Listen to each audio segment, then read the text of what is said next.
Welcome to Celebration Station, your one-stop shop for all things Star Wars Celebration Japan.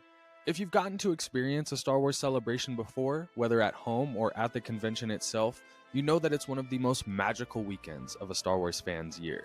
But if this is your first time tuning in, let me tell you, you're in for something truly special. Star Wars Celebration isn't just a convention. It's not just a panel lineup, it's not just merch and cosplay and fanfare. It's a living, breathing love letter to this galaxy far, far away that we've all made a part of our lives.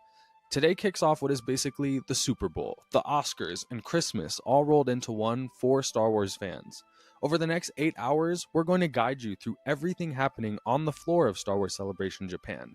The biggest reveals, the most exciting panels, exclusive footage, interviews, merch drops, and just the vibe of the community coming together. Now, let's talk about where this all started. The first ever Star Wars celebration took place in 1999 in Denver, Colorado, just ahead of the release of The Phantom Menace. It was muddy, it was rainy, it was chaotic, but it was pure magic. Fans showed up in droves just to be together in that anticipation of a new era of Star Wars. Since then, Celebration has grown into a global phenomenon. In 2005, Celebration 3 gave us our first live look at Revenge of the Sith, including an unforgettable Hayden Christensen and George Lucas panel. In 2015, Celebration Anaheim gave us chills with the debut of The Force Awakens trailer. Remember Han saying, "Chewie, we're home." That was live at Star Wars Celebration. In 2019, Chicago brought us the first trailer for The Rise of Skywalker, and the Emperor's laugh at the end had everyone losing their minds. And who could forget that 2022 celebration where we got the first Kenobi teaser and Andor footage, plus the full reveal of Skeleton Crew, the Acolyte, and Ahsoka's cast. And then there was London, 2023. That's when they first announced that Dave Filoni would be directing an upcoming Mandoverse movie. And we got sneak peeks at the Acolyte and Ahsoka, along with major announcements about the future of Star Wars in theaters, including a film set at the dawn of the Jedi, and one starring Daisy Ridley returning as Rey. This year, Celebration returns to Japan for the first time since 2008, and the energy is off the charts. With The Mandalorian and Grogu's return on the horizon, Andor Season 2 debuting soon, Ahsoka Season 2 nearing production, and whispers of more animated content, new games, and yes, the future of Star Wars on the big screen, this celebration could be one of the most pivotal in years. So, whether you're here for the big announcements, the deep dive panels, the incredible cosplay, or just to vibe out with fellow fans, you're in the right place. We'll be with you all night, breaking down everything as it happens and celebrating this amazing saga that connects us all. So grab your calf, your blue milk, or whatever keeps you going. We've got 8 hours of hype ahead. This is Celebration Station, and this is The Way.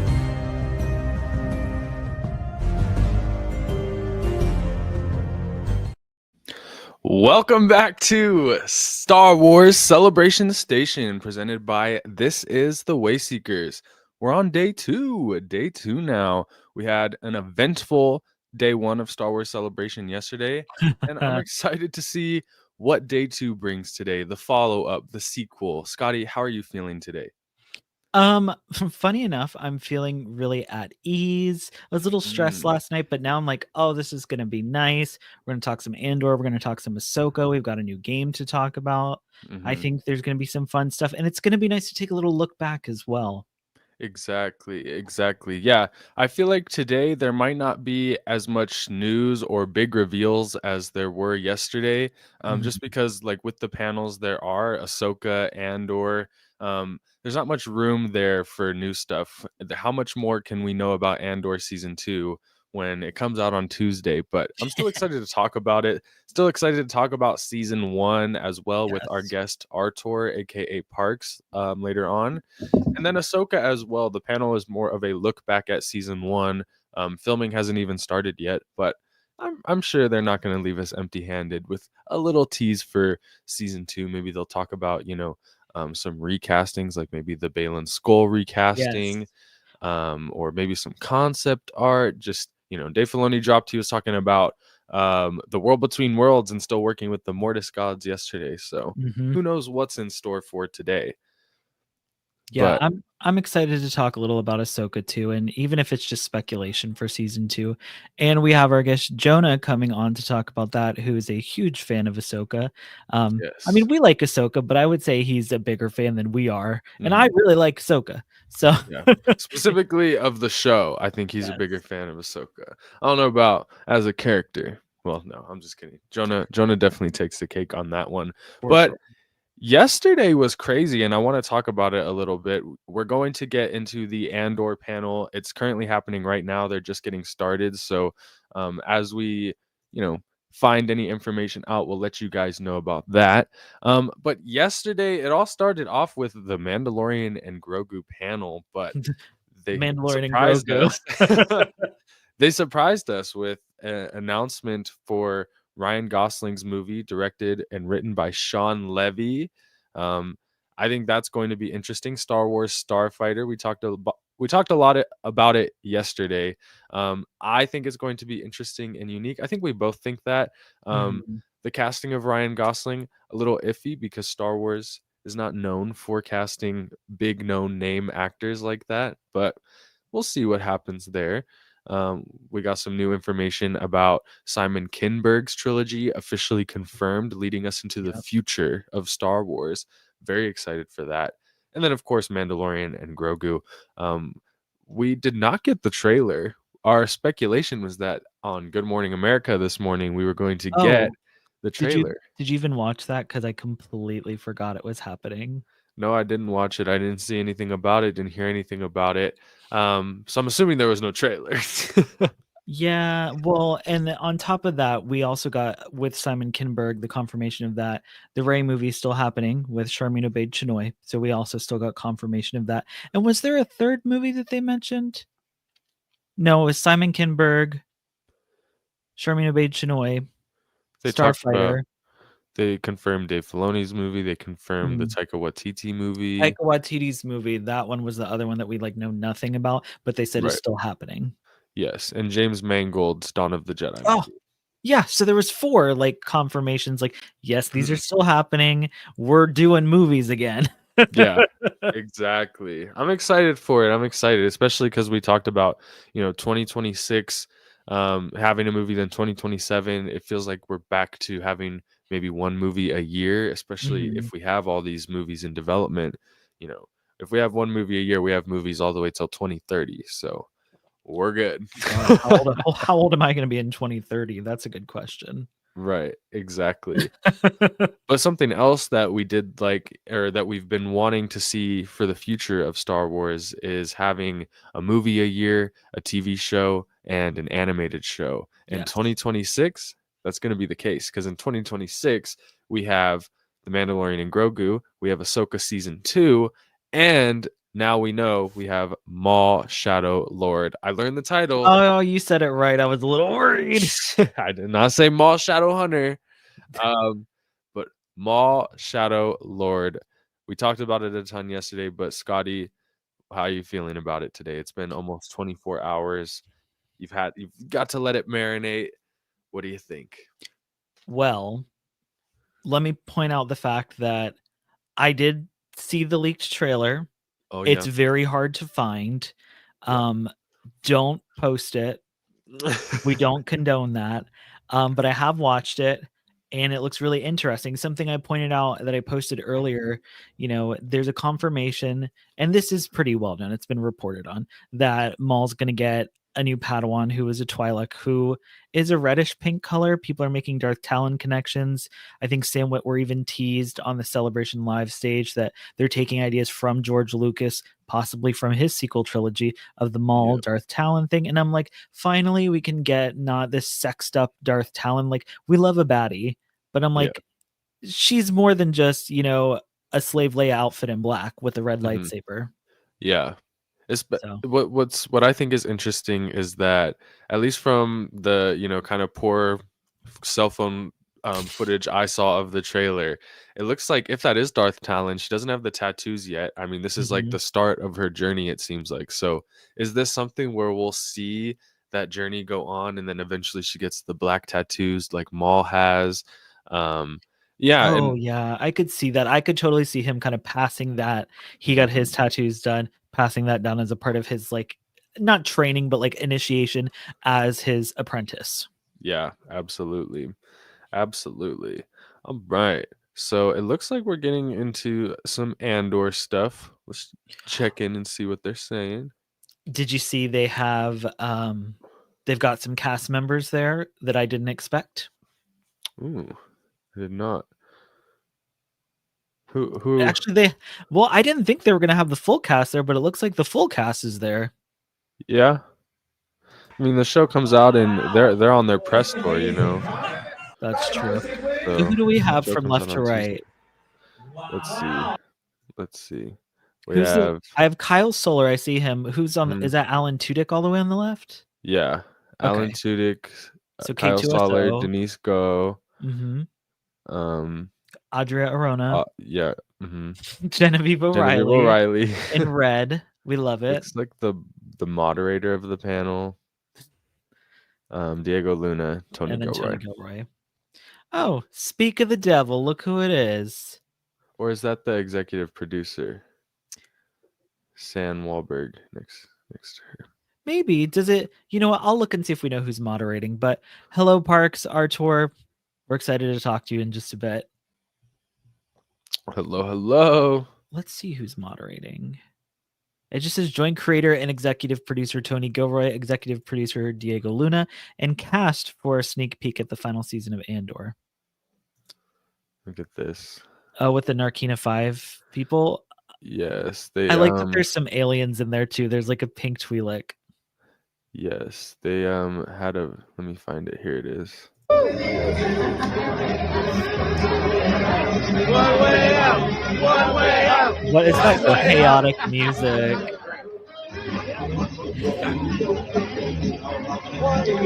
I love that they do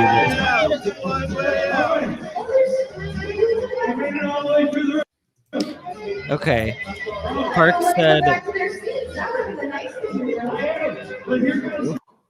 said that woman is indeed, I don't know what the person's name is, but it's the person from the photo with Genevieve O'Reilly. Oh, this is cool. Let's get into the specs. We love this. Mm-hmm. So we have 140 sets across 7 sets in 24 locations, 700 costumes for the principal cast alone. Oh my god. 152 creatures created, 30 droids created, 1,300 VFX shots. Okay, right away. Right away, actually. We have Ringmasters showing Artur some love with the Rogue One video essay. I have yet to watch it, but Austin has only told me amazing things about it. And post-celebration, It is on my list. Mm-hmm. It's a great video. 152 creatures makes me really excited because, that was kind of one of our complaints. And I feel like a lot of people mention this online, like, where's the aliens? Does Tony Gilroy not like alien characters? I mean, we had your good buddy Vetch on Ferrix. We had, what are the 2 big ones who help Cassian and I don't know their names, but it's like the husbands. Freedy and, well, I think they were brothers. Whatever the fuck. It was like Freedy and something else. If somebody in the chat remembers what their names were, please post it on there, or please post it in the chat so we can see. And then I think there was like maybe a few aliens in that underground scene where Luthen goes to meet with Lonnie in the course on Underworld, and they have that Luthen has that really great monologue. I remember some aliens there, but honestly, that's all I can think of off the top of my head. Yeah. It was very human focused. I think Tony Gilroy has talked about that was on purpose for like the humanity of the whole story, but I wouldn't mind seeing more aliens in there. So yeah, 152 creatures created. I bet you a lot of it's going to be for Yavin. I feel like Yavin, they're not going to just have it be a bunch of humans all of a sudden. I mean, well, they can't. In the original trilogy, it's not like there were a ton of aliens on Yavin anyways. But think of Rebels and the scenes there, and even Rogue One. Think of Rogue One. Like literally Admiral Radis. I love him. Bring that costume back because he dies in Rogue One. So let's give him some more time to shine. Well, then again, everybody dies in Rogue One, basically. You're not wrong. That's so funny. Right. Oh yes, I'm sorry, Brian. True, we got 2 tubes with Saw, and then we also got. Didn't we get like a bartender at the brothel at the beginning who had like some kind of alien design? Yeah, I think I heard this recently, but it's nice to hear another confirmation from Genevieve O'Reilly herself that Mother. her daughter's wedding is the first arc of the show. Oh, We're starting that with that. that just makes me right off the bat. I'm like, hell yeah, brother. Bring on the Mon Mothma right from the start. And it's funny because we had to wait for her the first time. She didn't show up until episode 4. This time we get her right off the bat. And I don't know about you, but I was speculating we were going to catch up with the Ferrix rebels on the farming planet first and, see that sequence where Cassian steals the TIE Avenger. I think it's speculated to be an Avenger. So that's interesting that we're going to start off with the Mon Mothma arc, but it seems like things were moving pretty quickly by the end of Andor season 1. And like the deal with Davos Golden needed to be completed like ASAP because Mon even says something, or Tay says something about they're going to be checking the banks really soon in the ledgers. So yeah, and Denise Go teases about Dedra, saying it's much darker this season. It was much less girl boss, much more fascist. She gets it. She gets it because I remember for her. I mean, and we only rooted for her for a little bit, and then when she went full fascist, we were like, no, thank you. And then so she's just going to be fascist from the start, which I've even speculated about. I was like, is she going to have this kind of realization of what she's doing is wrong, or she's like gotten in too deep? Clearly not. At least not based off of this quote. No, I don't think so. But I think what's interesting about the character is that you do side with her because you see, at least at the start, because of the challenges she faces, and she's working in a very male-dominated field, and it seems like plenty of people are like after her, do not want to see her climb the ladder. So you almost root for her to climb that ladder, and then you realize the ladder she's climbing is fascism. Yeah, basically, yeah. That, but like also fuck everyone who stood in her way. Oh my gosh. Brian said no better way to launder money than a lavish wedding. Yes. I wonder and we if she saw gets... Luthen Rail is there, so I'm excited for the drama of it all. Yeah, well, of course, Mother is going to bring the drama, and then putting her and Luthen together, that's just like, they just don't see eye to eye, so there's drama there too. I'm also like, do they get a tax write-off if they have the wedding on Chandrilla? I love it. Well, it's a Chandrillan wedding. True. That's why it's there. So Kyle Soller and is teasing Dedra and Cyril's relationship here in Andor season 2, saying it's really, really weird. There's a clip that was released. You didn't watch it, so I guess we can't really talk about it, but it is very weird. I was gonna say you can still give your thoughts on it, how it made you feel, because I know you felt a certain type of way about it. I mean, I don't know how I feel about it yet. I want to see it in the full context, but how Cyril and Dedra's relationship is after season 1, I've been very interested to see. This clip that released kind of full send said how it's gonna be, or at least the way they're leaning towards, or where things will end up going between the two. Let's just say the whole thing where Dedra is trying to avoid Cyril in season 1, basically not the case in season 2. Yeah, and I feel like there's this weird it's not like Stockholm syndrome, but there's this weird, like, the way that she like looks into his eyes after he saves her on Ferrix, where she kind of has like a life or death kind of moment. Maybe like a hero, like some weird hero complex thing. I don't know. It was just some weird energy. And I love that the actors have that kind of energy and are able to convey that. But for the characters, I'm like, this is fucking weird. This dude is a stalker. I guess Star Wars Explained posted that Kyle Soller said Cyril is trying to flex this in regards to Dedra, and says the season is pretty spicy. And the clip I saw was pretty spicy. So oh my gosh. Yeah. There's a clip we can watch of Diego Luna. It's beautiful to be part of this, we obviously love the idea of going back to Cassian, but now knowing that it matters so much to you, that Andor has an audience, that you're expecting these 2 years and a half, have been, just a blessing for all of us working in something you guys care about. So thank you so much. It's beautiful to be part of this. I love how passionate Diego Luna is. I love that he's an executive producer for one, but I love how passionate he is about this project as the lead. We kind of talked a little bit yesterday about the weird ups and downs of Pedro Pascal's relationship with the Mandalorian. It's nice to see Diego Luna there's really. None of that with Diego Luna. And he's just so in it. And I'm sure there's behind the scenes stuff that we don't know, but I love this comment here from Ringmaster. I'd love to see if we get some kind of interaction between Luthen and Krennic at the wedding. I'm almost speculating we're going to get some Krennic and Mon interaction. I'm a little curious. Like it's in the trailer.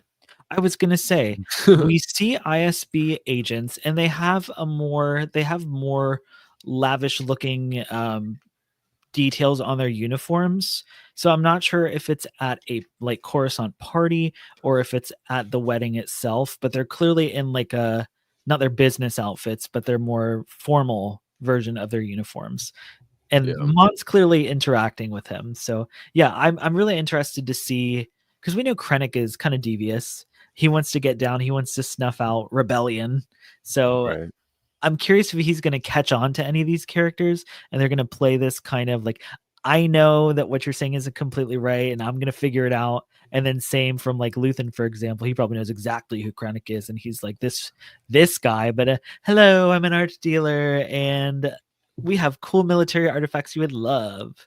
Yeah. Yeah. I think it would be funny because everybody's putting on an act. Even the people in the Empire are putting on an act that it's not like this horrible fucked up thing. So I think it would be interesting watching the three of them, Luthen, Mon Mothma, and Krennic, all put on a performance for each other. And then Davos Golden, who's just like outright a thug, and he knows it. And he's just kind of along for the ride, laughing at everybody else. You could almost call it, instead of an act, maybe a mask, like a mask of fear. See what I did there? All right. So Alan Tudyk is talking now. He jokes that he was holding out for his own spinoff show, K2 Fast, K2 Furious. Oh, hi, Crystal. If you haven't already, y'all should definitely check out our conversation with Crystal from last night after the Mandalorian and Grogu panel. We had a really fun and really long conversation. Didn't even realize how long we talked, but we had a good time. Always a good time with her. 100%. And look at this. What is that in his hand? Probably a blaster. I'm picturing a blaster. That's true, because they probably have to do like a digital blaster for him just to make it easier when they go and digitally. It also could be his really long arms that he's supposed to have. Yep, it's his arms. That's so funny. He just looks like it's like they've updated like the technology almost from last time. It's definitely not the same suit he wore last time. Go back to the other photo of them sitting at the table. Is his name? Oh, that's Melshi. Is it? Yeah. Okay, I wasn't sure if it was Pegla, who was the guy who, like, they got the ship from, who runs the shipyard on Ferrix. I don't think he died. I could be wrong. I'm pretty sure that's Melshi. Look to me in the chat said, "What am I hopping it? When am I hopping on the live?" To me, you probably don't even know what's happening, man. You don't even follow Star Wars anymore. Yes, Zach, I agree. It's so fun to watch live, chill, celebrate Star Wars with everyone. I'm not going to talk about how he gets born, but it was nice to witness that. Hell yeah. Oh, what radicalized Cassian? I imagine that's what he's talking about when he says how he gets born. No, he's talking about K2SO, like him being reprogrammed. Oh, Well, you didn't give me the context. Now I sound like an idiot. I The thought he was talking context is about. right here. Oh, you're right. I'm looking at it on my screen too. I can't see that tiny screen. I love it. Ignore me. Is that Park Chicago? Yep. Park Chicago's here, y'all. He'll be here in about half an hour. Oh, and you know what? Crystal, you're such a good creator. Don't forget to like the video and subscribe if you haven't already. Yes. And thank you to everybody who did subscribe in the past 24 hours. We really appreciate it. Are we going to hit another milestone live on air? That would be cool. I've said this before on the podcast, but I'm so interested in seeing how K2SO is implemented into Andor because he's such a funny, sarcastic character, and I just can't wait to see how that's interwoven into the like serious story of Andor. I feel like it's gonna be a perfect contrast. Thank you, Ringmaster. Thank you for validating me. It's like K2SO right there. I wonder if they're gonna do anything, and they probably won't because they're doing the time skips and whatnot. But I'm like, I wonder if there could be a weird period of where K2SO is born, but he kind of glitches back into his KX security droid. I don't think we'll really have time for that in this series, but I think that'd be kind of funny. The first episode is now being shown exclusively to the Star Wars Celebration crowd, which means that's probably it for the panel. Which means the panel is done. So I knew they were going to show the first episode, and good for everybody that's there. That's so exciting. Well, shoot, we should have waited to do our day one recap now. I know, right? I know. That's the that's the Andor panel. Let's see. I wonder, they could always be. I saw the live stream started. So I wonder if always be streaming the panel. It could be interesting to actually hear them say these things. Oh, that's true, and especially they are streaming it. Okay, so let's pull it up. Perfect.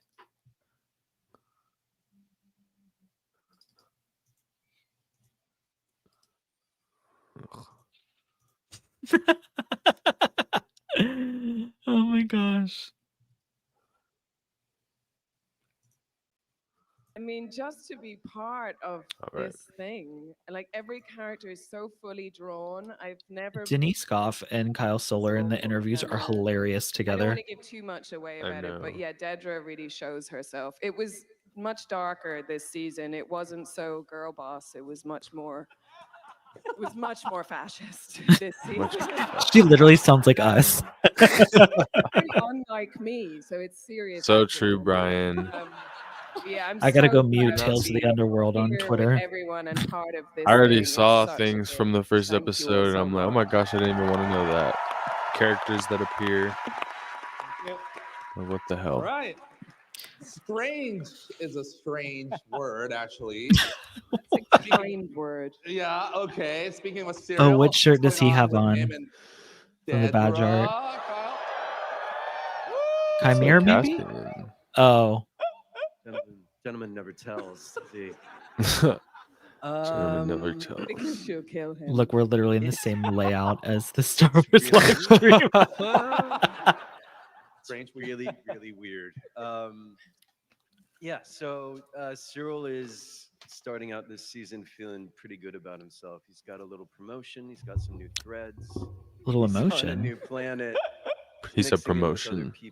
Jesus, I'm losing it clearly over here. In his own little pocket of the Empire. It's a little quiet. He is trying to flex this at the same time. So yeah, like they're together. That's what he meant by flex this. As you can imagine, just a lot of staring, a lot of yearning. Really awful.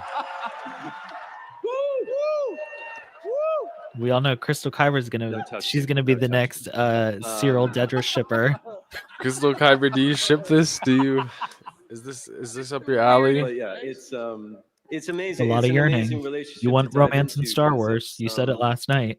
It's ultimately exactly. Here's your moment.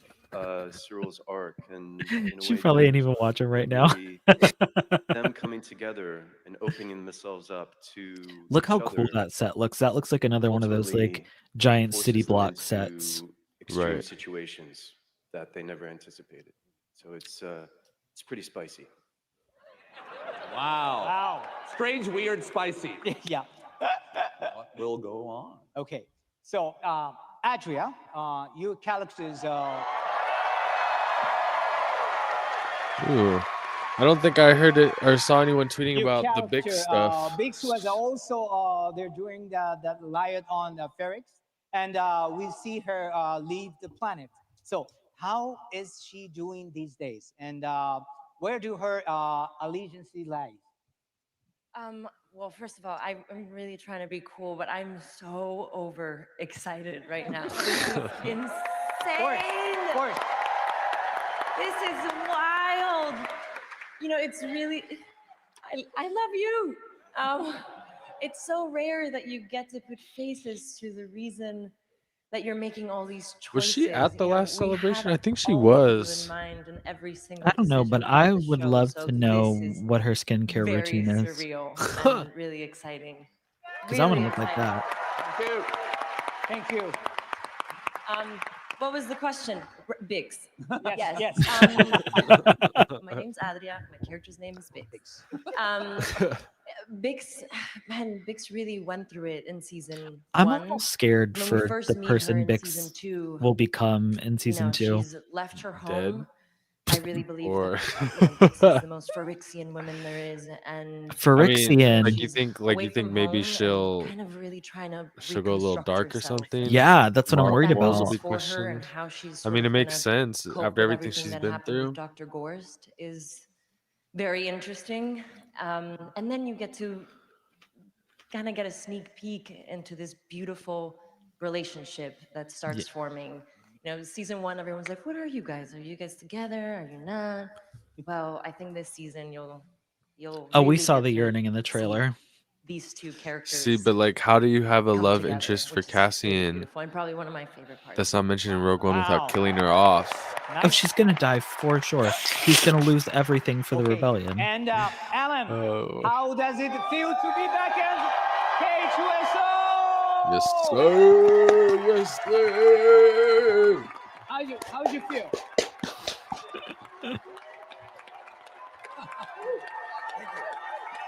All I'm of the so fucking excited for all of K2.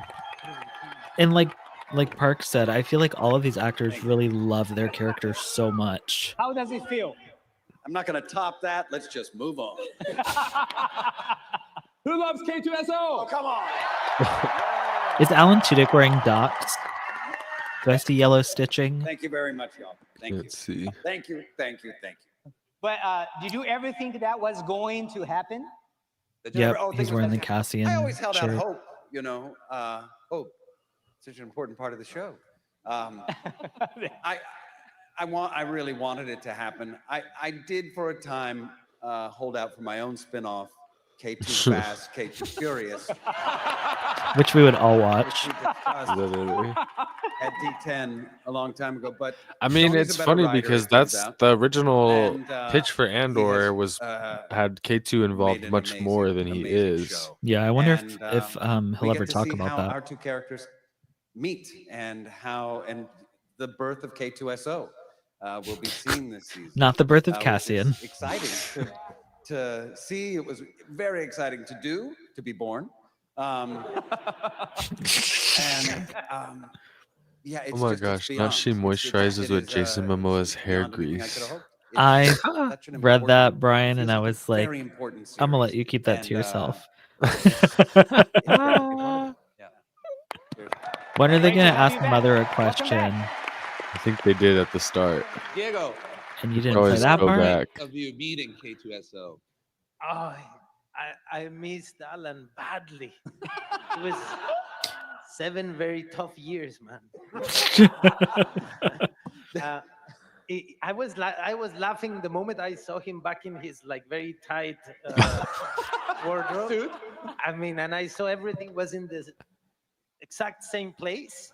after 7 years. No, but it was. I mean, we spend a lot of time in a cockpit, not moving, and he's just like the generous and nicest partner you can have in a scene. I'm so hyped. It's very difficult, you know. Yes, it's there is nothing like working with someone that is always finding a way to make it more interesting, more fun, you know, and to surprise you. And as an actor, that's beautiful. And I That's from Rogue One or from Andor? I think Andor. I never knew it was going to be so much fun. I'm trying to tell by Diego's like face. When you read the pages, you I think it's Andor. You're interacting with Yeah, a droid, because that costume, I don't think no? he wears that in Rogue But then One. Alan comes, and it's just a character that has shape. That I mean, that has. I am really soul, excited you thinking know? He about like brought a just having soul to this K2SO character back. and I'm made so it used to not unforgettable. having him. And that's why he deserves know. just I forget the how reception great he got, is. because he took the character to another level. Yeah. Definitely.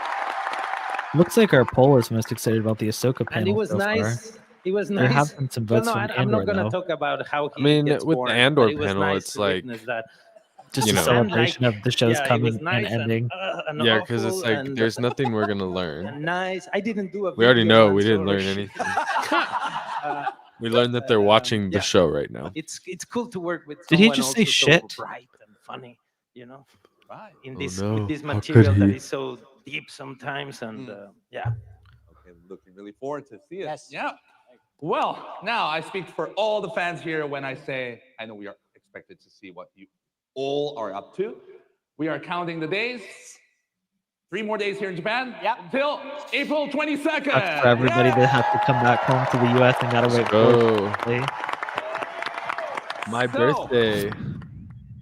All right, Yep, go and go now back to they're- the beginning and see if they asked Genevieve O'Reilly a question. Oh, we got Kevin and Zach in the chat are excited first. Okay. I really wanted it to happen. I did for a time. We'll go back and watch from the start. It's gonna be intense. It's gonna be intense, and then when you. Oh, by the way, look at that cool, the Japanese logo. Ah, All right, everybody. yeah. Good morning. it looks Star so Wars sick. celebration. Star Wars celebration. Yeah. We are so excited. I'm just being like, yeah. To talk about the second season of Andor, a Star Wars story. Andor. Yeah. I love Andor. it. Back Andor. Star Wars story as well. I wish I was watching the first episode right now. Yeah. Star Wars I fans don't, from 'cause Japan, Nihon Justからのisn't人。 fair. From Japan. They're holding us back. Yeah. Oh, thank you. Welcome to Tokyo. Yes, we are united. So- Yeah. Now we have some special guests Yes. here to tell us more about the final season. Woo. Please welcome executive producer and creator of Andor, a Star Wars story, Tony Gilroy. Yeah. Oh my God, look how many couches they have. Executive producer and Cassian Andor himself. It's still like 1% of the cast that they have here. Yeah, Andor's cast is fucking Executive ginormous. producer, I know. Sarah Wallenberg. Oh, poor thing. She didn't get no cheers. And stars Genevieve O'Reilly, Yeah. There's your girl. Adria Arjona, Denise Gaw, Yeah. Kyle Soller, Why is Adria Arona wearing a black Mon Mothma Alan dress? Tudyk. Because she's gonna go dark, like you said. All right, have a seat, please. Wow. It's amazing. I love how huh? so many of them are wearing black. Will you I feel like right at to sit home. down, please, too? Yes. So, can you believe the last time you were all together at Celebration was just after the debut of season 1? Tony, can you tell us about how that felt? Oh, you have the 2022 Anaheim celebration. Over there? How many guards on each level? Woohoo! Yeah. Bravo.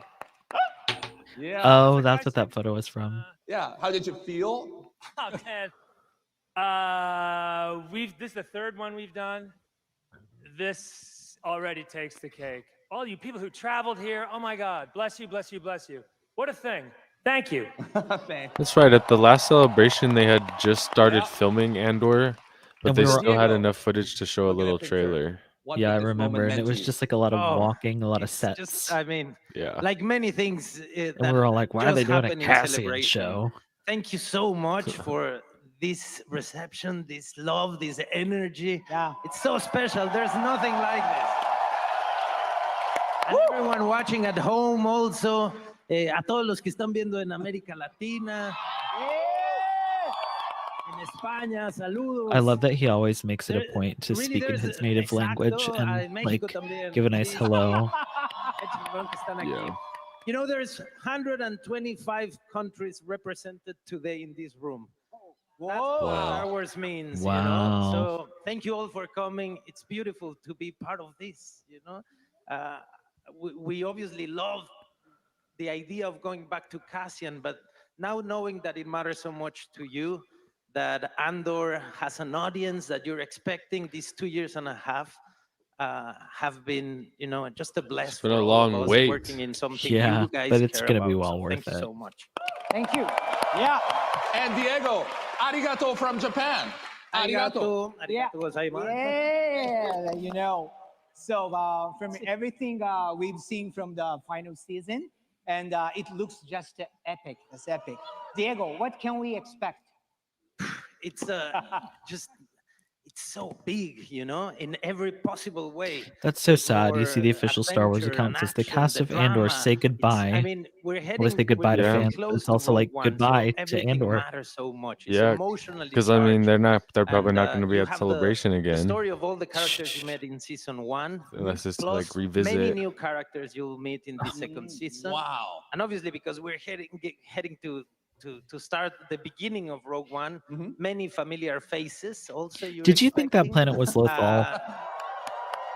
I never got that vibe, but I know a lot of it's gonna people be were thinking intense. it was because of the It's gonna be grass, intense, I guess. and then Yeah. when you It got a finish name watching wanted the it to second and be. last season, Mhm. go straight But to there was Rogue no, One like, because you're gonna see a different There's film. Then there's not enough evidence for it to be.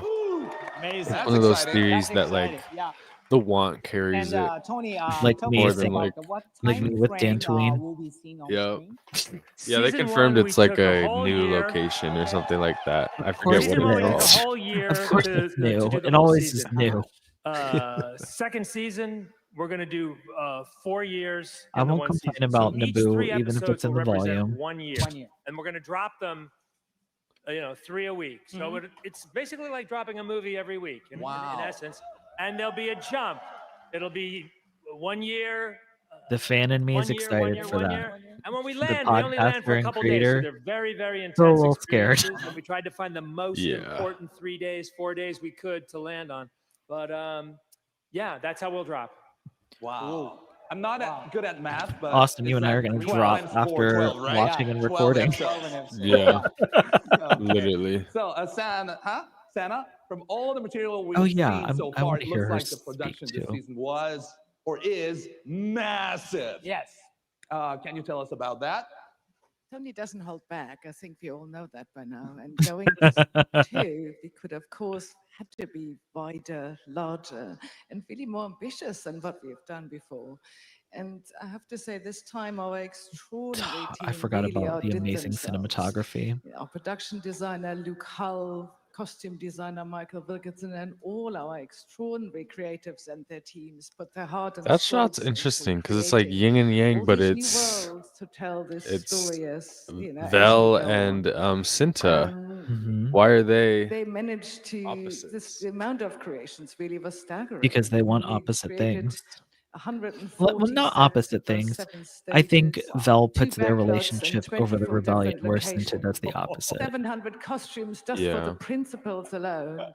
What a shot. 152 Wow. droids. Yep, I agree. No, 152 creatures, sorry. 30 droids. And over 4,100 VFX shots. There's a lot that you can dig into. Wow, you're good at numbers. Great. Good memory. I should be. So many VFX Wonderful. shots. Yeah. See a whole new places. That's Yeah. cool. Wow. So Tony, the show is called Andor. but you The introduced suspense lots is and lots killing of me. unforgettable Just characters ask her a in season question. 1. Right? What we learned to these characters, what's going to happen to them? We're going to follow everybody you like, everybody you love. You know, Cassian's at the center of this, but it's a chorus, it's a choir all around him. Right. You know, we care about these characters as much as you I'm do. interested to learn more about that, like blonde person we will that's tell been every featured story in some of full these out. shots with the Ferrix Rebels on you know, whatever planet that It is. may not be good. It may be good. It may. It will be. A lot of different. No, Oh, but I mean, a Stellan lot of different- Skarsgård's not there. Who your favorite character is, but Yeah. we go all He was in just at on the all of premiere them all the though, way. and Yeah, and he was California dripped premiere. out. Yeah, Dripped the fuck Which out. takes you into new in a outlook. very Yeah. nice was So, tracksuit. Genevieve? Was it? Yeah. Okay. There you go. Here's your moment. You're gonna be like, look at the crowd gets it. 20 years in the making, baby. So, Genevieve, one of the characters who is the most visible in the Resistance is Von Mothma. And can you tell about This is where where she's we gonna talk find about her this how it's the season? first arc. Mm-hmm. Well, I would just like to Oh, say first, cunt. thank you for having us. I want to hug We're Genevieve O'Reilly so so bad. excited to be here to talk about this. I think we feel like we've been sitting on a little bit of a diamond, and we can't wait to share it with you. So hopefully you like it. Not hopefully you like it. I feel like it's a given at I this think point. for Mon Mothma, we start somewhere where Sana was talking about. This season takes us to whole new worlds, whole new people. And so we start That's exciting. in Chandrila, which is Mon Mothma's ancestral home. I'm excited to see Chandrila on screen. Yeah, I was about to say, have we ever seen it on A screen? wedding. No. Oh, and all the complications that brings.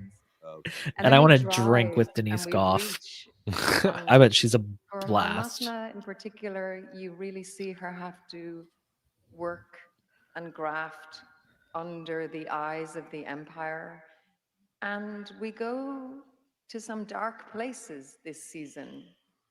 And so she I wonder if I'll end up must crying. step out of the shadows. Oh, of course you and will. Risk everything to speak some truth. That's Yeah. Did she just say she'll have to step out of the shadows to speak some truth? And obviously, we are thrilled to see what that Ben sounds like. Mendelsohn back as a critic.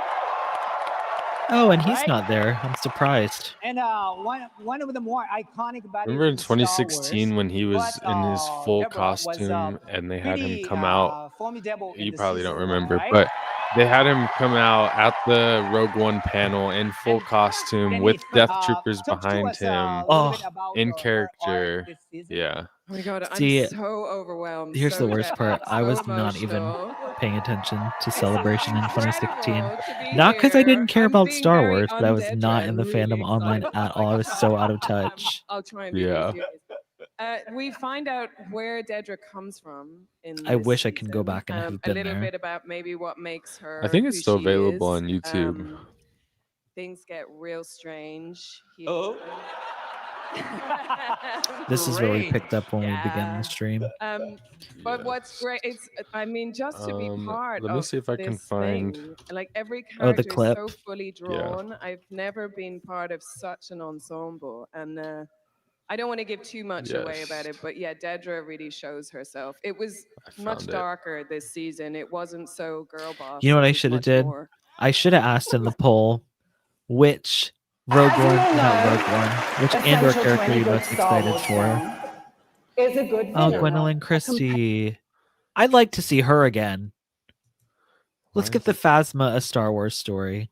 As we all know, essential to any good Star Wars film There we go. is a good villain, a compelling It's so funny how iconic they villain. had her Star Wars fans hosting the panel. as director Krennic. Ben You're like, your movie comes Mendelsohn. out next year. You're gonna put this in Rogue One next year. I'm trying to put your comment on the screen and it's just not going. But yes, hard agree. Oh my god, I love his like scowl that he does his Krennic. This is how I walk around. Child. He was a baby. I know. This is what I look like when I walk around. That's why people don't approach me. This panel is the most chaotic thing. If you go back and watch it, first of all, the actor for Baze Malbus literally straight up says his character dies in the panel. Well, he's like, and then you literally see Alan Tudyk sitting next to him. He's like, oh. Like he just straight up says, like the character dies, and it's like, oh, okay, good to know. Also, I don't talk about this a ton, but Death Troopers are my favorite trooper variant in Star Wars. I love Death Troopers so much. When are we getting the Death Trooper Black Series helmet? They don't have one? No. Andor. I bet you they'll make one. Yeah, we'll see. There's only so much Hasbro can make from Andor that, you know, they're going to make all the trooper variants. Do me a favor. Mm-hmm. Can you try to put one of the comments on the screen? Because it is not liking me trying to do it. Yeah. Lovely. Okay. Well. Yeah. Yes, that's hilarious. They That they edited on the live stream. Yeah. Yeah. It was a chaotic panel. What was not a chaotic panel was the Andor season 2 panel, but I think we expected that. You know, it's coming out in 3 days. There's only so much you can say. I did not think about the fact though that they were going to probably show the first episode and then you go didn't dark for 45 minutes. Well, I guess I figured that they were going to show the episode, but like, not show the it. going dark for 45 minutes. Yeah, like I think we might have talked about this yesterday, having it like the Kenobi one, where it was like, come back later to watch the first episode, like in the evening, because what is it, 11 a.m. in Japan or something right now? Actually, yeah, it's almost 11. Yeah. I just saw Star Wars posted. Do you have questions for the cast and creatives behind Andor season 2? Yes. Like the first person here. So if we want to ask a question from the Wayseekers account and maybe get answered, what do we want to ask? Chat, what do we want to ask? We can't hesitate. Show no mercy. I know. Now we're going to be like the 10th person to reply. I want to ask. I'm going to. Oh, okay. We'll ask about K2. What is it like putting a funny, sassy droid like K2SO? Or I'll put writing. In a dark, gripping, we'll putting so that political like thriller. Mm-hmm.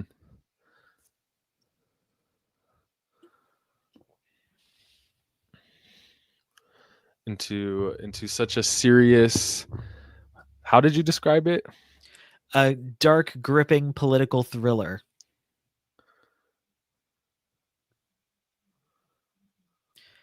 We'll see if they answer. We won't see because we won't be watching the stream. Maybe we'll find out about it later if they answer. Yes. All right. I posted it. Well, that concludes the Andor season 2 panel. I think now is the time to bring on our guest, Parks, aka Artur. Somebody who is a huge fan of Rogue One and Andor, working on an Andor video, just released an amazing Rogue One video. So without further ado, everyone, please welcome to Celebration Station, Artur. Hello, everyone. Hello, Parks. Hey. Long time no see. Honestly, it's only been a week. Clearly, I missed the white memo. Also, you almost should have been white. I'm wearing black. Oh, that's all right. Put him in the middle, and then we have like a nice kind of. It would look very like a good composition, you know. Yes. Well, Parks is coming all the way from Narkina 5. Seems like you might have had a long swim. I'm on program tonight. Oh, where'd you get that shirt? Where are they selling that at? I got it from Star Wars Celebration London in 2023. So it not only is fitting for the Andor panel, but because it's Celebration. So yeah. Flex. Honestly, yeah. Straight flexing in the Celebration 2023 official merch over here. Flexing, just like Cyril is doing with his relationship with Dedra. Yeah. Oh yeah. Yeah. Supposedly, I guess we'll see. We wish he wouldn't, use that word, but yeah, apparently that's a thing. Mm-hmm. Yeah. In the context of what he was saying, it sounded like he was flexing. It sounded like he was trying to flex on Dedra when I read it. Like he's trying to flex, that he could be a good man. But no, what he meant, he was flexing Dedra. Like look at this. Showing her off. Look at my, my arm candy. Exactly. Like I might just be some guy in the Bureau of Standards, but look, I'm literally dating the most powerful woman in the Empire. I know. Yeah. And that's what I'm thinking. You would think that she'd be the dominant one in the relationship. She's the breadwinner over here. We got he's a little office worker or something. Maybe he's working an internship or something in season 2. But Dedra's an ISB supervisor. I mean, that's the thing though about their relationship is she is very clearly going to be the dominant one. In the clip I saw, it's okay, good. Yes, yeah, no, I agree. Yeah, it is definitely going to be a weird dynamic. Like I am so excited. I was gonna say because Cyril has really bad mommy issues. Exactly. They thought through this so well. Yeah, 100%. Oh shit. Cyril Karn fills so many stereotypes about incels. It's just it's very unfortunate. It's true. Though. Yeah, he ticks so many boxes. I don't ever want to hear white incels say that they are not represented in Star Wars. There's a character that is 100% like you. You can 100% see yourself in him. And hey, he's getting a girlfriend, it seems like. So maybe he's even an inspiration to the masses, If he can do it, we all can, Exactly. Hopefully she's not a fascist, but hey, we'll take what we can get, right? Yeah, literally. I love it. Parks, you've been to this is the first celebration you actually haven't been to in a while, right? You've been to I wasn't at the one in 2022. Okay. But yeah, no, I've been to. Let's see, I went to 2 when I was a kid, and then I went to 2017 and 2023. So yeah, I've been to 4. Oh, nice. Yeah. Nice. What's the difference? Do you prefer getting the news at the actual just the news and updates related? Do you prefer getting that at home or at the convention itself? So I feel like sometimes it might be easier to digest these things at home, not in a large crowd. What do you think? Pretty much exactly what you said. Yeah, it is easier to digest it here, not just because large crowd, but because convention Wi-Fi is infamously just awful. At least it seems to be a pretty consistent thing. Like just every con you go to, there's always bad Wi-Fi. Just expect it. And there's also the kind of sort of buzzkill of, at least for Celebration, because you have to kind of do the sort of lottery system or whatever to get into the big panels. You're finding out about news literally from word of mouth at Celebration or on your phone, online. And the feeling that I always get whenever I'm seeing that and I'm not at the big panel is I should have been in that room. I literally paid to be here.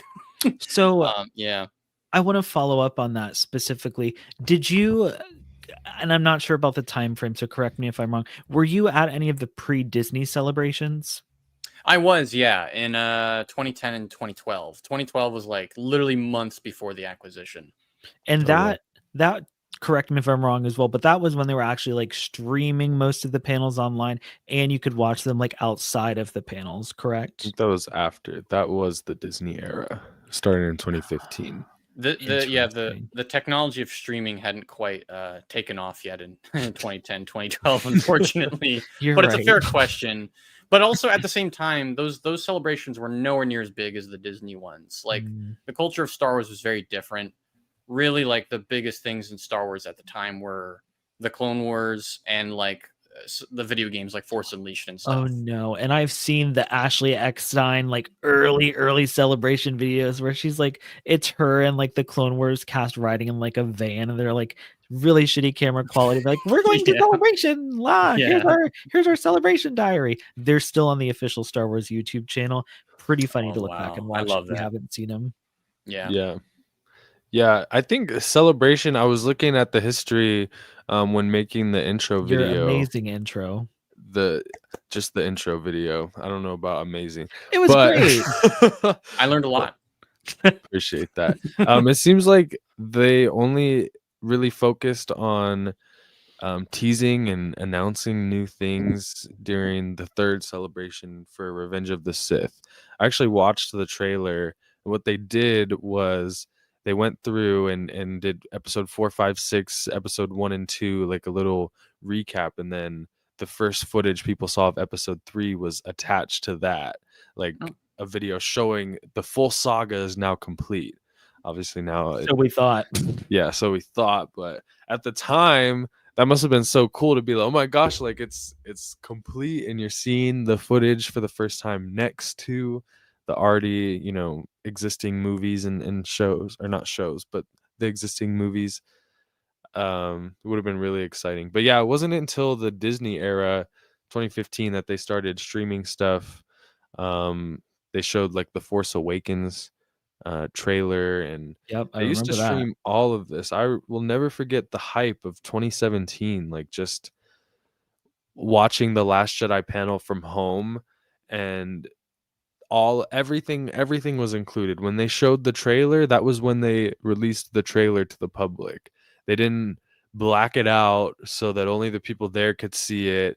No, that was the moment. Like, they streamed every single panel as well. Like, even 2019, I remember watching the Jedi Fallen Order announcement panel, the Clone Wars Season 7, Rise of Skywalker. And it wasn't 20 minutes later either, like this year when they streamed the panels. Like, it was in the moment, maybe like a 5-minute delay at most. So it's just so weird seeing. I don't know if it was like after the pandemic, they just decided to switch it up. I don't know. You'd think that after the pandemic, they'd be wanting to show more. But that 2022 celebration was so weird when it was like, what do you mean they're not streaming the Lucasfilm Studio it's that showcase? Exclusivity of it all that it really turned into. You have to be there to fully experience it. Yeah, 100%. And even then, like I said, like even being there, I guess it's just a reality at any convention, but it just especially hurts when it's a massive convention like Celebration, that I can be there and still not enjoy anything that's happening in the room. Like, even if there's like 1 or 2 streaming rooms, there's still no way everyone's going to get inside them. So yeah, honestly, that's why you should live stream it, just so it's like it literally benefits everybody, hurts no one. You can black it out for 3 minutes when they show a trailer if that's really important, but that's kind of it, Yeah, that's so true, because literally there are some people, depending on what their mobility is, they may not even be able to physically be there. If somebody can't get on a plane, like they don't have a choice, that they can't be there regardless if they can afford it. So that it's hard to think about in that sense too. Yeah, 100%. I wonder where the next celebration is going to be at. I've never been to Celebration, so I always cover it every year extensively. So we gotta fix that. We gotta get you guys there. Well, we've already decided 2027. We think it's going to be 2027. Jon Favreau said something to that effect yesterday. Still not confirmed, but he said during the panel, he said this is the last celebration before Mando and Grogu releases.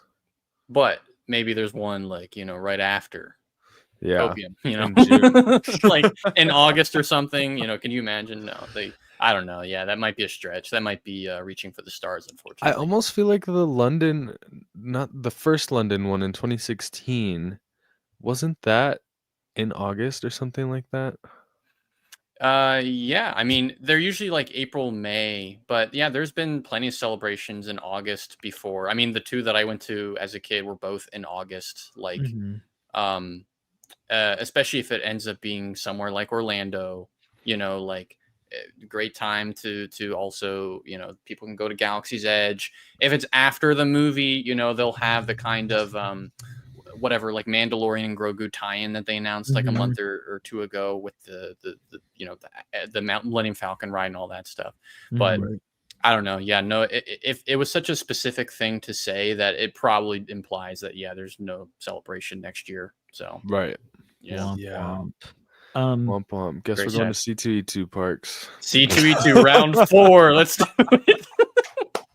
You know what? Forget celebration. Just C2E2 forever. You know. Yeah. Just grab the Friday badge and just go in every year with the same Friday badge. You know. Exactly. Yeah. I would never do such a thing. No. Nor do I know anyone who would do such a thing. All right. No one heard that. Anyways, Andor season 2. So Parks, I want to ask you, before you watched Andor season 1, were you interested in the show? Did you expect it to be such a massive, I guess not massive success, but did you expect slow to like burn? It so much? I mean, to be completely honest, no. Like most people, had no hype for Andor. In fact, I would say I had negative hype for Andor because I did, of course, I put up my Rogue One video essay recently, and I did my best to like honor what that film is and analyze it to the best of my abilities. But like for a long time, literally until last year, Rogue One was not a Star Wars movie that I enjoyed. In fact, I really didn't even like it when it came out. Took me a long time to kind of come around to it, and I know, very controversial. Yeah, because it's like my favorite, but that's okay. Go ahead. Listen, I'm closer to where you are now than I was previously. I wouldn't say it's my favorite, but like it has literally gone up probably like 5 levels in my Star Wars ranking since last year. So it just took me kind of taking the time to appreciate it, and something like Andor, which also helps add context, and Andor season 2 is definitely without question going to make it even better.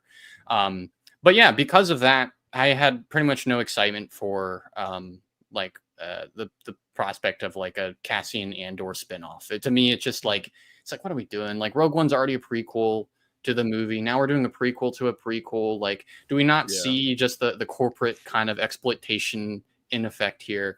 But then it ended up being the exact opposite. It is literally just like, I mean, we love Andor. Like it is just the most artful, poetic, just beautiful kind of thing that Star Wars has maybe ever done next to the original films. Like, it completely blew me away, and I was kind of obsessed with it when it came out, and still am. Yeah, I love that. And going into season 2, do you think that it can live up to the hype of season 1? Do you think it could go even beyond that? Whoa, beyond that. That's an insane thing to think about. Could it get even better? I don't know. No, I think for me, like because I'm expecting greatness. I think we're all expecting greatness. A big reason of why we're so excited is because we know it's going to be great. Like literally, we could have seen no trailers, and I would still be hyped out of my mind knowing that Andor literally comes out in less than a week. Like it's kind of insane. But that being said, there are a couple things with this season that I think do kind of add kind of a little bit of just doubt for me. Not that I don't think they can pull it off, but these are things that help me kind of keep my hype in a healthy place, so that I'm not disappointed if it doesn't end up being better than the first season, or something just doesn't quite hit. And if it does hit and does exceed that, I'm in a really good place, because I'm going to be very pleased beyond my expectations with it. I think one of those things is like the concept of every 3 episodes is jumping forward a year. Right. I mean, I think that's like a bold way to tell this story. And in my head, I can kind of see how that's going to work, of like, okay, you can kind of tell a story that allows us to kind of drop in with these characters, throw in some expositional dialogue of like, Dedra, ever since you passed that law a year ago, like, the shit's gone sideways, that sort of thing. Right. But, I just don't know. Like it's a different structure than season 1, aside from the aspect of arcs, and it's a different pace. And I just fear when we look at these seasons back to back, it'll feel like we are fast forwarding through some great stuff that we don't need to. The justification for you know, like just making this a 2-season show, obviously very, very understandable. Like they worked so hard on the show, harder than, I mean, evidently like any of the other Star Wars shows, just from the time alone it takes to film these things. So, you know, I get it, but that is one element of concern. And then another element of concern is, I think, how the strikes last year might have affected Andor. That's true. Yeah, they were mostly through filming, like by the time the I think the actor strike started. Maybe they only had I think a month and a half left of a 9-month shoot. And then Tony Gilroy finished writing all the scripts literally like right before the writer strike started in May. And Tony Gilroy, my goat, you know, I have no doubts. Except part of me goes, man, you know, like I've had to rush for deadlines in school before, and sometimes I still made gold and sometimes I definitely didn't. And I just wonder how much of that we're going to like notice, if we're ever going to notice that. Because part of that isn't just, you know, did he rush through the script? Did he not? That kind of aspect of it.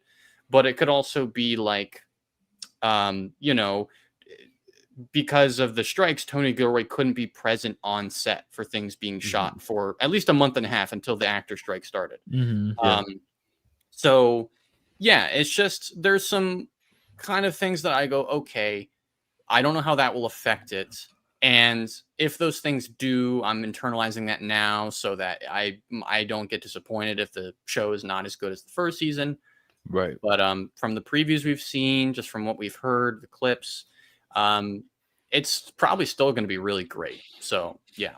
You literally have brought up all of the stuff that I was saying like months ago before we started getting these flashy trailers that distracted me. And correct me if I'm wrong. Wasn't production forced to continue after Tony Gilroy was not on set? Because I think he had said that it wouldn't, like, he wasn't going to continue, but that like the production, they still had to continue shooting and whatnot. And I remember that did kind of make me feel, oh God, he's not going to be on set. And there was the whole talk about, you know, I can't remember. It's so crazy to think back to it. Was it that they couldn't improvise on set either? Yeah, that was like the rule. Like you can't tweak the script. Improvisation, I think that was a big thing, because I remember Deadpool and Wolverine, that was a big point of discussion, because Ryan Reynolds obviously improvises a lot. So yeah, you're right. Yeah, my hope is that hopefully there's not a big impact. That I mean, obviously we all hope for that, but hopefully the machine was well oiled enough that, you know, by that point they're halfway through the second season. Like hopefully they knew what they were doing. You know, Diego Luna's still there. Hopefully it wasn't like a horrible thing. I feel like a show like Andor could survive something like that. Yes. Now, if Ahsoka season 2 had to go, no, but yeah, I 100% agree, and I agree as well with your kind of concerns about it, almost the potential for the show to feel rushed, because season 1, it is such a like slow burn to the point where people like even complain about that, like, wow, we're really spending a lot of time, you know, because they're so not used to it with Star Wars. Right. And then now we're going where it's like, is it going to feel like bam, bam, bam, bam, bam? But from the clips that I've seen, like that they've shown, it does still feel like they're going slow with it. Like they're taking the time. The characters can actually have conversations and actual dialogue, rather than just like bam, bam, bam, bam, bam. Like a lot of the Star Wars shows. So I don't know. The fact that the cast, they're like very confident. I know they're promoting the show, but they're like, they sound very confident that this season is bigger and better than season 1. I just wonder like how true that is, or like, is it because they're the actors and they got to experience more scale, so they had a better time, you know, like I really wonder. But I don't know. I also the way Tony Gilroy talks about it, like almost like it was a happy accident that they got to do the show this way. Like I'm a fan of that. I'm a fan of, you know, writing around your roadblocks and still making something amazing out of it. You know, if they do pull it off, which I think, you know, they'll at least be able to do that. It's gonna be really fucking impressive for a show that was already really impressive. So yeah, I think the thing with like you mentioned like roadblocks and writing around those roadblocks, Tony Gilroy strikes me as like kind of a writer problem solver. Like I mean, a lot of writing is problem solving in Hollywood, but you know how he got this gig in the first place to work on Andor was they would send him like scripts and stuff from when they started working on the show. He gave his very honest thoughts. Like he's a script doctor. That's kind of his reputation in Hollywood, aside from the stuff he's worked on. So he's very good at kind of rewiring his brain to like go, okay, maybe I had this plan in place, but you know what, with this thrown in and the studio wants to do this, and now, you know, we're trying to do this all in one season, I can make it work like this. And so that gives me a lot of confidence that it's like, okay, like, you know, that approach, like Gilroy could find a way to make it compelling. And then again, just the boldness of it too, and the fact that I can't like think of a precedent for it. You know, he says in interviews like this is something, you know, no other show has done or anything like that. Like to me it goes, oh man, maybe this guy has like a vision for this, you know, like like while he was kind of coming up with the story for this season, and you know, the writers room, not to give all the credit to Tony Gilroy as much as we love him, you know, the entire team of writers that work on the show, going, yo, wait, no, this could actually be really cool if we built it this way, drop in like for a couple days in this year. And how creative can we get with kind of catching up people the next year? How quickly, how efficiently can we kind of update people on the situation? I think, yeah, it's one of those things where, again, if they pull it off, could be like really, really impressive of just like, man, we have spanned 4 years and 12 episodes, 4 years and 4 weeks of watching the show, and it never felt like we missed a beat. That is the best dream scenario. Like I said earlier, though, not the one I'm like expecting, because I don't want to be disappointed if it doesn't pay off. Right. Well, and that's something we've talked about separately, Austin and I, on the podcast, of what's different is it might work out in our favor that we did get the slower character driven first season, to where now we're going to really, even though it's going to be faster paced and we're going to move a lot faster, we already know our characters. We already know what they're about. They've been established who they are at their core. So it might still work out and still be really good. And I mean, I'm hopeful that's what it's going to be. Like you said, I still have to make sure I don't have too high expectations, because I don't want to disappoint myself. But I am more hopeful that things will work out for the best. Yeah, 100%. Parks, what are some things that you want to see from season 2? I guess maybe something you need, and then maybe something you want. Could be a delusional want too. Those are my favorites. Delusional ones. What was the one you had when you were kind of reviewing the like the trailer and stuff? I know you mentioned Dan Tween, but I think you also might have mentioned Cal Kestis. My Cal delusional, Kestis. my very delusional. Okay, well, here's the thing. We got that freighter that's the same one that Roken had. That was from the hidden path. We're going to take it back to last night's stream. It's all connected. It's all leading to the Ventress-led hidden path show. No, I'm just kidding. Wow. We're not going there right now. But delusional ones are super fun. But I think Dan Tween is the true delusional one. And that one actually has some precedence where it would make sense. But they just keep wanting to make new planets, and I'm like, why can't we visit? How dare legacy they come up with new ideas? Well, okay, that's give me something. true. No, I mean, as fans, we want to see those things come up, obviously. And you ask me of like wants and needs. I think about stuff that's like, you know, Darth Vader would be really cool. Obviously, that's like a one, not a need, because something I really respect about this corner of Star Wars that's occupied by Rogue One and Andor is the emphasis on no Force users. Mind you have like the asterisk of Vader in Rogue One, but like the only characters that really get to directly interact with Vader are like the Empire and then like the poor rebel soldiers who get killed in the hallway, who don't even get to live to tell about it, you know. So it, you know, that to me is like that is a defining, that's like what distinguishes this corner of Star Wars from the rest, is we've removed the Force users. Like, what does that look like for Star Wars? But I mean, I honestly, like, for me, so much of what makes Andor special is like the basis and kind of real world politics and history.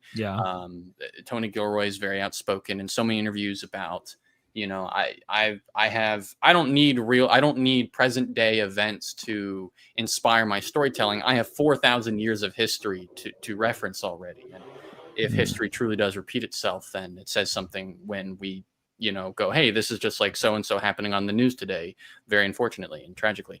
But yeah, no. So for me, I really want to see more of those historical parallels.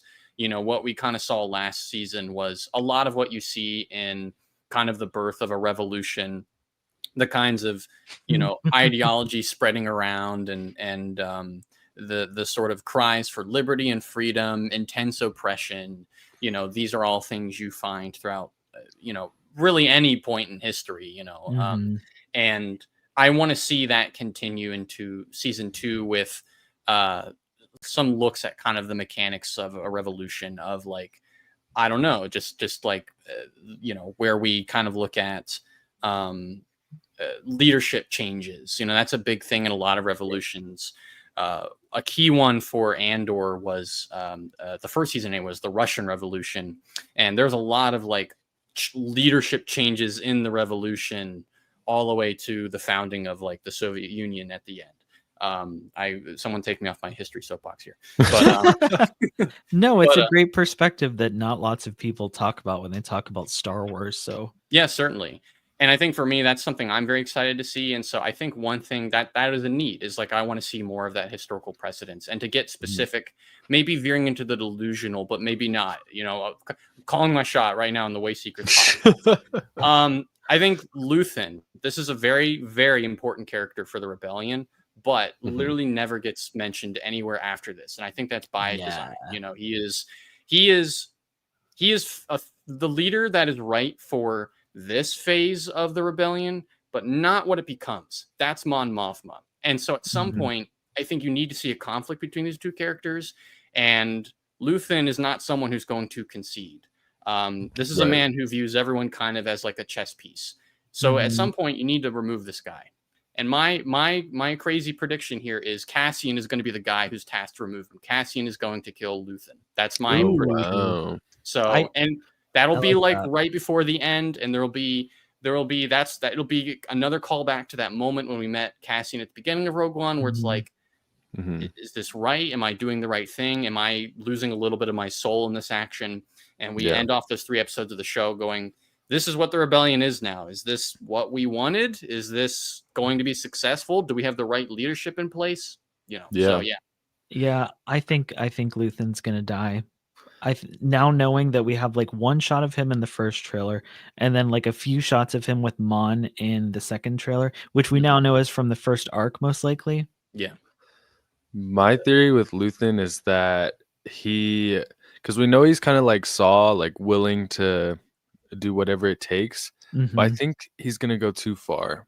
I almost think that with the Gorman massacre, they could put like a twist on it where it's like not that Luthen Rail's like behind it, because like obviously the Empire's behind it, but like he kind of knows that the Empire is, you know, he leads the Empire to doing what they do on Gorman, basically, like whether it's, you know, making the protests more egregious, or, you know, just knowing goading that, on the people to create a worse thing that ultimately turns into a massacre. Exactly. And I think that's when he'd be like, okay, he went too far, like you got to get this guy out of here. Well, and maybe that's when it's like Cassian needs to kill him, and maybe that's when Mon Mothma too is like, you need to do your I was thing. What gonna if say, that's like is a she gonna be the one who's gonna order like he has to kill Luthen? I would say definitely, yeah. No, she's going to be like,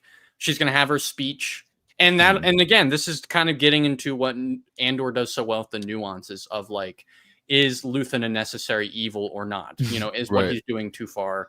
He will do this thing that will finally provoke Mon Mothma to like take a very public stand, and she will be leading the rebellion. But in doing so, she'll be like, now I'm here. We're going to do things my way. And it's going to be a bit of like an ugly kind of leadership shuffle and bye-bye Luthen potentially. Yeah. Yeah. I think that would be a really interesting way too to recontextualize Saw Gerrera and Mon Mothma's conflict. Where Yeah. it's like Saw Gerrera calls her out for, you know, not doing enough for following the rules of the Empire, but it's like, you know, just imagine the recontextualization where it's like Mon is thinking in that moment, you don't even know. You don't even know, man, what I've ordered to happen, what I've made happen. You don't even know. I feel like that would be a really, really interesting thing to do. And it feels so Tony Gilroy to do that too. I'm hoping we see the radicalization of Mon Mothma in this season because I keep saying, and when I was on Triad of the Force talking about her as well, I was like, how does she go from this humanitarian to like a military leader? I mean, she still wants to like keep people safe at the end of the day, but she also has to lead a rebellion and people. She can't feel bad, and she's like, we've got to attack the Empire, but don't like kill the stormtroopers. That's not really going to do anything, unfortunately. Is Mon going to kill someone? Is Mon Mothma going to kill someone this season? That was another thing I thought. Her husband, and that's what kind of primes her to be okay with killing Luthen. We're cooking right now. This is something I've wanted to bring up. I've seen a lot of people theorizing this. It became like a popular theory in the last week. People think that Mon Mothma may be cheating on her husband with Cassian Andor. Oh, hate that. Ooh, that would be insane. You think that I there's a kind of world love where that. they kind of put like a. I don't love that like, for Bix, but I love that. That's I just never even thought of like putting a romantic spin on like Mon and Cassian's relationship. Like, I guess I never even considered it. But like, what if, you know, Mon Mothma's like, you know, I'm caught up in this rebellion stuff. I just want to live free. You know, like there's this hot young man, and I was forced to marry this loser. If she's gonna cheat on anybody, like cheat on pairing with anyone, if it's not Tay Kolma, then I don't want it. Yeah, that feels like a better call. I agree with that. I don't know where this idea came from, but it was like a really like I saw so many people talking about it. I'm like, is this really? I'm sure there's plenty of fanfics about it. Well, because to me, I always thought of like Mon and Cassian the same way I think of like Leia and Poe, like very motherly relationship. Especially at the end of the Rogue One novelization. Ew. Now I'm thinking about Leia and Poe hooking up. Oh, yeah, no. Maybe that's why, like in Rogue One, when they're all in like the war room and Cassian's being all tough, you know, he's in the corner there, cool guy, never making eye contact with Mon. Mon's not talking a whole lot because there's something awkward and unresolved in the room between them, and it's like all the other rebel officers are just like, why did they do that, man? It just makes it so awkward in here when we're trying to get shit done, you know. Like they could recontextualize that relationship. There is some merit to that, I think. So I don't know if it's going to be them hooking up, but if there's going to be, they could totally play it like something awkward happened. I mean, it could even be that she made him kill Luthen, and that's why they're kind of awkward. Or it could be because they hooked up. You know, the possibilities are endless. I could see Mon or like poisoning Perrin, or there's this weird dagger that could just be something that Luthen has in the trailer. But I'm like, if Mon Mothma were to have a weapon, I think it would be like a dagger. Like think Padme going against Anakin in like the concept art for Revenge of the Sith, where she was gonna like stab him with a dagger. Like if Mon was gonna ever wield a weapon, I think it would be like a dagger. I can't see her wielding a blaster. What's that line from season 1 where she's like, you missed the rock in my other hand. You know what I mean? I show you the stone in my hand, you miss the knife at your throat. Foreshadowing. Ooh. Ooh. Nice. I love it. Tony Gilroy. Can you bring us in? And that's an underrated, like, kind of Mon moment, that entire episode. But let me not talk too much about that because I could go on forever. Well, no, I was about to say let's talk about it because I was just rewatching that episode the other day, and just the acting where Mon smile, just so good, so good. And I like to think of the moment where Tay is like, oh, maybe I'm talking kind of wild. Let me tone it back. It must be the Chandrillan punch or whatever. And I like to think of him having a slight buzz, but then Mon also trying to have this really serious conversation with him. And just thinking of him being like a little drunk, but also trying to be like taking it all in. And then she's like, smile. And he's like, yeah, the writing's really good too, where it's like Mon Mothma, because when Tay asks like what does she need this for, she says a whole bunch of nothing. A Chandrillan outreach program. Yeah, like she has like this whole, like, it goes on for like 5 minutes, and then at the end of it you're like, she did not answer the question though. It's just perfect. And even Tay's in that mindset is like, you know what, I don't even need to know, Well, he literally says like, what is it for? And Mon says something to the effect, or what is it? Or what are you really doing? And she says, I'm not going to tell you. Yeah. So interesting. Whatever it is, you probably are better off not knowing. Yeah. Right. But maybe her politics are a little strong for his taste. He knew exactly what she meant. Yeah. That's why I need them to hook up. Yeah.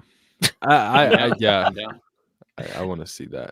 I feel like they're going to reveal, like in a novel or something, that Mon Mothma definitely wanted to be with him, but it's got forced clear. to be with It's bitch-ass clear. Mary. Lita refers to Tay as Mom's old boyfriend to Vel. Oh. And Mon's like, it was in grade school, which we don't know what grade school consists of on Chandrilla. So they could have been 6. No, she was married at 16. Never mind. Or no, she was married at 15, became a senator at 16. Oh God. I mean, maybe they were 12. Man, we gotta do something about change on society. Yeah. Well, questionable. Y'all made the comment. One of you made the comment earlier about, well, they have to get married on Chandrilla because it's a Chandrillan like tradition. I'm like, maybe it's only legal on Chandrilla too. I can't. I saw, Austin, you queued up something that I thought would be cool to talk about. Yeah, there's a like. There's a video, because that was not even what I was talking about. I know what you're talking about, and it's in this. So. Oh, they actually released something? Yeah. There's the ship. I came with you to be part of something. It's a different kind of mission. It means so much to reconnect with the cast of Andor. It's this amazing story that is so important for all of us. If it goes up in flames, it will burn very brightly.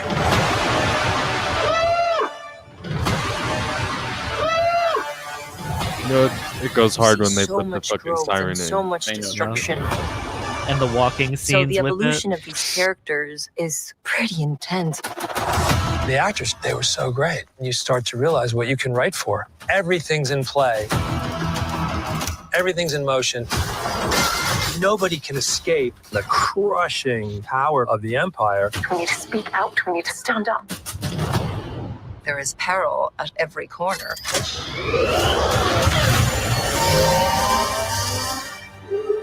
With the script of Tony's caliber, the depth and the humanity, I think it's very beautiful. There's something more here, and you feel it. But if I'm giving up everything, I want to win.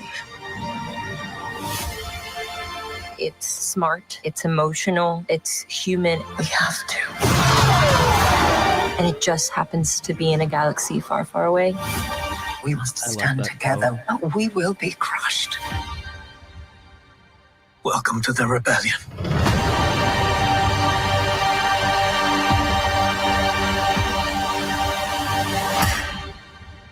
Oh. Okay, I guess that wasn't what I thought it was. But it's still cool to see. Oh, for sure. I love getting those behind the scenes moment, and that lines that Adra Arona says about it's it's something, it's human, but it's just in a galaxy far, far away. Or it's real, like it's human, but it's in a galaxy far, far away. I love that quote. And that's really Andor. That's what I think makes a lot of us connect to it so much. Yeah. 100%. Yeah, some breaking news here. Breaking news on the Wayseekers Celebration Station. So, an extended trailer for Andor Season 2 shown at Star Wars Celebration reveals Admiral Raddus is in the show. I thought he was going to be in that trailer that day. I knew that's what you thought, and I thought he was too, but I mean, we don't know because it's breaking news, so we'd never seen it. Why does this say April 23rd? Interesting. Suddenly looking at my calendar to make sure. It's supposed to be the 22nd. 22nd. Yeah. It better still say 22nd. Okay, we're good. We're fine. Please don't tell me you delayed it. Yeah. Hell yeah. I'm excited. I feel like I there's nothing else I could see or anything else. I just need to see the show. At this point, there's nothing else you can tell me. I don't want to hear anything else. I don't want to see anything else. I'm just ready to watch the show on Tuesday night. I did want to ask Parks kind of a follow-up question before. You mentioned Darth Vader. Earlier in the chat, Ringmaster posted Tony Gilroy recently made some interesting comments in the Hollywood Reporter regarding legacy characters appearing in Andor. Yes, Ringmaster, if you're still here, I know Austin and I are aware of that. Did we talk about that yesterday? You and I talked about it recently. But Parks, I'd love to hear what you think about that, especially since you did mention Vader, even if it's delusional. But what do you think about this versus in season 1 where it was very no legacy characters at all, but now Tony Gilroy is like, oh, we get to play a little bit with legacy characters possibly. Yeah, I mean, maybe I'm kind of off base here, but I take Tony Gilroy's like comments about Star Wars generally outside of Andor with a grain of salt because he's not a Star Wars fan, and in his own words anyway. By now I'd be surprised if he said he wasn't, but I don't know. I think he is now. He has to be. He literally made one of the best Star Wars. He has to be a Star Wars fan. Right. No, so for me, I kind of interpret that as like, okay, maybe that is Vader, but also what if that's just the characters in Rogue One? But maybe not, because he did work on Rogue One, so he might not think of it that in those terms. But I mean, there's certainly like, there's some, I think, obvious characters that could show up. You could see Bail Organa. Maybe we had a heated Tarkin shows discussion up about Bail yesterday. Well, because the speculation is that he's the one that Tony Gilroy is talking about being recasted, because Tony mentioned how there was like he said there's multiple characters he wanted to be on Yavin, but it didn't work out because of scheduling, and one of the characters had to be recast. And there's an actor that was, I don't know his name. I wish I did so I could. I'll try to Google it. But he was cast in the show like a year ago, and he's like the spitting image of Jimmy Smith. So people think that maybe he was the one. But like that one's an unfortunate recast because it's like Bail Organa, or Jimmy Smith has played Bail Organa recently, especially in that timeline. But what I brought up to Scotty with it is like Bail Organa is a character that has to be in the show, right? Like it almost would be a disservice to not have him in it at some point, especially once they get to Yavin. That it's like I would much rather them recast him than go around the awkwardness of like trying to avoid Bail Organa. Yeah, no, I mean, you have to have Bail there. So agreed. And it's one of those things where Ringmaster. it's like, they shoot this show in another country, and it's in the UK, and that is unfortunate. I mean, he was even in Obi-Wan Kenobi, and was he in no, he couldn't have been Ahsoka because he dies in Alderaan. That's right. R.I.P. Alderaan. I'm just now learning about this. Like he was in something else though. I mean, Bail Organa was in Tales of the Jedi, and then maybe in Bad Batch, but live action Kenobi was like the big return of Bail. And I mean, he was in Rogue One. So right, yeah. That's probably it. Has to be Bail then. Like he's not gonna say that about General Dodonna because General Dodonna was already recast in. This man looks like Cassian Andor's father, not no Jimmy Smith's, but okay. What if Cassian's real dad shows up with his sister that he's been looking for? It's Cassian's sister. Shoot, now that I don't know if I want to be part of the rebellion anymore, because this is what I was looking for in season 1, and shoot, maybe that's a whole arc. Cassian being like, and then Mon Mothma has to seduce him to keep him around. See, it's all connected, all and then coming after, together. yeah, and then she's like, hey, kill Luthen, and also, I mean, yeah, I guess he could be Bail Organa in the background. It's dark on Yavin. It's like, at least it wasn't Rogue One. They ain't got that much money. They had to string up some like lights and stuff in there. So maybe it'll look okay. I know you did start to mention before I cut you off. You did start to mention Tarkin as well. Yeah. How would you feel about... Oh, could that be the person they recasted? I hope But so. that's- I do not want to see deepfake Tarkin personally. Yeah. Well, that's the thing that I mentioned yesterday. You have to remember it's within the context of someone who was not able to film because of scheduling. So it's not a Oh. deceased actor. It's someone who could not be there for filming. I'd like to see Tenra Pamlo. She's my Glupshido from Rogue One. Who's who that? also was in the- Okay. I know who you're talking about. Who's also you say the in name, the... and I'm like, who? She's the senator for Taurus, the Knights of the Old Republic planet, which I love that connection. But she's also She's in the Bad right? Batch. Yeah. Yes. Okay. I see her. I see her now. Yeah. I just really have enjoyed everyone in her. that room in the last arc for sure. Like we need to see all those senators. That guy that looked like Adam Driver's dad too, that's like arguing with her. Bring him back. Why not? No idea if he even has a name. And of course, Scotty's daddy, Antok Merrick. If we're seeing Radis, 100%, Antok Yeah. is rolling up in there. Daddy Blue Leader.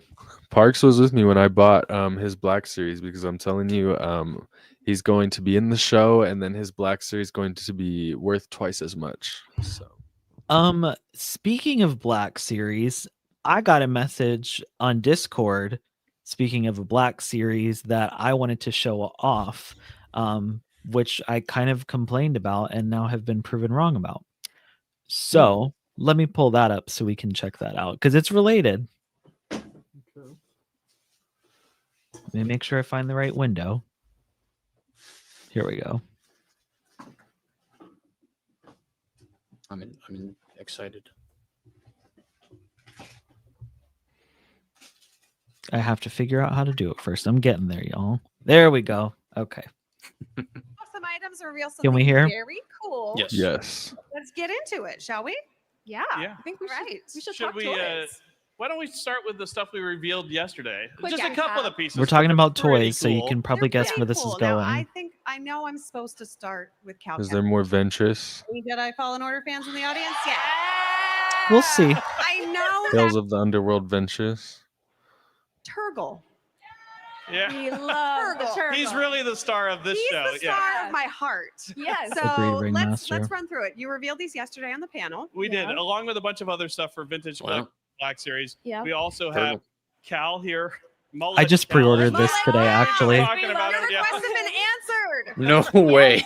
Yup. Yes. You didn't He's know got a you wanted removable it, but now head. you He do. can have the regular I one knew too. I wanted Oh, this. nice. I always That is I also insane. knew. This is my preferred Cal. The first Are you meme not getting Black my Series. emails? And that's exactly what I described it as. I must be filtering And I for think he's mullet. got a white But- lightsaber Yeah, blade because yesterday, remember, I said I wish they would have done one that wasn't blue.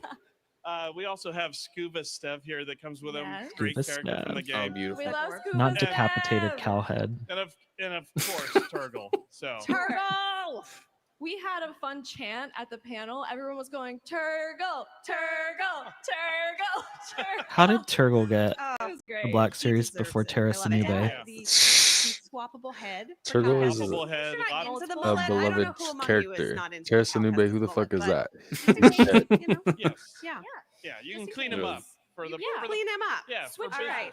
All right. Business on one head, party on the other. Exactly. Yes. Now I know he's not here on this table, but All Isn't right. there a sweet little baby bantha also on that list? There was Yeah. a sweet baby bantha. Is Oh he my God. already Rebels in my bag Ahsoka? backstage, perhaps? Is that why he's not on this There's table? only one here. $8. And he's in, He's the in my display She case looks at our good. booth, And he's but, silky soft. yeah, He's so lots of soft. great hair. The team did an amazing job just Yeah. integrating I don't all want to that spoil it, so I don't want to skip. creepiest of I feel like I already know what It's it is. Hey, he's a cutie. No creepy. I was about to say, because I was like, we talked about this stuff yesterday. Why are you But surprised? yeah, he's over there, so come check him out. Yeah, absolutely. Along with all the other reveals, the exclusive Yes. Oh, of Jesus. Ronan and the droid. Okay, here we go. Fantastic. Oh, you literally Oh, said. wow. Helmet. Yes. You're like, Manifested that. It's amazing. I manifested the mall series yesterday too. Scotty, quick. What else is going to get announced today? Thank you again for I know. answering my I don't know. I don't have to think it's actually going to happen. I have to complain about it on stream, and then it happens. Yeah, this Gotcha, one's special. gotcha. This one comes from the heart. I feel like a lot of people have been asking for this one, I so love it. we're happy to deliver it. I'm a lot of people. Details. I hope we can get in close, but there's these beautiful details. The weathering. It looks like it's seen some things. Yes, but when you put it on, you try to talk. Will it like garble your voice? You know? No, because they talk normal in Rebels. Oh, you're right. Get that weathering not This is the heavy, version. This not is the overheavy, helmet specifically just, from just Rebels. the right amount. And I think this Not one damaged. really shows that off.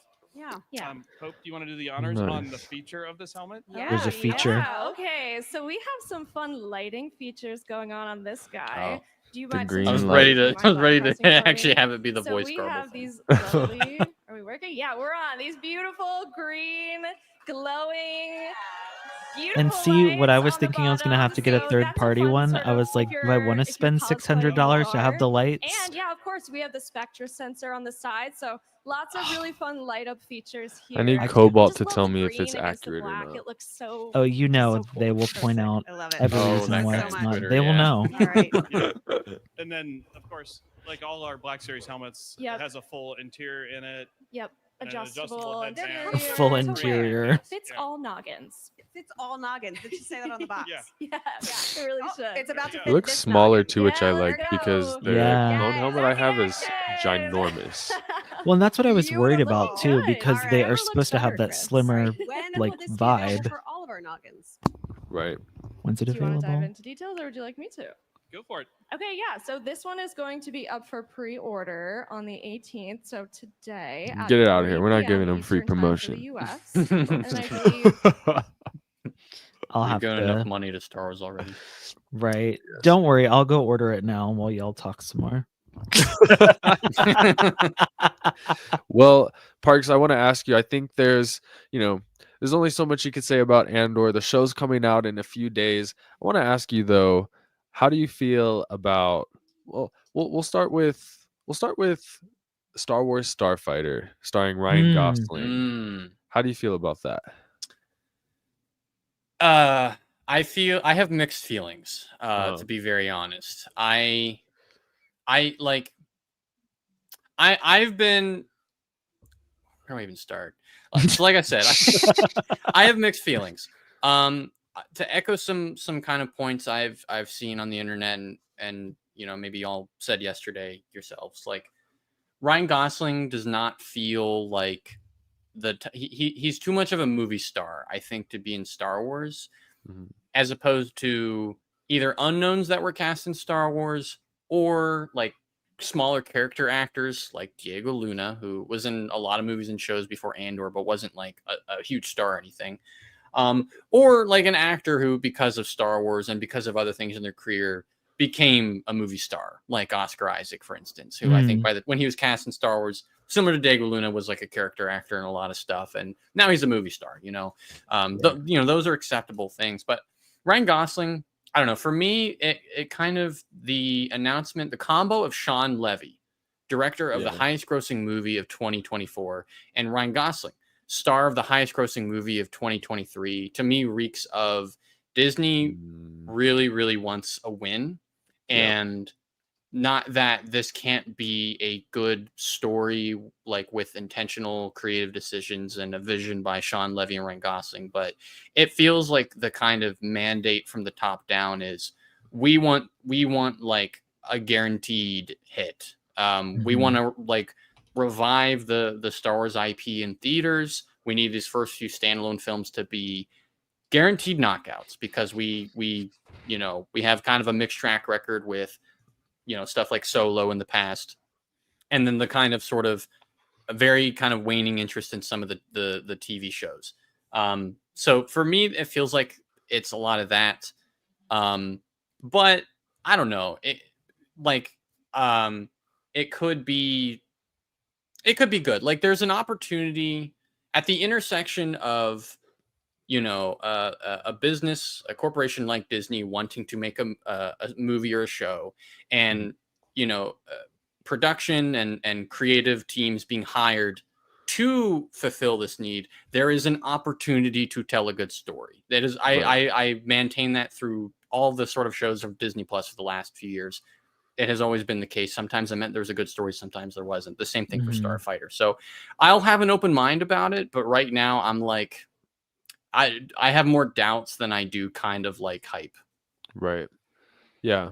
I think that makes sense. I think it echoes kind of like what we've been talking about. For me, I definitely feel that about Ryan Gosling being a recognizable actor. With this one, I just feel like it's like a bold move to bring on Ryan Gosling and Sean Levy almost, that I'm like, it almost feels like Skeleton Crew in a sense. I'm getting the same vibe here, where it's like maybe there's a chance for them to do something new and unique here that, I just have a feeling that I'm going to end up really liking it. I'm hoping with the Ryan Gosling thing, they just, put him in some makeup or something, don't make it too recognizable or something. Yeah, that's what we talked about yesterday. But, you kind of bring up a great point that, like, director of the highest grossing movie last year, lead actor in the highest grossing movie the year before. Yeah, there might be some corporate workings there. Well, yeah. Don't forget legacy actress of sci-fi, Sigourney Weaver, also being brought into Mando and Grogu. I think there's but that's almost expected at this point. Where like Jon that's on Favreau's brand just for... he's bringing in like all these popular movie stars from 20-30 years ago. Okay, I see where you're coming from though, Scotty. I think why I excuse Sigourney Weaver a bit more is that like Austin said, sci-fi royalty, and Bo-Katan, like Katie Sackhoff as Bo-Katan, like not nowhere near Sigourney Weaver level, but like in her own career has led a lot of sci-fi shows and sci-fi projects. And so Sigourney Weaver just feels kind of like the same category as that. And so for me, I go, that makes sense. That's fun to see. I'm okay with that. But yeah.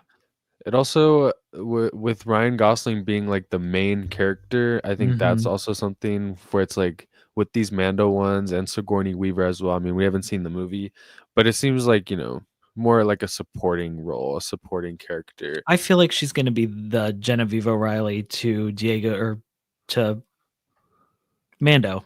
Pedro Pascal. Yeah. Sorry, I'm trying to think all these actors' names are getting jumbled. She'll be like the Mon Mothma to Mando, as Mon Mothma is to Cassian. Yeah. Here's another one. Rod of the Hutt.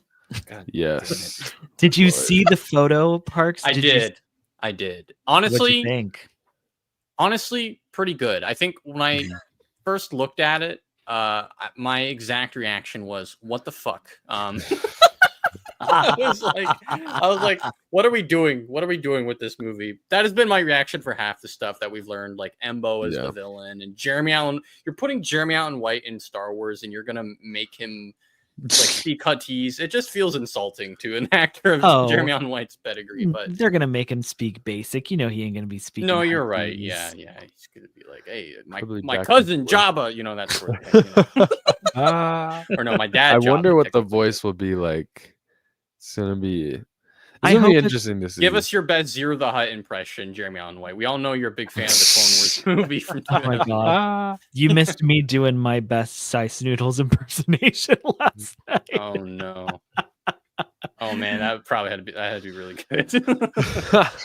It was something. You can go back and watch it, everyone, from our day one stream. Yeah, go back and scroll through all 8 hours to find that 1 second moment. Yeah, no, I mean it just, again, the casting of him doesn't feel Like, it feels wasted. I just don't love. It just feels like very unfortunately on brand for this like corner of Star Wars that Filoni and Favreau are working in, where it's like, guess what? Like all your faves from the Clone Wars, but not really, are coming back in Rod of the Hutt. It's Rod of the Hutt's turn, and possibly Embo if that actually happens. Even though there was no confirmation to that, but Yeah, that's a great question that we bring up Embo, because something I've been curious about is who is going to be the villain of this movie. What do you think of that? Do you have any guesses for the villain? A clone of Moff Gideon who escaped. Mando, I'm back. You know, like. Yeah, no, I would walk out of the. No, I wouldn't walk out of the theater. My ass would stay seated because it's Star Wars. But no, I would definitely roll my eyes. No, I mean an Imperial warlord. Like, give us a cool warlord who works for Thrawn or something. If that's where this is all going, like, just give us a cool, memorable villain who, you know, played by a charismatic actor, willing to do desperate things to kill the Mandalorian. You know, it'd be cool. You know, right? 100%. The Force. Yeah. The one thing I never had. The Force. The Force. Yeah. So, Parks, the other big announcement yesterday was Maul Shadow Lord. Remember the Clone Wars? What do you how do you feel? How do you feel about? No, I just yeah. It's like, yeah, oh boy, another Clone Wars spinoff, you know. But no, honestly, very excited. I think it makes sense. Wasn't there there was a rumor about a Maul spinoff years ago, right? Yes, that's how we got onto the topic about it before this actual panel. Yeah. Apparently, according to someone that I trust a lot, that says he talks to people, he's been very correct in the past. He says that a Maul project has been like at the top of Lucasfilm's priorities. In 2020, they were looking to do something in live action, but then Ray Park kind of had some drama. His news got leaked or something. Leaked by himself, maybe. Yeah. But yeah, so they moved on from it. But you know, something that I think people were talking about yesterday is that it was one of George Lucas's ideas to have like Darth Maul and Darth Talon. Eventually, it looks like Darth Talon will be in it. So like this seems like it's like been like years and years to come. Like this was meant to happen. That was George's sequel treatments for the sequel trilogy. So I'm excited to see some of that brought back in myself. Yeah, no, there's tons of potential. Yeah, I mean, Maul is such a popular character, and I think what is great about the announcement of this show is like, nothing against the Bad Batch, but like Bad Batch, that show very much was a show for Clone Wars fans. It's like, if you know, you know, these guys who appear in the 7th season of this animated show, you know, like. Not that you can't meet them for the first time in the Bad Batch show and follow along, but like that the pitch for that show was very from the beginning very much, if you know, you know. If you've seen The Phantom Menace, one of the Star Wars films in the saga, and arguably the most hyped the world ever was for a Star Wars movie, then you know Maul. You know, if you watched the Clone Wars, you know Maul. If you watched Rebels, you know Maul. If you watched Solo, you know Maul from the one scene at the end and are like, why was he there? Why did he turn on his saber? I know it was Maul. Why did he, you know? Yeah, so I think that is like, from the standpoint of kind of ensuring Lucasfilm Animation can keep cooking, can keep doing what they want to do, which I'm very much in support of. Like, Bad Batch is, to me, always felt like this is something we want to do. No one is telling us to do this. We want to do a spinoff about the Bad Batch. We think it would be fun. Maul is you know, like, going to help them continue doing that. It is going to bring, I think, a new wave of kind of fans into the animation. This smaller pocket, maybe not. I not to overestimate how small it is or underestimate the size of it or anything, because I'm sure it's not. Like, you know, a lot of Star Wars fans watch the animated stuff, but it's a very loyal audience that I think that they serve, and this is the potential to kind of blow it up and make it a lot bigger. And those people will get to go through watching the show, be then encouraged to go watch the Clone Wars and Rebels and Bad Batch and all the things and the Tales of shows. So I really like that element of it. Maul and Talon, like Darth Talon specifically, I think that's interesting. I know nothing about that character other than just like the reputation she has on the internet. So it'd be great to like make her a character, a fully fledged person. Yes, a fully fledged person, and all that entails. But no, and it also kind of reminds me a little bit of like when they announced Andor, in the sense that I think Lucasfilm wants to prioritize like working with people that they really like working with. And Sam Witwer is someone Lucasfilm loves. He does voices in all the Star Wars movies. Obviously, he's always coming back for the animated stuff. Maul is a beloved character there. People associate probably Sam Witwer as much with Maul as they do Ray Park, potentially more. I think for our like generation, Austin, like probably more than Ray Park. Your generation, me too. You too, Scotty, you're welcome. And my millennial ass agrees too. I'm ready for him to Sam Witwer to take over in live action. I'm sorry, I didn't mean to do that to you. That was rude of me. No, I'm you sorry. didn't do it to me. I was just like, no, I'm with you. Okay, great. Okay. Called you old. More than whatever. Called you a Ray Park fan. I don't know what's more insulting.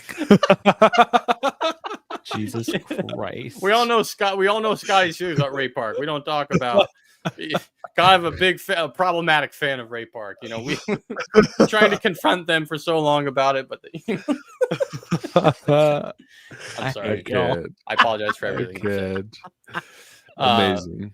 But I think it has tons of potential, and it will answer genuine questions I have about Maul all this time, where it's like, I remember when Jedi Survivor was coming out, and I was like, Maul's going to be in this one. That was like a prediction in the back of my head of like, he's got to pop up somewhere. We got to get some story with him somewhere to see like where he ends up in Solo. And this is it. So yeah, really cool. Yeah, I 100% agree. It ties up loose ends that I've wanted to see tied up. And I'm excited to see like Maul in between Clone Wars and Rebels, to see how he got to that point in Rebels. I hope to see Kira, but these are all things I've said. So yeah, Parks, it's been absolutely amazing having you on here today. Thank you so much for coming on. You always do great on these podcasts. It's almost like you need your own podcast or something. So yeah, I mean, one day, Austin, maybe one day soon, one day far away from now. Who knows? Yeah. So yeah. It sounds like something you need to put into the works immediately. But until then, Parks, thank you so much for coming on. Everybody, please thank Parks for coming on. Make sure to find our tour on his YouTube channel. Not that he needs our promotion, but all of his stuff is in the description. Yes. Check out The Myth That Rogue One Shattered. And one last thing, Andor Season 2 is going to finally answer the age-old question: what is the myth that Rogue One shattered? And we will all find out at the same time. Thank you so much, Parks. People still don't know it. Yeah. All right. Thank you so much. Thank you so much, guys. And by the way, before I go, y'all are killing it with your coverage of Celebration. Keep Thank it you up. so much. Y'all are working hard. I hope it rewards you in the best way for the rest of today and tomorrow. So yeah, thank you. Yeah. Yes, we love you, Park Chicago. Have a great rest of your night. All right, you too. Take care. All right, folks. That was awesome. So amazing. And, just to talk about Andor Season 2, even if nothing major happened, it's just really, really cool to get to talk about it, especially with Parks, Yeah. Such an intelligent young man. I know. I know. I'm like talking about real world history. I'm like, wow, I never thought of that. He said he comes up with the coolest stuff, and I'm like, you're so true. And watch his videos, people. They're really good. 100%. Well, folks, in about an hour, the Ahsoka panel will be coming up, and we'll get to talk about any updates for Ahsoka Season 2, talk about Season 1. We'll be joined by Jonah Edward after that. But before then, we are going to take a little bit of a break. We have some Wayseekers content queued up for you guys to Wayseekers watch. programming. To watch until then. But yeah, we'll see you guys in about an hour. And thank you so much to everybody tuning in. We hope to see you guys back in an hour. Don't waste any time getting into this. There's a brand new animated Tales of series. We really know nothing besides Ventress and Cad Bane is returning. Scotty, do you have anything to say before we get into this and see what this is all about? I'm gonna have an anxiety attack if we wait any longer. Okay, well then let's just watch. Just do as I say. Never can be too cautious with strangers out here. Battle droids Western again? vibes. Again. Well, that's right up Cad Bane's alley. Stranger. Lady Ventress. Oh, Lady Ventress. We got a problem here. Just saw him right in.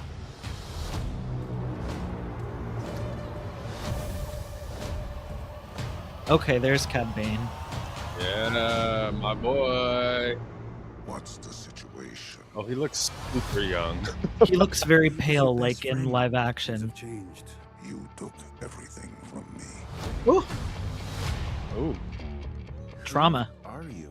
I was Count Dooku's lead assassin. The yellow saber. I don't want that life anymore. That's right, bitch.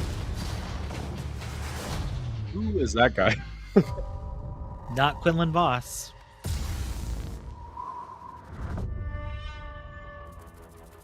Was that an Inquisitor? I guess so. No Oh, one yeah. needs to die. Is it He's gonna not be a new Morag? fucking Inquisitor. Oh, No, that's it is the a new new one. Inquisitor. You just saw his face. Completely new. Oh. Get them. Oh, and like a little Padawan? Out Omega? Oh. You're gonna pay for what you did. Ventress with the Padawan. I kind of love that. I hope it was worth it. It will be.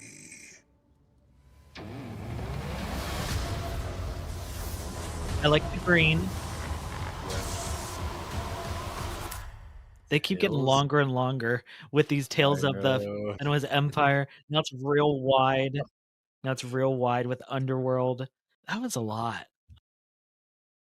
It's officially March Madness, but the only thing is neither of us know the first thing about basketball. But what we do know, Star Wars. One of the most recognizable objects in the Star Wars galaxy is the weapon of a Jedi Knight, the lightsaber. And in this episode, we're going to determine the best one of them all. The way this will work is we compiled the 32 most popular and recognizable lightsaber hilts throughout Star Wars canon and matched them up randomly against each other, where we will have to debate which one is better, eliminating them off one by one until there is only one left. Which lightsaber will be the last standing? Jedi or Sith, light side or dark side, or Anakin or Vader? Let the lightsaber lunacy begin.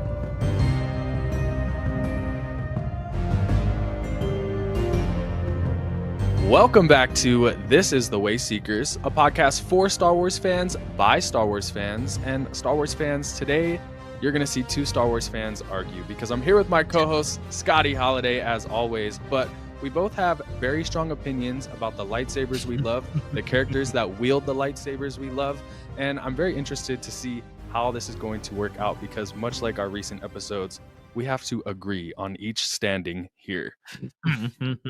Yeah, and we all, if you've been keeping up with our episodes, you know that sometimes we can get into it a little bit. So this will be a very fun episode. Yes, absolutely. Well, let's not waste any time. Let's get into it. This is the lightsaber lunacy, the battle of the Star Wars lightsabers. And we're going to start off with the classics. The Skywalker lightsaber versus Darth Vader's lightsaber. So we have the lightsaber hilt that Anakin wielded, Luke wielded, and Rey wielded, the Skywalker lightsaber, and then Darth Vader's lightsaber from the original trilogy. I'm going to be honest, I'm such a fiend for the original. I love the Graflex lightsaber. Okay, And for those of so- us who don't know hilts like you do, which one is the Graflex lightsaber? The Graflex lightsaber is Anakin's lightsaber, and they call Oh. it that because it comes from a Graflex camera flash hilt. Okay, I agree because the Darth Vader one looks like a toy. Yeah, absolutely. So, all right, Skywalker saber it is. Moving on to the next round, we have two interesting characters, Mace Windu versus Kylo Ren. And right off the bat, I'm not a huge fan of gold on lightsabers, but for me, Mace Windu. Interesting. I am inclined to agree with you, but also Kylo Ren, I love him as a character, and I have to give it points because it's unique and new. It's so unique and new that it caused controversy from the first second it was released. But see, I am a fan of gold on lightsabers, so you know what? Mace Windu wins. And keep in mind, Mace is also unique. He was the first purple, so yeah, very true. All right, and for the next round, we have two very unique lightsaber designs, Palpatine's and the dark saber of the Mandalorians. This one is hard. I think it's going to be easy for you because I know that you don't like the gold and we make fun of the chode lightsaber that Palpatine has. But I think his lightsaber design is elegant. I really like it. But at the same time, I don't know if it fits his character now that I think of it. So I'm going to have to go dark saber. Well, I'm gonna screw this all up because I think the dark saber hilt is really ugly. Oh, really? The blade, yeah, the blade's super cool, but I hate the hilt. So I was thinking Palpatine, and I think it fits him perfectly for the persona he puts on. Yeah, but at the same time, it's like he's a Sith, right? So the persona he puts on is to cover up the Sith thing, like his cover up. It's not like he's covering up as a Jedi, you know what I mean? But I guess that's true. Yeah, I think I agree with you. I think Palpatine. I can. Thinking of the hilt, if we're just focusing on the hilt, for me, it's Palpatine. If it was blade included, then obviously Darksaber would probably take it because the blade's just so cool. That makes sense. That makes sense. And like I said, I really do like Palpatine's lightsaber. So yeah, Palpatine wins this round. All right, so this round is an interesting one. We have two characters that I feel like are kind of in similar paths on their journeys, or at least close, with these two designs. So we've got Kanan Jarrus versus Obi-Wan from The Phantom Menace. And this is a really hard one for me because I don't really love either of these designs. Interesting. I really don't like the lightsabers with a lot of black on them. Going back to the Vader one, it always gives me kind of like toy because it's not metal, I guess. So for me, I guess I'll have to go with Kanan. And I do really like the emitter on Kanan's saber. Yeah. See, the thing for me is I really love Kanan's lightsaber. I love the design. It looks very sleek. I also really am a fan of lightsabers that are unique, and Kanan has a very unique color. Obi-Wan's Phantom Menace lightsaber, probably my least favorite lightsaber in all of Star Wars. I can't lie. I hate the nub bullshit. So yeah, that's an easy one. All right, for our next one, we have the Temple Guard dual-bladed lightsaber versus Ahsoka's two lightsabers from the Clone Wars. I'm not gonna lie, I think Ahsoka's lightsabers are kind of boring in themselves. You know, it's cool that she has two lightsabers, but the design itself doesn't even compare to the very unique design that the Temple Guard lightsaber has. You know, it's funny. Going back to last round, she kind of has that same nub that the Obi-Wan Phantom Menace lightsaber has on the end of hers. It's a lot more aesthetically pleasing on her sabers. Yeah. And as much as I do like these sabers, you're right, they're not very intricate at all. They're very plain. And the Temple Guard lightsaber, it definitely is a lot cooler. They're a lot more unique too. Yeah. So I think we're gonna go with the Temple Guard.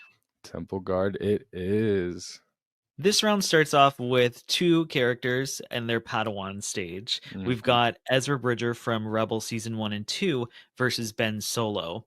And I really like Ben Solo's lightsaber. Really?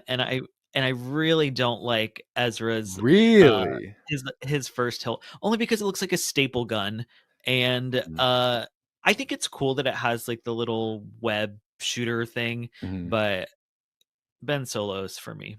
See, I hate thick lightsabers. I love Ben Solo, but his thick ass lightsaber does not work for me. It works much better when he has the cross guards, but this, it's so big and fucking bulky. I'm just like, how does that work? Whereas Ezra's lightsaber, it not only looks cool to me, it has an actual story to it, because Ezra, as we know, is a very unconventional Jedi, and we know that Jedi do not use blasters. We know that from A New Hope, the very first movie, Obi-Wan hated blasters. So the fact that he went from having this blaster lightsaber and then in later seasons having a regular lightsaber, I struggle so hard to accept that Ben Solo could win this round. I mean, he's got to have a thick blade for his sexy big hands. So I guess it's not as thick as the Acolyte lightsabers, and definitely not as thick as the Galaxy's Edge ones. I think it's just as thick as the Acolyte lightsabers. I think that when Leslie Headland was looking at lightsaber designs, she saw Ben Solo's and was like, "That's the one." I don't know. You don't like the story side of Ezra's lightsaber, at least. I get if you don't like the design, but I mean, I like the story, but not the aesthetic. Okay, well, the story, Ben Solo's lightsaber doesn't have much of a story besides it's the same one that he used on the dark side. You know what I mean? Yeah. I'll let you have this one, but just remember that in later rounds when I want something really badly. Yes. So back-to-back rounds, we have Ezra and Ezra. Ezra's second lightsaber from seasons 3 and 4 of Star Wars Rebels versus Qui-Gon's lightsaber. They honestly, looking at them side by side, look very similar, honestly. I know. Unconventional Jedi. Very but true. Also maybe the best versions of Jedi. Right. So here's the thing. Ezra's lightsaber goes through 2 phases. There's the one from Rebels, which I really like because it has like that kind of cool emitter that Luke's lightsaber from Return of the Jedi has, the very thin neck, and I'm a big fan of that. But Sabine adds this big, huge, bulky, fucking ugly piece to the lightsaber. And so for me, I have to go with Qui-Gon's lightsaber, which is very basic but effective. It also seems like it's probably the most practical lightsaber of them all in terms of like actually dueling. What do you think? I really like Ezra's lightsaber, but mentioning the piece about the emitter, you're right. I do like his emitter before Sabine takes over the lightsaber. And Qui-Gon for the nostalgia of it all. Yeah. I mean, when episode 1 came out, I was obsessed with Qui-Gon and I had this lightsaber. Hell yeah. So, and this is the only one that has the black that looks good. I feel like this was like the number 1 option that they made, and then the rest that were actually chosen were like other lesser great options. Yeah. So, and I'll give it to Qui-Gon. I wonder why that is. Maybe it's because it has more black than gray. I don't know, but you're right. Probably. It looks so much more pleasing than some of the others. So Qui-Gon wins that round. This is rude. So we have 2 of my favorite characters pinned up against each other. We've got Asajj Ventress's lightsabers from the Clone Wars versus Ahsoka Tano's Rebels and Ahsoka series lightsabers. And funny enough, as much as I love both of these characters, it's so easy for me. It's got to be Ahsoka's lightsabers. Really? Kind of mentioning the thickness with Ventress. It's got those black accents, which I don't love either. And I don't know, the reveal of Ahsoka's new lightsabers in Rebels, and not even the white blade. The white blade's super fun and exciting and new, but the design of it being less cylindrical and kind of more flat, I don't know. It just really worked for me. Yeah, and Dave Filoni, he uses samurai a lot for inspiration with Ahsoka, samurai films, samurai aesthetics. I love Very that her katana blades. hilt. Yes, exactly. They're katana hilts. So yeah, I agree with you. I have to go with Ahsoka for these ones, but I can't lie, I can't go away from this without bringing up the fact that Ventress's lightsabers make that really cool snake design. That's true. And The I did split want to saber. appreciate that. Yeah. And funny enough, Ahsoka's have both black and gold accents on them. 2 things I've complained about this entire episode so far. Yeah. Maybe it works better because it's flatter, so it just looks different. And it's minimal. It's like little accents. We love it. I love it so much. All right, this next one, we got 2 baddies versus each other. I think this one, for me, is going to be easy. We got Darth Maul's double-bladed lightsaber from Phantom Menace and Count Dooku's only lightsaber. Count Dooku, what the fuck? Like, it's the curved hilt. It's rounded. I love that design, and it's cool how it ties into not only Dooku's ability to fight, but also Christopher Lee. He was a fencer, so, he was part of that whole design. Maul's lightsaber, to me, so basic. It's just regular. And if you look at the prequel lightsabers, literally every single lightsaber is fucking based on this design right here. And so every Jedi member or Jedi Council member has like the same lightsaber, just like reversed. Exactly. I also don't understand why there's so many buttons on it. Yeah. So yeah, I'm gonna agree. I've got to go with Dooku. I think my only complaint about Dooku's is that giant like button to turn it on. I think that's kind of gaudy, but Oh other yeah. than that, I do really like the design. It's curved for their pleasure. It's got the cool little I don't know, not me saying curled for their pleasure and then doing this. It's got the little accent on the end of the emitter, which I Right. don't know, it's just it feels very elegant Yeah. in a different way than Palpatine's does. Like you said, it matches that kind of fencing Christopher Lee presence that he has and that he brought to the character. Yeah. All right, so this round's very interesting. We've got Darkseid Rey's hinged lightsaber from The Rise of Skywalker versus Anakin's lightsaber from Attack of the Clones. And immediately, I don't like either of these, to be completely honest. Anakin's almost looks like Yoda's lightsaber in a sense, which is really weird to me. And I really don't like the red accents on Darkseid Rey. Clearly, I hate gold, I hate black, and I hate non-metallic colors on these hilts. Right. You're very I don't silver. know. I don't know what to pick. So let's hear what you have to say. I have to go with Rey's lightsabers here just because it's cool. Like that shot from the Rise of Skywalker trailer, horrible movie, but that shot still excites me a lot of just the like snap. Yeah. Anakin's is cool, but it's just basic. And for some reason, I'm not a fan of, I see what they're going for here. It's obviously meant to be Darth Vader's lightsaber, but light side. And the only difference is that the piece at the top is silver instead of black. But you know, it just felt weird to me. I was like, I don't know why they even had him with another lightsaber. I think that the Graflex lightsaber should have stayed and been the only one he ever had. But yeah, and Darkseid Rey is definitely way more unique of a design, and once again more intricate, I think. So yeah, despite the red, I'll go with Darkseid Rey. It's got an emitter that's similar to one of the emitters that comes in like the Star Wars Jedi games. Oh, really? Which, or at least something similar, which I really enjoy. And of course, they'd recycle design, so that makes sense. Right. All right, so moving on, we have Luke Skywalker's Return of the Jedi lightsaber versus Savage Opress's lightsaber. So here's the thing. I have to go with Luke's because hold a gun to my head and ask me what Savage Opress's lightsabers look like. The gun's going off. I have no fucking clue. It's just a stand. I mean, looking at it now, like it's cool. It has those fucking things at the end, the pikes or whatever. But Luke's lightsaber is so iconic. And as I said before, that thin bottleneck cap that they have on these lightsabers, like Obi-Wan's saber, Luke's saber, I'm a big fan of that. I like that for some reason. The whole idea of the plasma blade shooting through that tiny little hole. I don't know. I like it. So I have to go with Luke's. Okay, this is so funny that you couldn't pick out what Savage's lightsaber looked like, because for some reason I could. Really? I remembered that it had the kind of spike thing on the ends, which matches who he was trained by, Dooku, which I think is a fun little touch. That's true. And I don't know. I kind of want to go with Savage only because there's literally 3 lightsabers that have the same emitter as Luke's lightsaber. So is it really that exciting? That's true. It was the first one, but you kind of are swaying me with the whole it's based off of Dooku's design, because then obviously it's also based on Maul's design. So it's kind of like this hodgepodge of like, it's an amalgamation of like the people who trained him, which I really enjoy. yeah. Which I mean, you could say the same because Luke's is kind of similar to Ben's. Yeah. Ben Kenobi, who trained him. But I think I want to go with Savage and really stir up some drama. All right. Fuck it. Savage wins. All right. So these 2 lightsabers, 2 Jedi Masters, 2 possible Grandmasters, depending on what happens with future films. We've got Rey Skywalker's yellow-bladed lightsaber, and we have Master Yoda's lightsaber.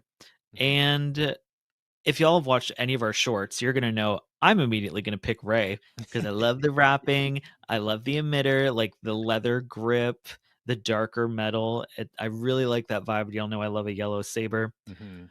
Yoda's lightsaber, I mean, I feel like there's only so much that they can do with it because it's so small. Right. So it's just not exciting to me. It almost looks like, and you might be too young to remember this, but like the little capsules that film would go in from a film camera, like with the with the, I think the gray caps with like the black lid or whatever. It just looks like two of those stacked on Right. top of each other to me. Well, Like, knowing here's Star Yoda's Wars lightsaber. and lightsaber history, it's very possible that that could have been the inspiration for Yoda's lightsaber. But I have to agree with you. I mean, Rey's lightsaber, it's so unique. It's cool. I mean, I hope we get to see more of it. God, I same. don't love that it was just in the end of Rise of Skywalker. And yeah, Yoda's lightsaber, it's like, I mean, we know it had to be small. It's Yoda's lightsaber, but at the same time, it's also Yoda's lightsaber. And this is what they gave us. It's just not giving anything. You know what I mean? No. So It's giving smushed Anakin Attack of the Clones lightsaber. exactly. And we all know how we felt about that lightsaber. Yeah. So moving on, we have some very elegant lightsabers here. We have Stellan Gios from the High Republic, which we both didn't read. Actually, I did read the books that Stellan Gios was in Phase 1. And then Leia's lightsaber from Rise of Skywalker. This one, to me, I saw your face. You looked a little scared to do this one, but it's Leia for me. I fucking hate Stellan Gios' lightsaber. Okay. This is really ridiculous. I'm going to sound so backwards of everything that I've said. I like Stellan's lightsaber hilt better because it looks more elegant, and I really don't like rose gold.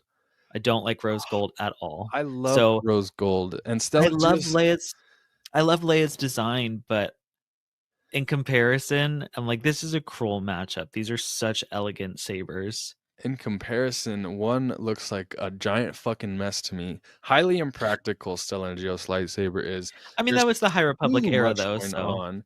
Yeah, I mean, I definitely get that, but there's just so much going on with it. Leia's lightsaber, I know you don't like rose gold, but I love rose gold. I love the, like feminine energy of her lightsaber, that they weren't like scared of, making her lightsaber more feminine. And then also the thin neck. how much more can I say? And it was also based on Luke's lightsaber, who trained Leia. So I don't know. I also own this one. I also own Leia's lightsaber, so I've seen it up close, like every intricate detail. I agree. Listening to you talk about it, Stellan's is really chunky and impractical, and just thinking of holding that. Right. I have like not big hands, so I could not maneuver that blade at all. I'd need Leia's soft little feminine lightsaber for my little small feminine hands. Right. So, and I do really like Leia's lightsaber, and I love it for her. I just don't like rose gold, but if she does, that's fine with me because we stand Leia. So absolutely, Leia. Wow, I'm doing great. I'm making my winners stand out. Scotty can't say the same.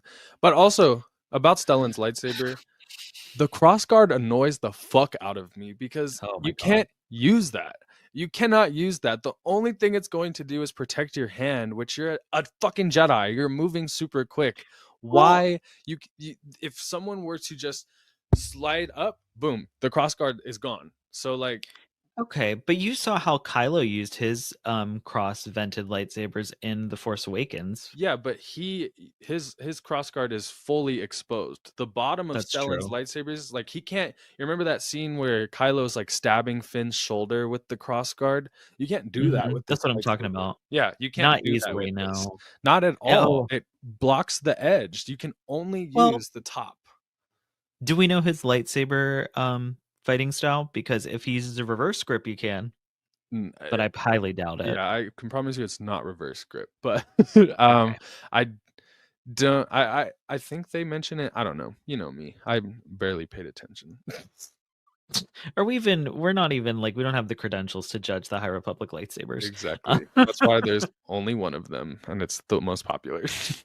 This round is really interesting because I feel like we've got two really unique lightsabers, and I would consider them both Padawan lightsabers, at least in the Cal Kestis iteration. So we've got Cal Kestis's lightsaber, the damaged lightsaber, versus Gunji's lightsaber.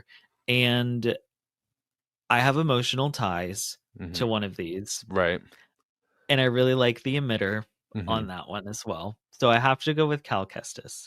I love Gunji's. It's really cool. It's great for the character. But it's not my favorite for me. I would not pick that for myself. So Gunji's lightsaber is in my top 3. Let's just say that.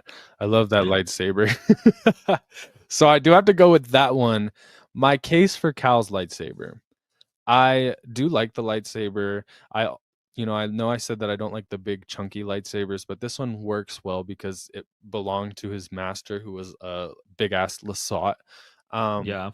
But I mean, Gunji's lightsaber, it's wooden. It's so elegant. Cal Kestis' saber is so uniconic that in the second game they were like, "Fuck it, just make your own."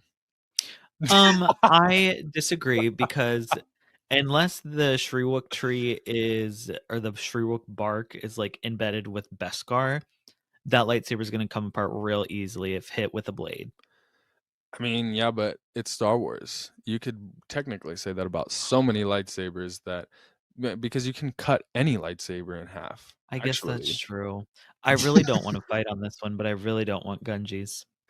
But why? It's a wooden lightsaber. Cal Kestis it's just a standard big ass saber.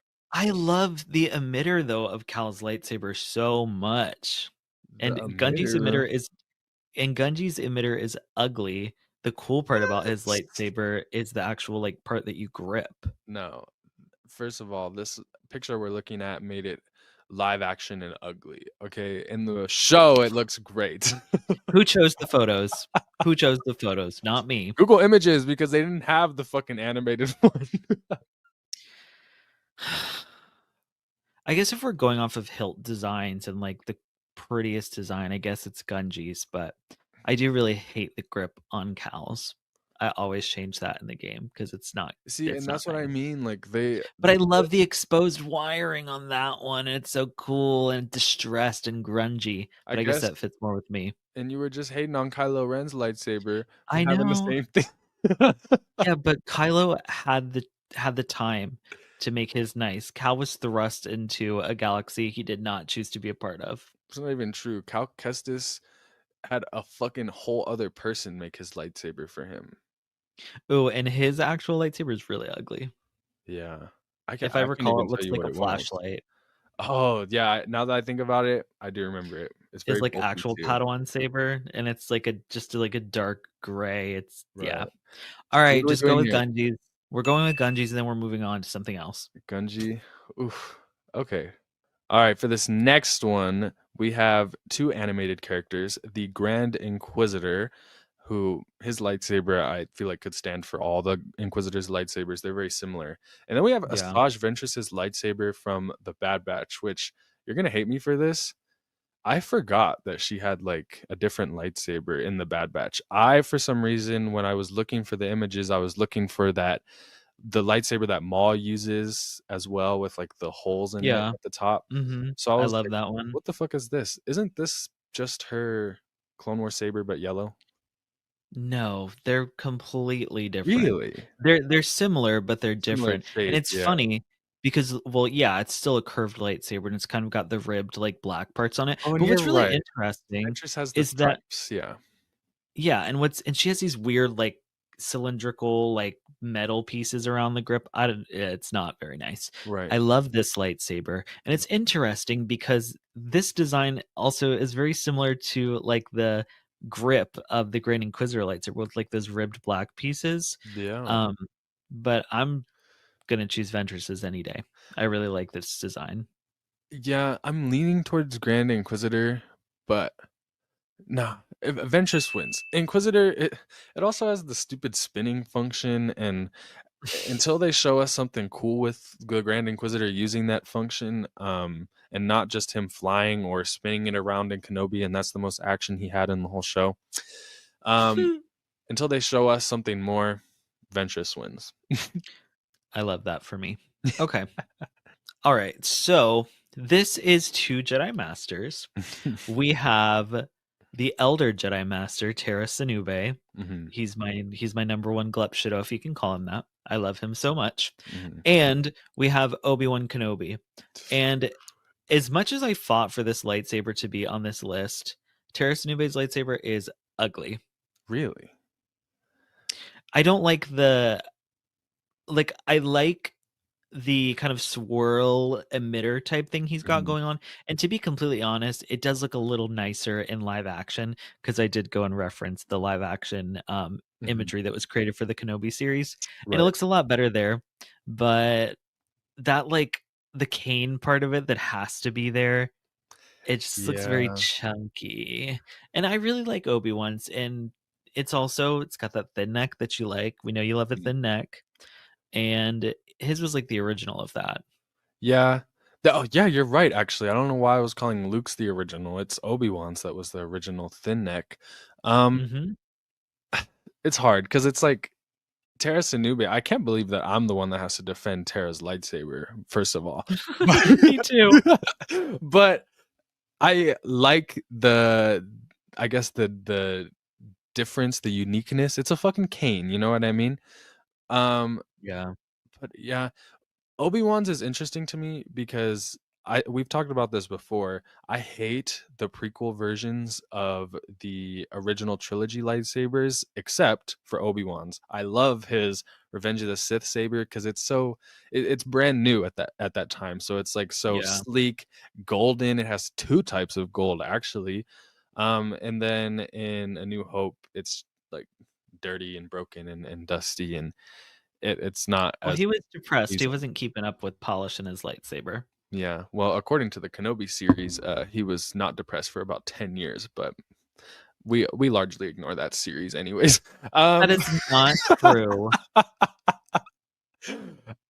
Okay, we'll go with Obi-Wan's. It's classic, and yeah, I'm looking at the bottom of Tara's lightsaber. If it wasn't a cane, this would be like the worst lightsaber of all time. So I don't know if I'd say the worst, but all right, so now we're getting into the second round of lightsaber lunacy as we reach closer to the final. So the winners are going to go against the winners here. And first round, we have the classic Skywalker lightsaber versus Mace Windu's lightsaber.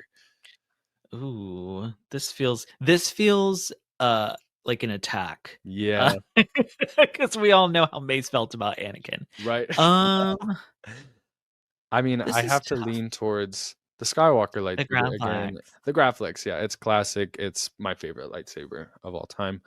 I'm I trying don't not to think keep that bias that I think it's the best lightsaber of all time because it's not exactly for like a design reason or anything. It's because it's the lightsaber. So if we're going design wise, I think Mace Windu's looks better. Well, we went design wise when it was Cal Kestis versus Gunji. So I think that we should go design wise for this one as well. All right. Because I Skywalker think Mace lightsaber. Windu's is just more exciting. Skywalker lightsaber, number 1 seed eliminated. Sad to see. Rip. This is a matchup we never got to see. Palpatine versus Kanan, which is very interesting because I feel like they both have really plain hilts. Palpatine a Except, plain hilt? at least in the photo Really? you showed me.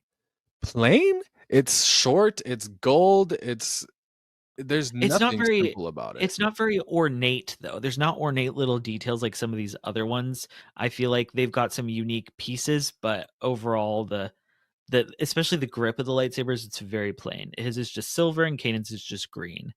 Are you sure you're thinking of the right lightsaber? Hold on, let me Google it. Yeah. I mean,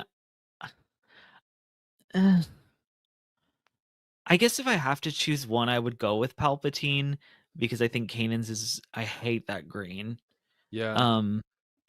And if we're forcing ourselves to pay attention to design, Mhm. design of Palpatine's is a lot more intricate and ornate and exciting Mhm. than Kanan's. I agree. I also don't know why I was sitting here largely defending Palpatine's lightsaber because now I'm like, I like Kanan's. I was leaning towards Kanan anyways, but you know me, I'm just trying to be the fucking devil's advocate. You're just trying to be the rebel stan that you are. Kanan, yeah, Palpatine. I have to go with Palpatine actually. Like it's just a no-brainer to me. It's so much sleeker, so much nicer gold and everything. It's got like some rose gold on it too, but I think it works because it's like rose gold, gold, and a little bit of silver. Whereas Leia's is just the stark contrast of the silver and rose gold that I don't like as much. Right. I'm just contradicting myself every round. No, I'll take it. When Palpatine wins, and that's interesting because that means coming up we're gonna have a Mace Windu versus Palpatine round. It's Revenge of the Sith all over again. 20th anniversary, baby. All right, so moving on, we have the Temple Guard lightsaber versus Ezra's lightsaber that barely made it because Scotty didn't like it. Yeah, we have Ezra's Glock saber. You say Glock, I say staple gun. It's a fucking staple gun. Look up a photo and you'll see it. Listen, I know you're not going to agree, so I don't even know why I'm wasting my time saying this. Glock saber. Like, come on. I feel like at this point, when we're comparing the two, I like the Temple Guard one, and it was much nicer compared to Ahsoka's very basic designs. But now I'm looking at it; it's very clunky, very too much. There's a lot going on. They're both clunky and too much, to be honest, just in different ways. Ezra's is a hodgepodge of materials put together because that's what he had at the time. And the Temple Guard ones, what's their excuse? I'm very interested to hear you come up with this. the only excuse I think that they have is that it wasn't their actual lightsabers. They were just like standard lightsabers provided to the people who were on their Temple Guard shift, if that's still canon, which I think it is. But regardless, I'm fine with going with Ezra's because as much as I love the Temple Guards and I love like their masks and their robes and their yellow blades, their sabers are chunky. Exactly. Thank you. So you agree that it was not. So we're gonna go with the staple gun. Oh my gosh, Ezra's lightsaber going straight to the finals. So we've got two of my favorite characters from different eras of my life against each other now. We've got Qui-Gon Jinn versus Ahsoka's Rebels lightsaber hilts. And easy choice, Ahsoka. Yeah, makes sense. I mean, Qui-Gon, like I said, it's basic but effective, but when comparing it to Ahsoka's white lightsabers, again, you brought up the reveal. It's a no-brainer. I mean, Ahsoka. even the design, they're both more basic, but Ahsoka just has like little details on it that make it just a little bit more exciting of a design for me. It has more personality, I think, than Qui-Gon does. Right, exactly. And, you know, the katana design, you know, carries it so much. Oh, that means we have Ezra versus Ahsoka in the next round. Easy choice. I don't know why we need to wait. All right. Next up, we have two baddies with very interesting, unique lightsabers. Count Dooku versus Darkseid Rey. Ooh. Really? Darkseid Rey barely fucking made it, and now you're thinking about it? I guess we can go with Dooku. If Rey's didn't have all that ugly red and it's the red that I'm like, ooh, I'm Sith. Look at my red accents and my red bladed lightsaber. I guess Dooku has that big ugly red button, so they're kind of one and the same. Yeah, but Rey's definitely has more. And I know I talked about how cool it was, but yeah, I know I talked about how cool the mechanics of Rey's lightsaber is, but you know, I like Count Dooku's very practical design. That it's sleek and elegant. Yeah, it's a combat for a more saber. civilized age. Exactly. This is going to be a very interesting round, but I feel like it's going to be an easy choice. We have Savage Opress versus Rey Skywalker, her Rise of Skywalker lightsaber. And as much as I fought to have Savage in here, like Rey, no question. I love that saber so much. Yeah, I agree. And for me, Savage barely fucking scratched by. So Rey makes sense. Again, I just need to see more of it. Please make the fucking movie, please, and make it good. Please. All right. Next one is going to be interesting because you weren't happy about either of these making it to the next round. Oh, Leia Organa versus Gunji. Leia. Yeah, I have to go with Leia too. I love Gunji's lightsaber, but you know, compared to Leia's lightsaber, that is probably the most beautiful lightsaber. So it's a beautiful saber, and it's funny because both lightsabers reflect their wielders so well. Yeah, absolutely. Sorry, Gunji. So this next round has a little tension. We've got Asajj Ventress versus her dear Obi-Wan. And that was my best Nika Futterman impersonation. That was perfect. Thank you. I was focusing so much on this setup, I don't even remember what the hilts look like. Okay. We have Ventress's Bad Batch clunky one, and then Obi-Wan clunky one. it's a little clunky. I mean, it's cool looking, but the Ventress lightsaber is a little clunky. Let's be honest. It's very boxy, and it's not a bad thing. But come on, It's curved for their pleasure. yeah, but it's also very boxy. No.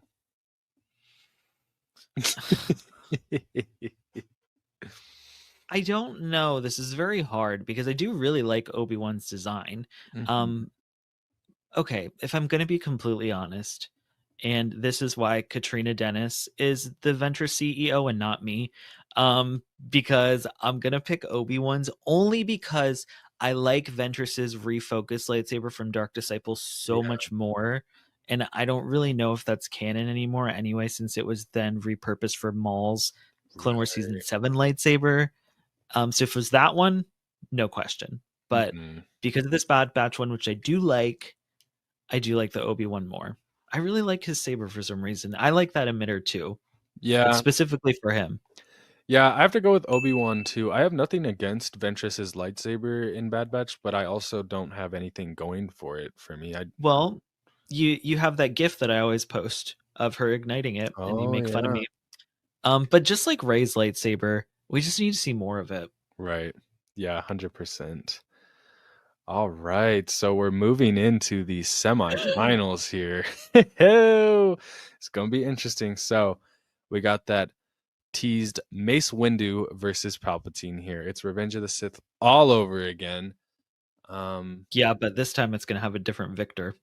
Yeah, I think you're right. I 100% like Mace Windu's lightsaber over Palpatine's.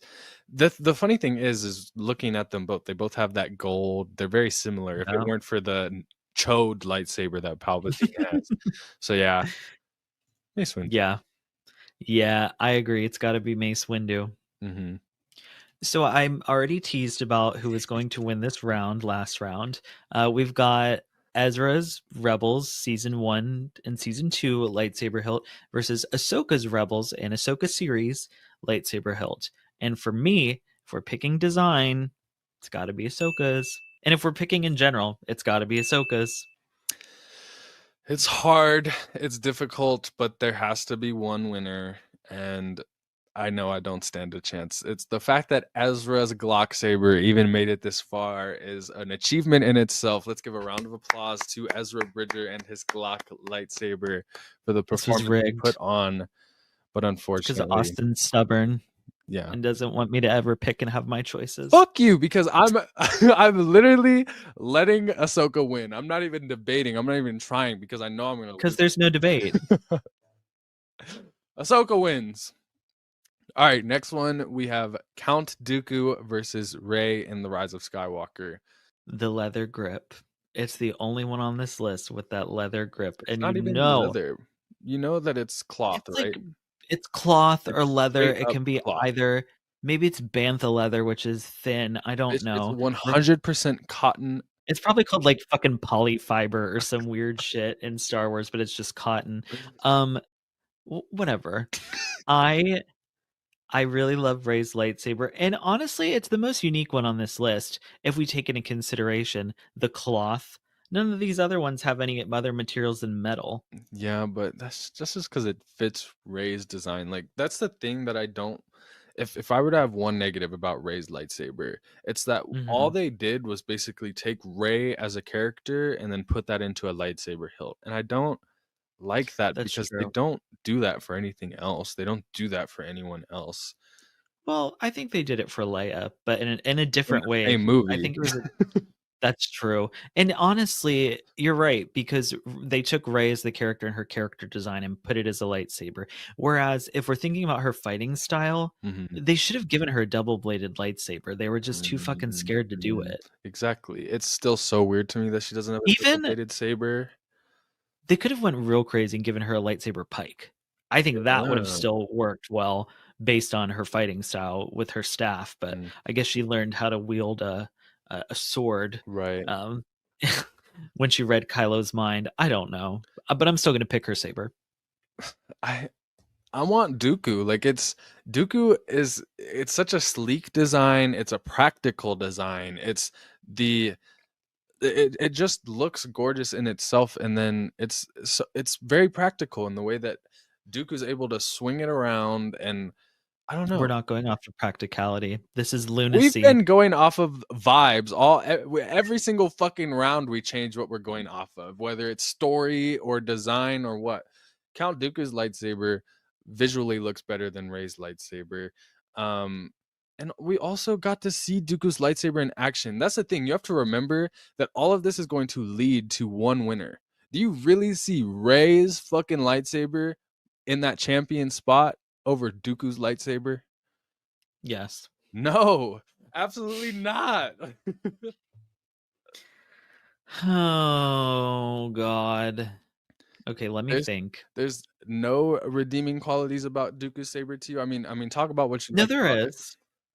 There is. I like the little spiky emitter thing. Mm-hmm. I like that it's curved. All things Rey's lightsaber don't have. She's got a spiky emitter. No. And hers lights up rainbow when you ignite it. Her emitter looks like a Sarlacc pit.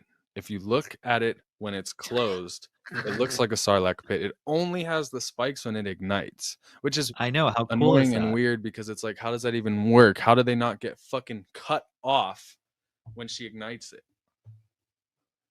The same way Kylo doesn't get electrocuted from his exposed wiring, or Cal. I guess for the simple fact that we get to see more of it, I'll go with Dooku. We fucking won! We fucking won! Well, he ain't getting much farther, We so fucking won. No, Dooku, I'm fighting till the fucking death for Dooku's lightsaber. Thank you. Thank you so much. I don't even care who wins after this. I won right there. Oh my God. Help me, Obi-Wan Kenobi. You're my only hope. We've got Leia versus Obi-Wan. And I feel like I don't even need to argue with this because it's Obi-Wan for me. Yeah. Yeah. It's Obi-Wan for me as well. Because put together, the Obi-Wan saber has so many different pieces and it looks really nice. Leia's saber, I guess it's just. I kind of want to go.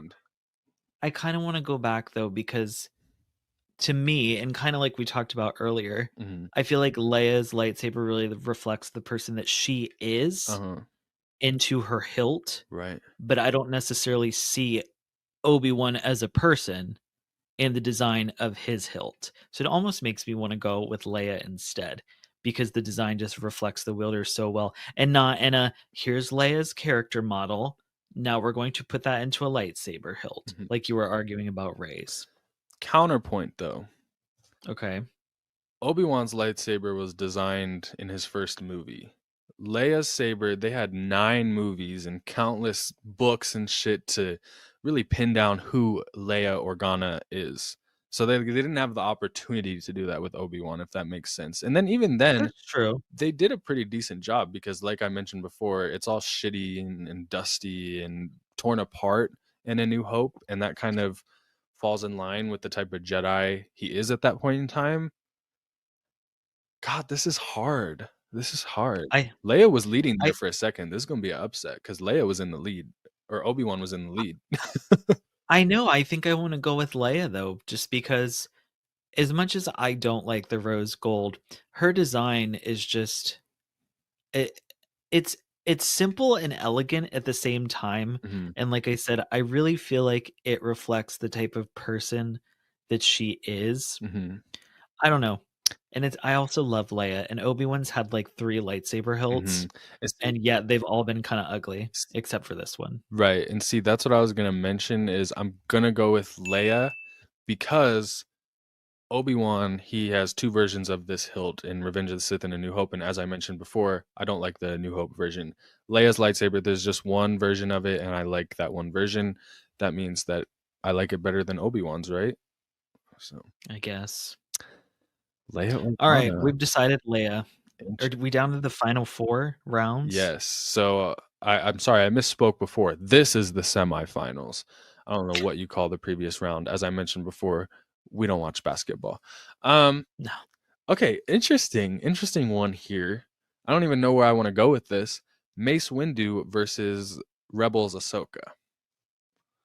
I go with Ahsoka. Yeah, it's the katana lightsabers. It's the katana style of the lightsabers. And like I said, it kind of, like I said with Leia's, it's got little details. It's not super intricate. It's simple, but also like very pretty at the same time. Where Mace Windu's, it's got a lot going on with it. And I feel like with lightsabers, sometimes less can be more. Yeah, 100%. And also, fuck Mace Windu. He was very rude to Yeah. Ahsoka, calling her a citizen. Citizen. So Oh, payback, yeah, bitch. Yeah, exactly. Who went out the window? Not her. Okay. Oh God. Oh, I don't even want to know how this is gonna go. Count Dooku versus Leia Organa. I mean, Go ahead. my answer is Count Dooku. I know you're not gonna say that. I know you're gonna go with Leia, but it's just like honestly talking about the lightsaber more and more. Count Dooku's is my favorite. Like that is the one that I want to see in that champion spot at the end of the day, and especially compared to our final options here. I don't. Count Dooku brings so much new to the table with his lightsaber design, not only in the design itself, but we got more lore because of his lightsaber design.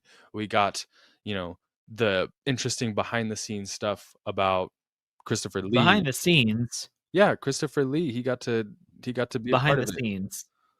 Yeah. Why are we talking about behind the scenes? Because That does that's not a have part to do of the design. And if we're going to be talking about Leia Organa's lightsaber in the movie after Carrie Fisher passed away, don't you think that there should have been something more to her lightsaber that wasn't just, oh, here, let's make a feminine design? It's the lightsaber of a princess. Yeah, but it's also not used very much anyways. Like, again, you have to keep this in mind. You are saying that Leia Organa's lightsaber should make it to the finals, to the final round, over Count Dooku's lightsaber. Leia Organa's lightsaber that was used in one scene. Oh, I'm sorry, That's two fine. scenes, because Rey That's breaks fine. the saber. I'm going to save my energy for the final round. I really thought that strategizing by changing my mind to pick Leia's would make this a harder choice for you, but clearly it didn't work out in my favor. Because I really did want to pick Obi-Wan. So somebody was trying to rig the fucking game. Oh, okay. Oh, okay. Okay. So we'll put Count Dooku in it, and let's just get straight into the final round here. I'm ready. I feel like I've been hyped. I've been energized. Let's put you to the test here, Scotty. Explain why Ahsoka's Rebels lightsaber should win over Count Dooku's lightsaber to be the best lightsaber of all time. Well, one, it's the most unique compared to any lightsaber, for one, because it's the katana style, which you've been reiterating just about every round. Unique than the curved hilt? They're both curved. Okay, but Dooku's looks better. Dooku's is more practical as well. I completely disagree. I think that Dooku's has more going on with it, and it's a little more chunky than Ahsoka's lightsabers. Okay, chunkier, maybe. No, that's not even true. That's not even true. Ahsoka's lightsabers are fucking massive, even when they sleek them down in the Ahsoka series. I was gonna say no, they're not. Just the live action ones are chunky. No, the Rebels ones are chunky too. They look massive. And one of them is like twice as long as any other lightsaber. That is not chunky. That is long. I'm talking about thickness. Where Dooku has that very thick emitter and that really thick bottom of his lightsaber, where Ahsoka's are more sleek in that sense. And I like that. And like I said, I really like the understated, intricate details on it with the little diamonds and the little gold around the emitter pieces. Mm-hmm. And you know what? Let's talk about the fact that Ahsoka made these by purifying bled lightsaber crystals. She healed lightsaber crystals and basically made them whole again and work and to power her lightsaber. So I'm going to bring you back to the beginning of this entire episode where you told me that we were only going off of the hilts. So you can't count none of that bullshit. You were talking about behind the scenes. Okay, but that's different. If you want to talk about lightsaber colors, by all means, the behind the scenes actually goes into the design. It's within the context. So you go into they designed that lightsaber to specifically be based on Christopher Lee's fighting style, the fact that he was fencing, combative, He was a stunt performer. And that man was 80 fucking years old doing it too. So Count Dooku's lightsaber, again, I reiterate, is the number one lightsaber in all of Star Wars. I think that is a very delusional claim. Ahsoka's lightsabers, first of all, they're unshiny too. They're matte. They're matte. I love matte. I hate shiny. Okay, but it's also a lightsaber. And if we're looking at Ahsoka's lightsaber, there's nothing on it that looks like a fucking lightsaber. I think. And so you're telling me that the number one lightsaber is going to be the one that looks nothing like a lightsaber? I think that makes sense because it's the most unique. That doesn't make sense at all. We're just not gonna agree, and there will be no winner. The best has to be the lightsaber. They're both lightsabers. I know, but Count Dooku's actually looks like a fucking lightsaber. According to you.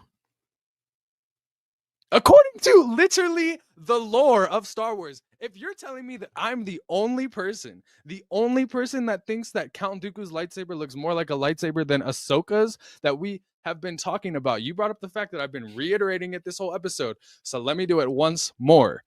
Her lightsabers are katanas. Count Dooku's lightsaber is a lightsaber. And that's why it deserves to be number one champion. I'm sorry, but you're going to have to start coming up with more defenses here for Ahsoka if you really want it to win, if you really want to convince me. There's other lightsabers on this list that have already been eliminated that I like better than Dooku's. Okay, and they didn't win because you didn't make a big enough claim for them. No, it's because I am not as stubborn as you. No, I've been defending, and I've made such good points that even you've had to concede. I'm still waiting for a good point here as to why Ahsoka's is better than Count Dooku's.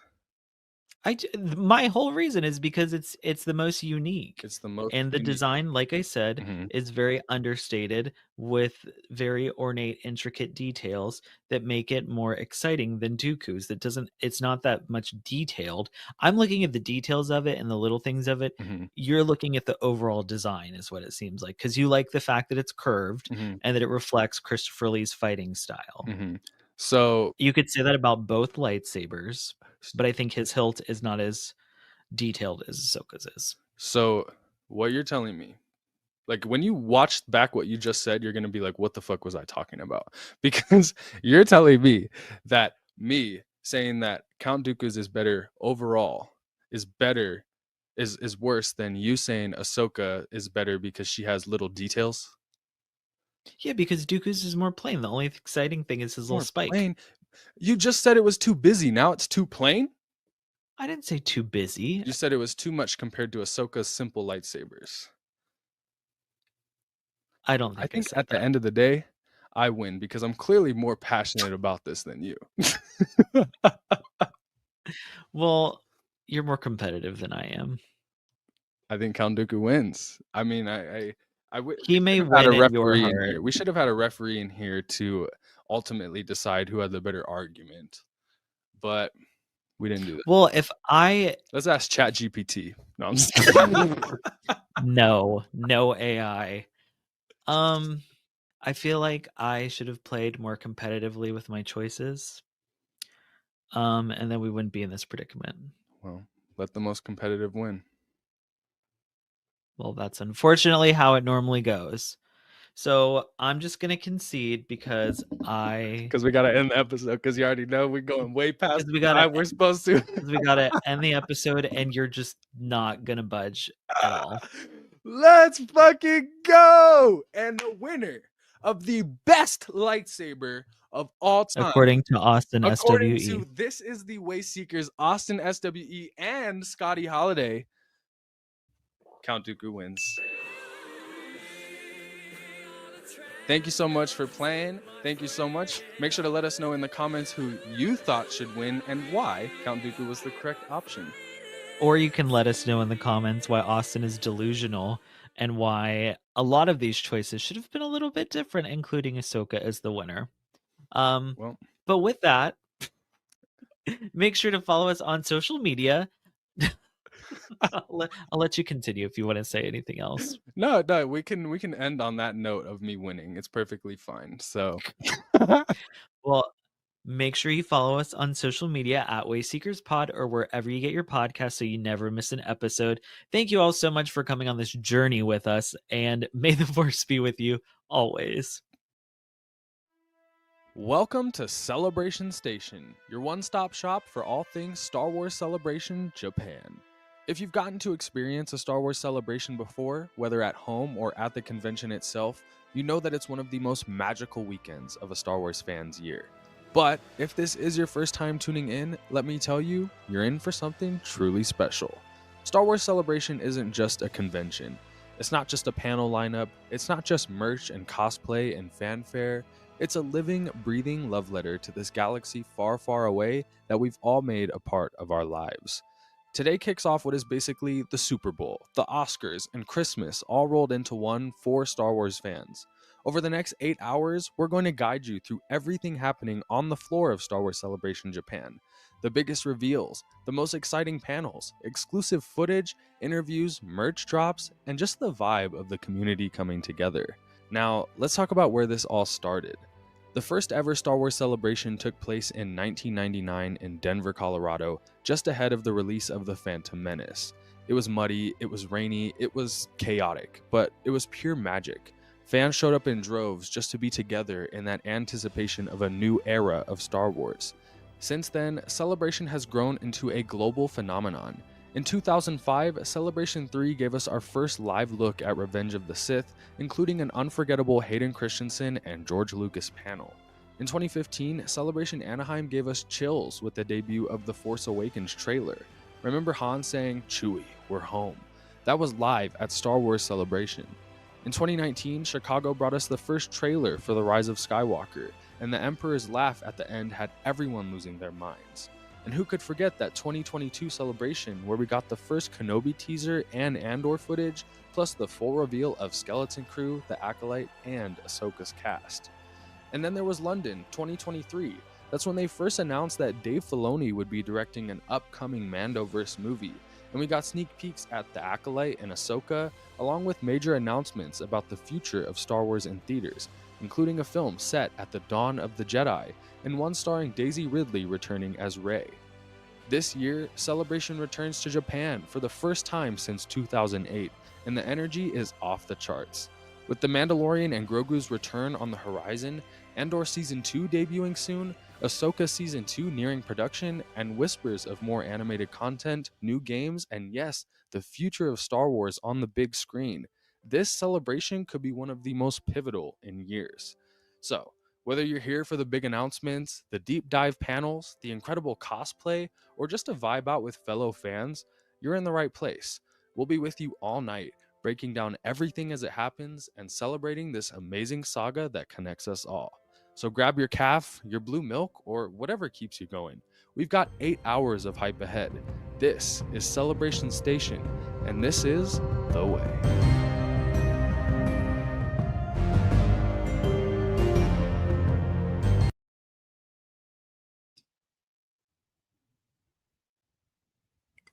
Bestie, you are muted. Yep. Well, better safe than sorry, right?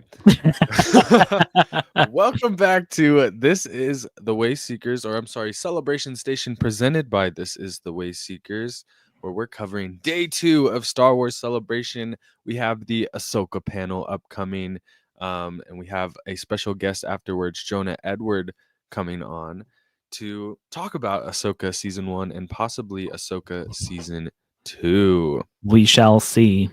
We shall see. In the meantime, though, there was a little piece of news while we were gone that I think we should talk about here. I'll pull it up.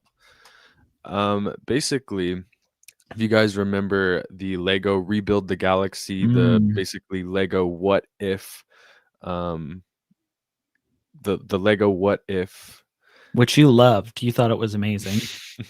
I liked did it a not lot. watch. I liked it a lot. I thought it was very funny and very well done. The best and most engaging Lego movie for me as an old person.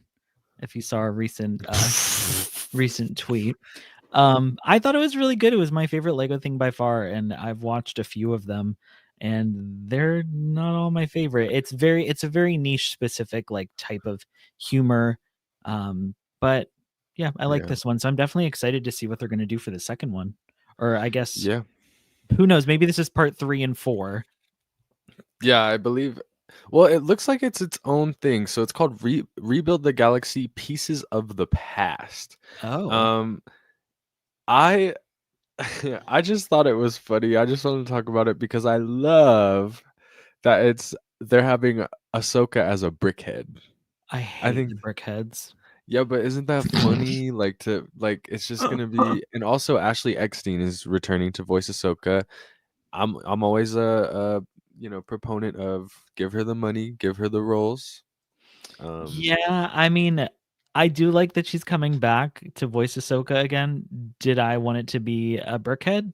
No, but we'll take what we can get. Fun. Still it's hoping. Camp.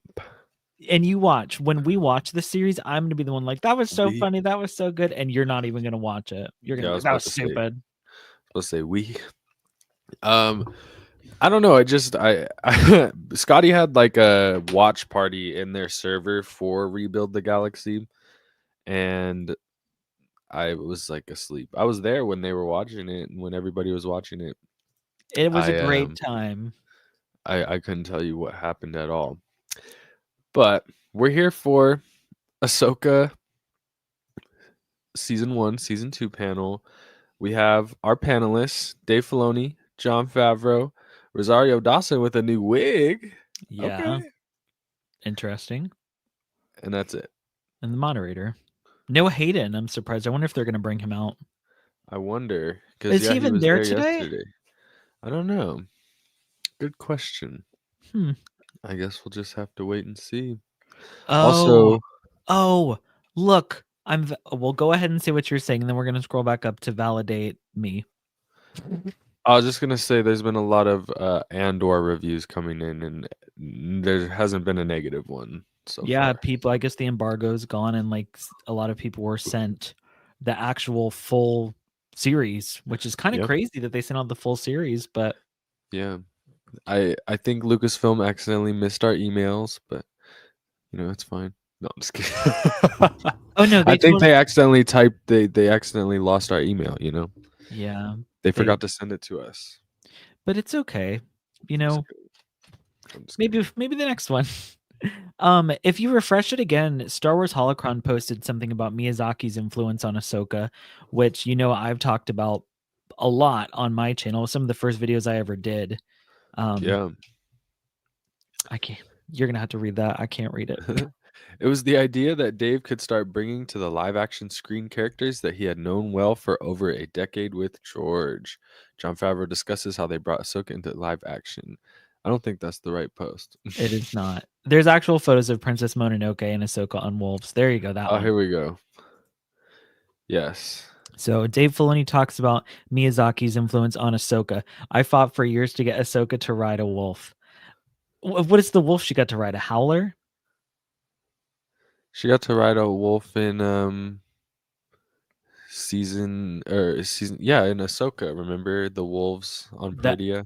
That's what a howler is. Whatever the fuck. And I was like, that's the one, I guess. But didn't she have Ezra? No, she was on her own. Ezra and Sabine were together, I think. Yeah. But I just love the continued acknowledgement of the Ahsoka Princess Mononoke comparison. Jon calls Chapter 13 of The Mandalorian the pilot for Ahsoka. You think? Oh, I was gonna say, really? You think the rest of us didn't think that already? What a unique observation. Such an interesting perspective. I'd love to hear them talk about the evolution of her Leku. Yes. Let's check if they're streaming this one. Good idea. Probably not, but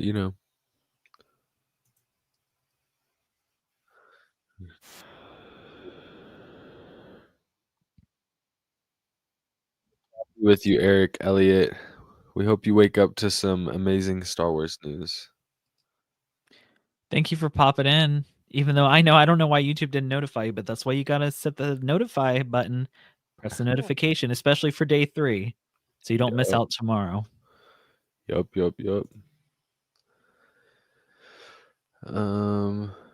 So they're going back to talking about when Rosario was originally cast. I don't know what she has this blonde hair on for. Well, and last I saw too, she had like almost like a short bowl cut. Yeah, just different wigs. I know, but why did she choose this one in that color? It's just washing her out. I'm like, girl, why'd you pick a honey blonde wig? Who knows? She needs to talk to Pedro Pascal's stylist. It's not like his stylist is doing him any favors either. Okay, did you know the outfit he wore on the live stage, that nice like flowy top with the black pants? Or was it? No, he did wear those funky pants, and I guess he had a flowy top with it. He's very fashionable. There was a photo posted of like all the Star Wars, I guess, celebrities that were at Celebration Day 1. And he's wearing this really nice like bomber type jacket. He looks very handsome, if I do say so myself. Yes. Oh yeah. Filoni talks about George Lucas visiting sets of his Star Wars show. He always comes by to see how I'm doing, and that's no pressure. I wonder how George feels seeing it live action Ahsoka, since George wanted Ahsoka to die. I always like that picture of him and Rosario like laughing together. Yeah, I agree, because she's like full mouth wide open, just ha. Yeah. George Lucas reminded Dave Filoni to get more setups done before lunch when he visited the set of The Mandalorian Chapter 13. That's funny. I don't. More setups before lunch.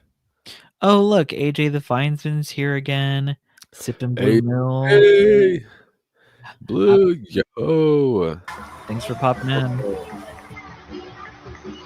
Oh, they're playing Igya Ka. Sounds like copyright. Right, yeah. But that's the song that Sabine's listening to from, what is it, the first episode of Ahsoka? Right. Yeah. Oh my god, I said the name right. It's Igya Ka.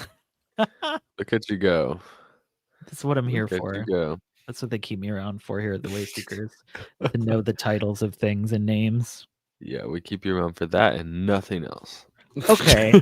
I was thinking about it, and last night you said you did 98% of the creatives, but then I was thinking about it, and I was like, I came up with a lot of this celebration promo, which I didn't realize. Like, even I was going back, and when I was looking at the guest stuff, I was like, we even stuck to that like really horrible mock-up that I did for the guest announcements.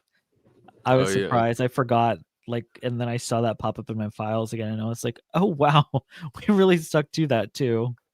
Yeah, very true. Very true. Oh wow. So Rosario didn't even know during Mando that she would be reappearing again. Interesting. Oh. Huh. That's hilarious. Just be like, hey, will you come play Ahsoka for an episode? I bet you though they didn't know either, like John and Dave. I mean, I'm sure, they wanted to have Ahsoka, but they didn't know. Well, and Jon Favreau literally called it the pilot for Ahsoka. So, and a pilot, there's never a guarantee that it's going to get made into a show. So, exactly. Instead of us just being sarcastic and saying it's the Ahsoka pilot, like it really seems like it was. Yeah. Definitely. Huh. I'm excited to talk about this stuff with Jonah after the panel when, we can talk about it with someone who actually loves season 1. I want to hear that positive perspective of these things. Well, I mean, and that's the thing. I don't hate season 1. There's a lot that I like, and there's a lot that I find questionable. So I'm hopeful, kind of thinking about it now in that sense. I am hopeful that it will have found its footing for season 2. That's all we can really wish, because I mean, I guess I can give it some grace. I am a little nervous that Dave Filoni's the only one writing it still, because he comes from the George Lucas school of writing and dialogue. Yeah, 100%. And he even talks about the challenges here, saying, one of the biggest debates was if we could get Ahsoka on the screen in an effective basis.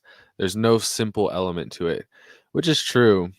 And I think that's why it's been about bringing that character. And I think that's why it's been such a struggle. And for like the stuff that we've complained about too, like she was made for animation.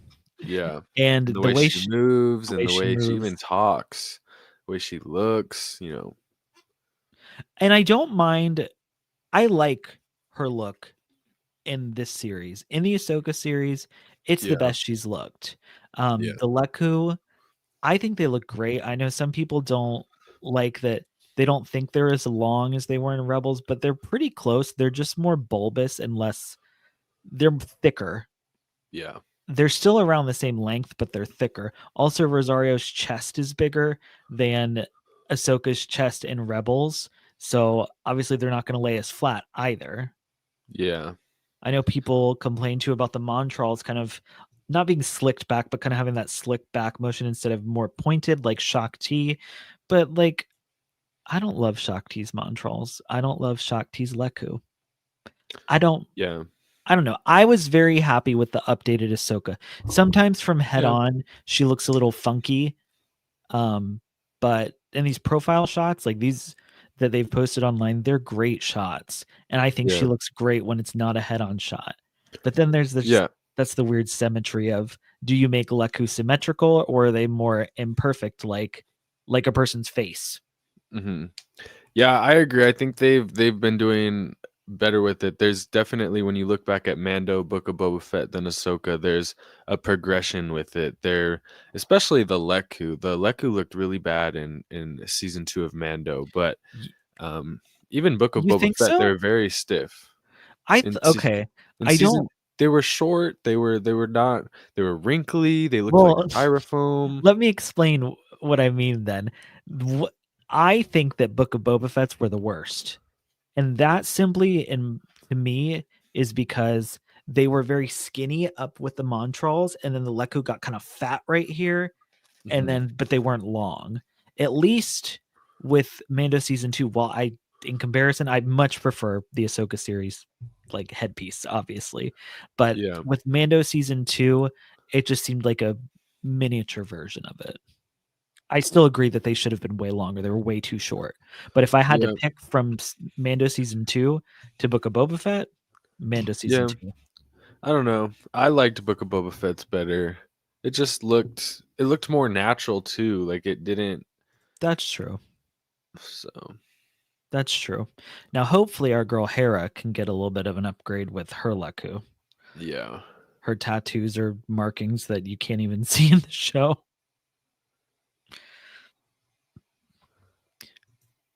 Oh, let's look at this. Yeah, very true. Jon Favreau and Dave Filoni joke around that Favreau often brings up ideas of things to include in shows that Filoni needs to shut down because they don't make sense in canon. An example was Thrawn showing up in The Mandalorian. I'm the little brother who doesn't get to play with the lightsabers, says Favreau. That's hilarious. Interesting. Not Thrawn showing up in The Mandalorian. I mean, eventually he kind of will, but he can't be like the villain of The Mandalorian. Yeah, I'm assuming he's talking about like season 2. He probably wanted him to. Yeah. Oh, it's funny though, because Dave Filoni, retcon king, but apparently he's the one having to be like, no, we can't do that. Well, it depends on the character and the story he's trying to tell. Very true. So we know, I mean, even Andor, which we love and we just praise, it's getting a retcon from the comic. So, and that's the thing. If a retcon in my opinion, if a retcon comes at expanding this minimal story into something more fleshed out, I don't mind it if it improves what was already there. But like, for example, with Ahsoka Tales of the Jedi retconning the Ahsoka novel pieces, that was, and the queer erasure of it all, that was not great. That wasn't a good look. Yeah, definitely. Especially when he approved the book and everything. Yeah. Dave says he tries to design every Star Wars show that you don't need to have seen any other Star Wars movie or show beforehand, which I think is always a good approach. And it's not like, like obviously we're rewarded for seeing it, but I always think it's a good approach if we're wanting to expand Star Wars, keep it going. It's a great way to bring in new audiences. And Mando season 1, that's what I really like about it. It feels like a great entry point for Star Wars. I don't think that Ahsoka season 1 counts as I'm glad you asked, because that was going to be my follow-up question, because he said in many interviews you did not need to watch Rebels, but a lot of people that did not watch Rebels had no idea what was going on. Yeah. Oh, I like this idea. Well, Ringmaster mentioned maybe Favreau wanted Thrawn for the Shadow Council scene. I could see that. And we got the mentions, and then West said, or maybe Thrawn was in Gideon's spot and Favreau didn't know Thrawn was gone. Got some new pictures as well from behind the scenes of season 1. Oh, the T6. Yes. Very nice. What's the animals called again? The wolves? What are they called? A howler. A howler. Oh, how on the nose. Okay. Oh, that's the water. I was like, when the fuck were they swimming? Look at the world between worlds. The green screen between green screens. I know. I bet Hayden got flashbacks to the prequels on that set. Oh yeah. Yeah, I forgot about the Ahsoka water scene. And then we got her without her little headpiece thing on, with her morphed skin, which looked really funky. They tried. That was funny though, and I feel like they did that on purpose, because I've always wondered, what does she look like without that damn headband? And now we know why she wears it.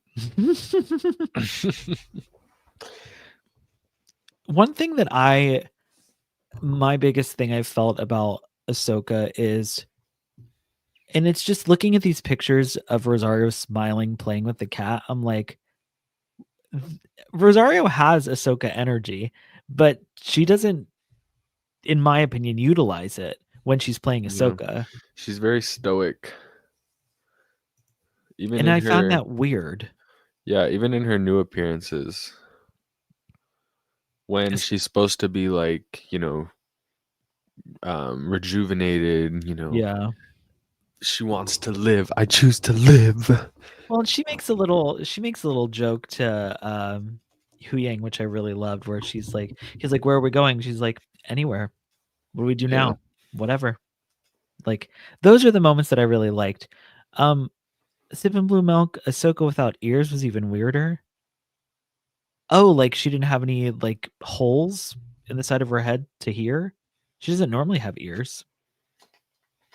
Unless you're talking about Rosario in the makeup behind the scenes without the headpiece on.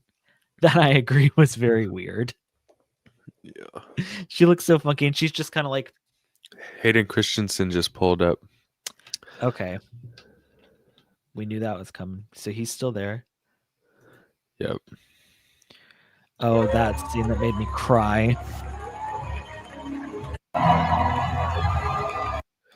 Yeah, they got Scotty good with that one.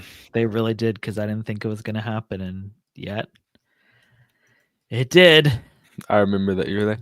He's so proud. Yep. Yep. It'll happen again in season 2. I'm sure. Hopefully, I wonder, just from like the rumors that have been released, it seems like it's going to be very Mortis inspired, Very or not fantasy. inspired, but focused. And then I feel like Hayden Christensen as well. Like he was said to have a big role, and like you said yesterday, he's growing out that mullet in his pictures. Yeah, while he's and wearing that hat. Yep, he looks good though. Yes. Ooh, look at this picture. Just the saturation or something on. Oh my god, that looks like when your Sims get a sunburn. I know. Even Hayden looks orange. I know. I don't. It must be the lighting or something. Oh, Blue said, "I think there was a scene in Ahsoka without her headband on." Yeah, that's what we were talking about. This smoothed bump. Yeah. That was very bizarre. It looked very like we went back and smoothed this because we weren't happy, but we didn't have enough time to like do it really good. Rosario Dawson praises Hayden for his work with Ariana Greenblatt. Can we praise Ariana Greenblatt's choreography? Because that was her. Mm-hmm. And I thought her moves, that grown ass man. Mm-hmm. I think crazy. And keeping up with him. I know. Wild. Yeah. She honestly, like, I think she's a good Ahsoka. It was shocking at first to see like Ahsoka look so young. Yeah, but that's honestly because the animated show makes her look so old. So. And it gives the reality of the war and these child soldiers. Yeah, exactly. Let's see. Oh my gosh, there's a video playing back and forth on my feed. Oh, the chosen one has arrived. Look how good he looks. And there's the music that made me cry. I actually tried to use this song on the schedule post today, but it wasn't available. Wow. I know. He's getting ready for that big role. Yeah, he is. I miss when Shadow Warrior released. Like, that was a good day. Honestly, that was a great day. The release of, oh Lord. Oof. Cursed. Oof.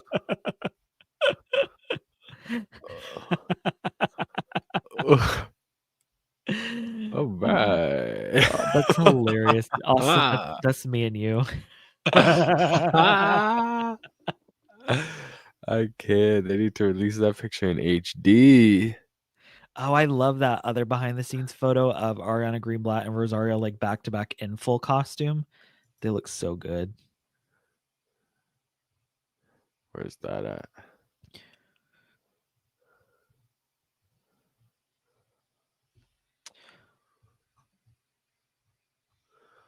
Oh, we get an Ashley Eckstein mention. It looks like. I know. I saw. He talks about collaborating with Ashley Eckstein to bring Ahsoka to life on screen, and how great Ariana was at embodying a young Ahsoka. So that's something I was going to mention. Is that clearly it's deliberate that Ariana seemed more Ahsoka than Rosario did, because Dave Filoni clearly has this vision of adult Ahsoka that none of us are in on. Yeah, very true. I never dreamed of doing live action until I met George. I thought it was unattainable. George always said, "Seize the moment." I love George that. getting a lot of praise this weekend. That's because they need him to come for do something for the 50th anniversary. Very true. I was gonna say next year for Celebration, but hold on, is next year the 50th? It's not. The year after 2027. So you know what? That probably is when they're gonna do the next Celebration. Womp womp. C2 again next year. There's still time. We don't know what they're gonna do. We'll see. Yeah, we'll see. We'll see tomorrow on our day 3 stream when we watch the closing ceremony. Yes. I want to ask you guys in the chat. There's 32 of you here, apparently. I want to ask you guys, do you think we'll get anything from Ahsoka season 2 in this panel? And if so, what? What do you think we'll see here? Mind you, filming has not happened. Well, I posted a poll, and out of the people who voted, 75% said yes. So I want to know what these 75%. Yeah, I posted a poll saying, "Do you think we'll get any information about Ahsoka season 2?" Oh, I during the didn't even know panel?" that. And 75% of people said yes. So about half the people that are watching now voted. Right. 75% said yes, 25% said no. So those of you who said yes, what all do you think we will get? Because as I was writing this poll, I was like, do I say, do you think we'll get a tease of season 2? And then I'm like, well, what does a tease consist of? I think we'll get information about season 2. Well, information could just be like a tease. So what do y'all think? Sippin' Blue Milk said, my spidey senses say no. Well, this is a Star Wars celebration. This isn't San Diego Comic-Con. Don't talk about Marvel in front of Scotty now. I agree here, Ringmaster. Mostly just the official casting announcement for Baylan. Yeah, I can imagine like they start talking about Baylan in season 1, have a little tribute, and then talk about the recast. I hope what's we that do actor's name again? Rory McCann. Rory McCann.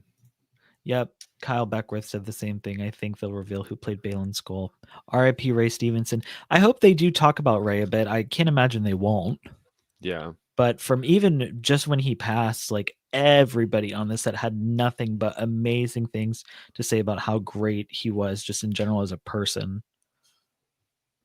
This is funny. Dave Filoni recalls the first time he met Hayden Christensen at Star Wars Celebration Anaheim 2022, which is interesting that it was that late. You'd think it would have been way sooner. He says, "These people love you. Finally, I found a way to work with you. I had to invent entire dimensions." If you refresh the page, Hayden Christensen also discusses playing Clone Wars era Anakin. It was from, I think it's... it was from Star Wars Holocron. There you go. I remember doing episode 3 having conversations with George Lucas about what he was up to before in the Clone Wars. I was really excited to do that in live action. I hope he gets to do more. Well, by saying that, do you mean in this series, or are you talking live action Clone Wars series? Because you know that people were gunning for a live action Clone Wars series. I mean, in the show, Okay. flashbacks. They could do a Clone Wars movie if they wanted to, but true. Well, Ewan McGregor. It would make hella money. And Ewan McGregor really they would have to wants do a to lot of de-aging. Yeah. For Anakin and Obi-Wan. But can you imagine if they made an Anakin and Obi-Wan movie? It'd make like over $1 billion. Well, we were supposed to have that with the Kenobi, what became a series. Yeah, but that's because it's set during the that's true. So it's like impossible to do. Well, I mean, Ewan McGregor really wants to get in Clone Wars armor. Exactly. So yeah, I agree, Wes. I think Ewan will be in season 2 as well. And I don't think that's, if they do show more Clone Wars flashbacks, or if they just have a Obi-Wan Force Ghost, because Obi-Wan was a part of like the multiple masters that shaped Ahsoka and who she became. Not even masters, just like figures in her life who shaped her into the person that she was.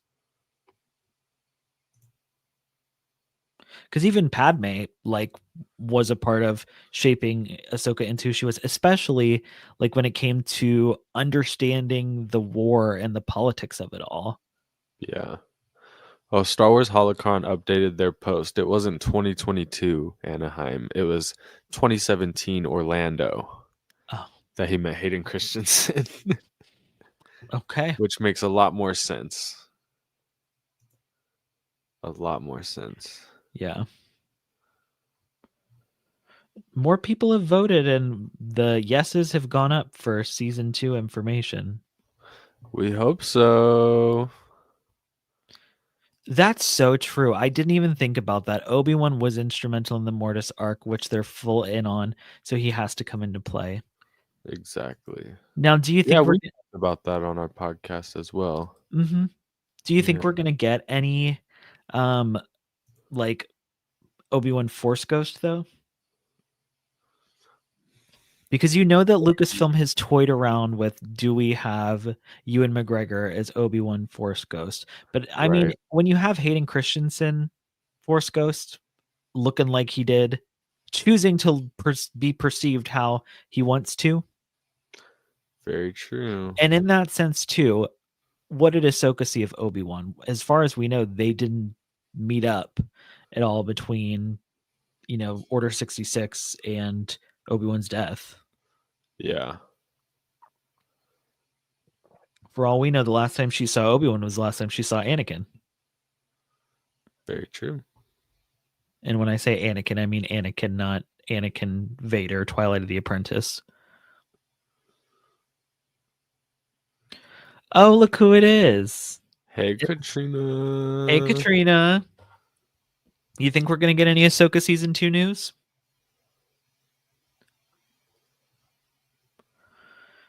Oh, no. Not a scary deep fake. Oof. Hopefully not. Ewan's alive. They just need to build him a Obi-Wan mullet wig. Because whatever they had going on in the Kenobi series, yeah, not it. So I'm confused because there's two posts here where Rosario's talking about having a Mandalorian apprentice. Is she talking about Grogu? Like when, she trained who is Ahsoka's apprentice, Mandalorian apprentice. Sabine. Duh! Oh, I'm so stupid.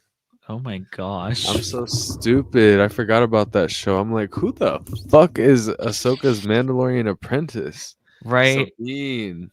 Duh. Sorry. And you love Rebels. That's your favorite animated show.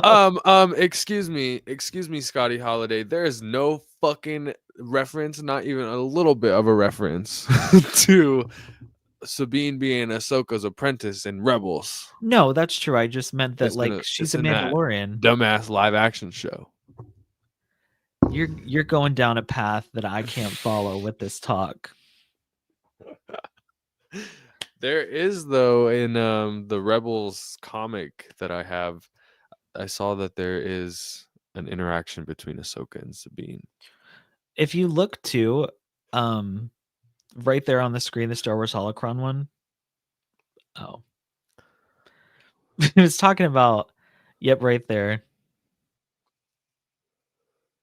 Oh, that's what you read. My bad. Isn't here? No, that's about the Mandalorian apprentice. She says people didn't like that Ahsoka was so spunky and she had so much tenacity when she was introduced, which made it perfect for her to have a Mandalorian apprentice. I bet it made it frustrating. Mm-hmm. Very true.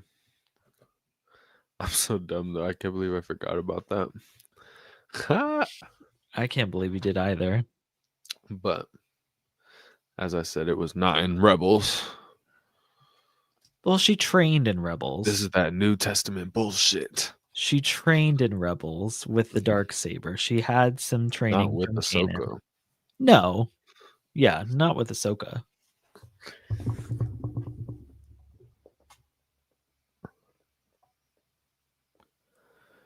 This is cool.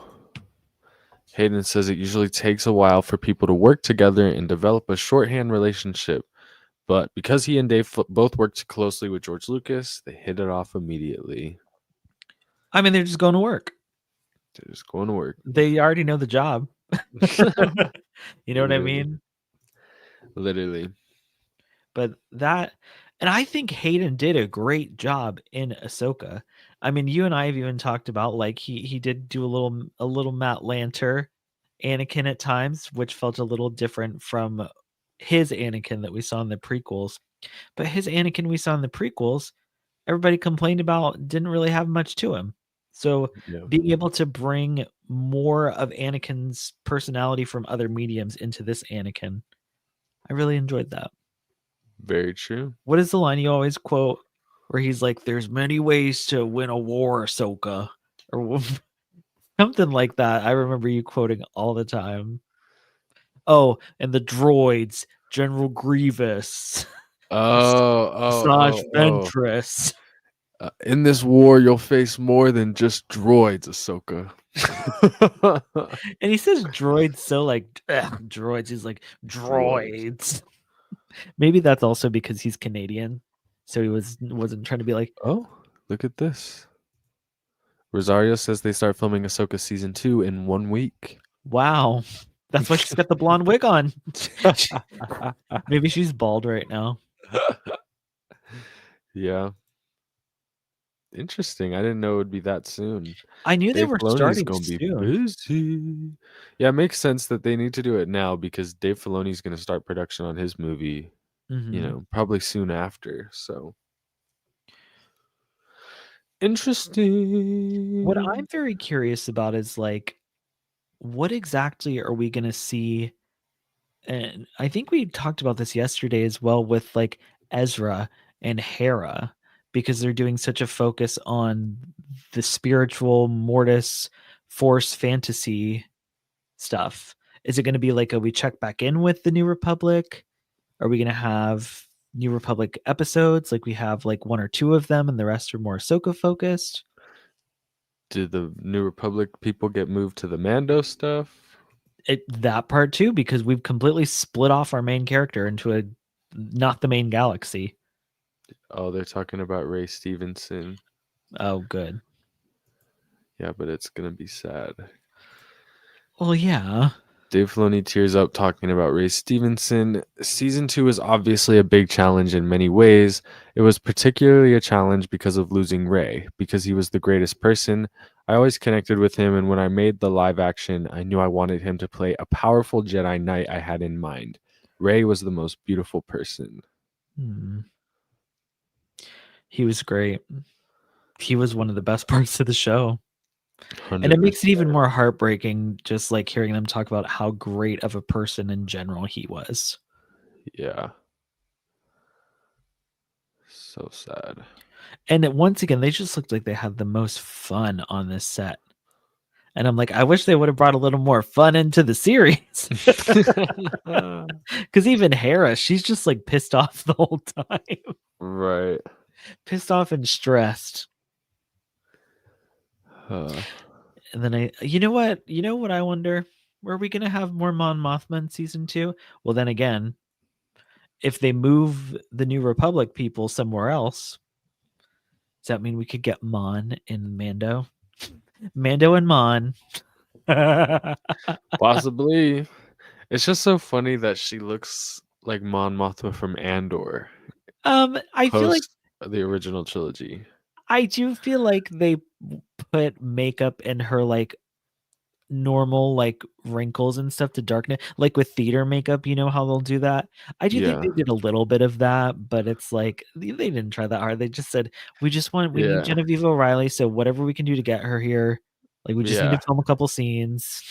They could have at least like gave her the cut from Rogue One, and I know they could have gave her the stupid haircut, which at that point in the timeline, I'm it's fine, whatever. Mm-hmm. I do agree that it probably would have been better. Oh, look at this.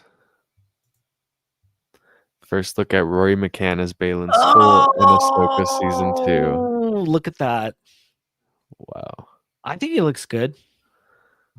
Yeah. Well, he looks like the Hound there. That's expected. Can we? I guess we can't really see if he has concept hair. art from Ahsoka season 2. Dang, they're. Sorry, we'll go back to. I wonder if there's another picture, maybe better pictures. His whole focus is to not let Rey down and to not let you down. The Force is with him. I mean, I think he's going to really embody Baylan. I have no doubt of that. Something about him, and maybe it's because I know him from Game of Thrones. He looks a little more evil.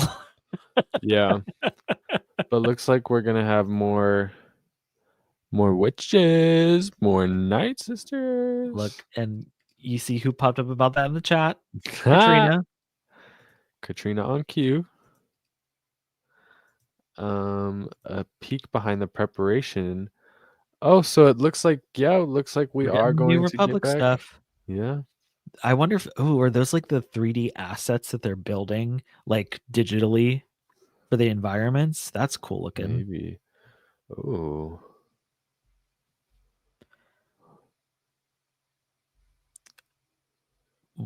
Okay, so there's a temple. Makes me think of Fallen Order. That gets me excited. Can you zoom back in on the grassy one? I'm trying to see if we can really. I'm trying to see if we can really figure out. Maybe do we see Ahsoka and Sabine in the back?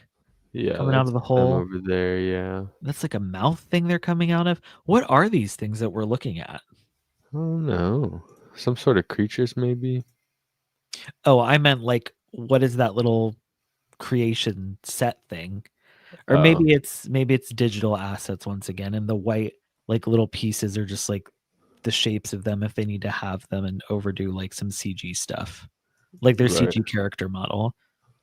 I was thinking it was like an actual physical, like almost like a mini set. But that wouldn't really make sense.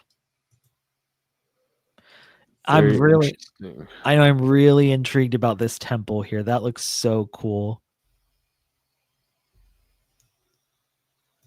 Very Okay. nice.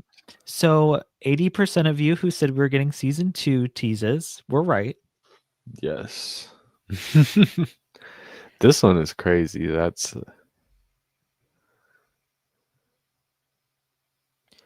Yeah, I really see he doesn't look evil in the first one. He looks fine in the first one. The one with the lightsaber, he looks like he's ready to gut you. Man. I'm really curious what they're gonna do for his hair because we've seen the wigs in Ahsoka. Well, it looks like he has like you can kind of see. This man has about the same amount of hair as I do if I grew my hair out. Ray Stevenson had a full head of hair. So I hope they get a nice wig for him. Maybe they'll get one of those toupee pieces that the bald people will get and glue on. You know what I'm talking about? That Yeah. would work well. What are they saying? Ackbar is going head to head with Thrawn? What? Ackbar and Home 1 will be in Ahsoka season 2, and Ackbar is going head to head with Thrawn. They're two tacticians. True. Which is weird though, because of something we just talked about with Dave Filoni setting up Hera versus Thrawn. Yeah. I don't remember exactly what he said about it. Do you remember? Because I think you were the one who brought it up yesterday. What was it again? Something about Hera being like the foil of Foil Thrawn. Yeah. So I'm Dave curious. Filoni said that. I'm curious why we're gonna have him go against Ackbar instead of Thrawn or instead of Hera. But hey, Probably I'm all 'cause for they're more saving Admiral Hera Ackbar. for the final. That's true. Because no, Admiral Ackbar's not gonna die. Because unfortunately he dies in The Last Jedi. Yeah. People were very upset about that. Oh my gosh, is this for all the people that were upset he died? The precious background character died. Here's what I want to know though. I love this image. This is the goofiest. These two, this blue man and this fish man, are going head to head in Ahsoka season 2. Oh my god, I am obsessed with that. That's hilarious. We've complained about there not being enough aliens in Star Wars, and the Ahsoka series said we're doing all aliens. Loth cat kittens will appear. Oh my! So Ezra's got to go back to Lothal then. Oh my god! Oh my god! So I guess we are going to pick up with Ezra. Because why would we be on Lothal and be seeing Loth cats? I mean, I guess they're kind of all around the galaxy. Dave Filoni talks about Mortis gods. It's big. It's crazy. I hope we get to see like the actual gods themselves in live action. What is everybody saying? Oh my god! To? Am I behind? Or is it the Mortis gods? This sounds like it's gonna be crazy. We have stuff to talk about with good old Jonah Edward. We were always going to have stuff to talk about. We just have stuff that you might actually positively want to talk about. Well, I mean, we're getting a lot of season 2 stuff. I know, which is really exciting. That's so true. You're right, because we were, off stream. We're like, okay, if they don't really reveal anything, I guess we'll just talk about what we thought about season 1. And exactly. This This is Lost some cat really cool kittens. stuff. But like I said, if we're getting the kittens in there, I can't imagine we won't see Ezra going back home. Right.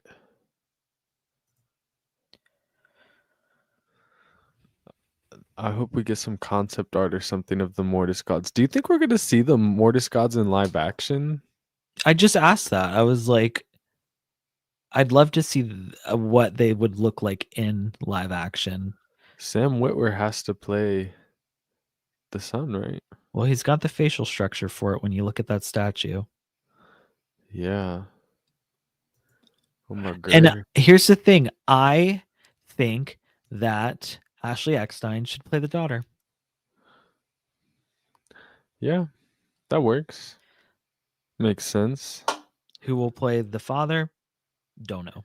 So that's something we kind of moved past, though, is that Thrawn is confirmed to be in season 2. I thought maybe the next time we see him would be like in the movies. So Oh, that's true, because he just said him and Ackbar are going to go head to head.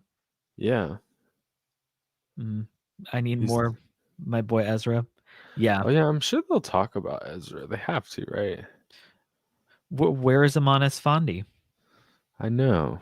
You know, He would never have got loved to come be to a there, celebration. and he would just love it. George Maybe- Lucas as the father. I can't. You know, the struggle they just had him to get into Chairman, what is his name? Papa Noya, the Yeah, Pantoran something like guy. that. Yeah. Could you see Dave Filoni, though, as much as he hated being one of the rebel pilots, being like, George, you have to come in and do this cameo for me, please. Jon Favreau on why Thrawn is such a compelling villain. You have to write the villain smart. The best villain is the smart villain. Thrawn doesn't have special abilities. He just has calculations and his strategy. Yeah.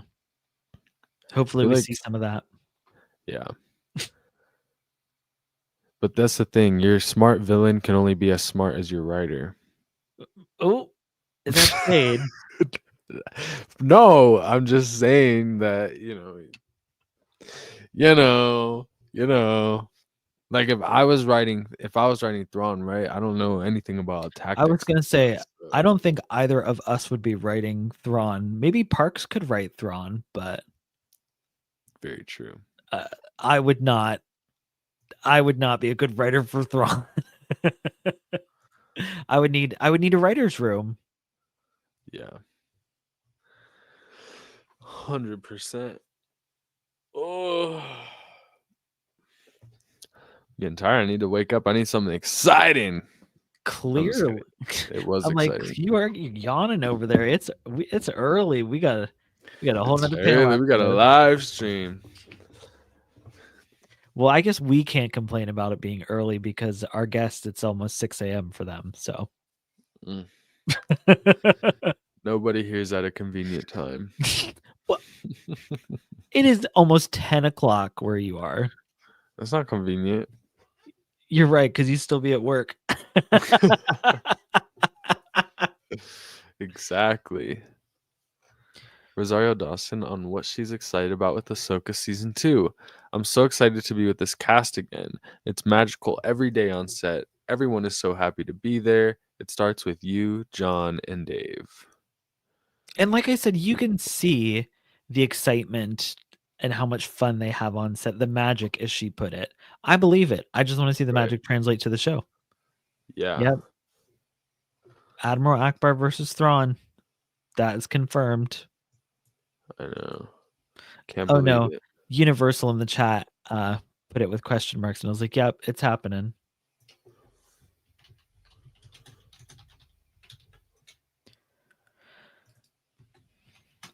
Wow, this is going to be the Mon Calamari resurgence. We got Admiral Radis confirmed.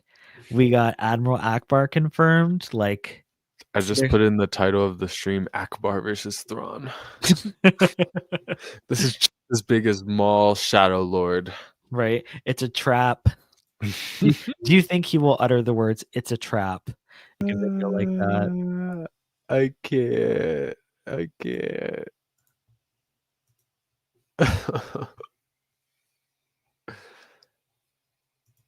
That's hilarious. Rosario says, I'm excited to bring on Rory. I worked with him 20 years ago on a movie.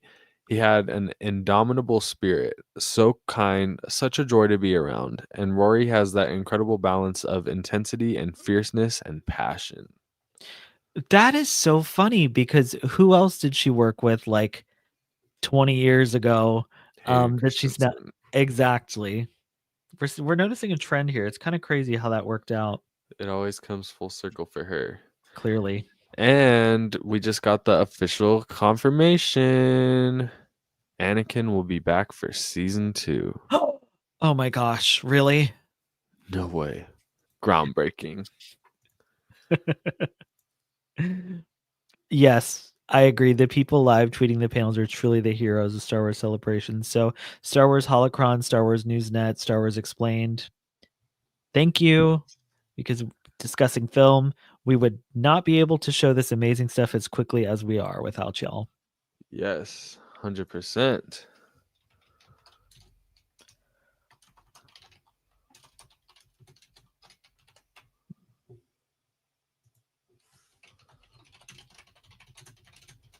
Oh, I didn't take that comment off the screen.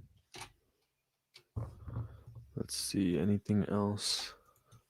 I think they're still talking about Hayden Christensen. My boy, my goat. I mean, I would like to see if he has something to say about what's going to happen, where his character role was really.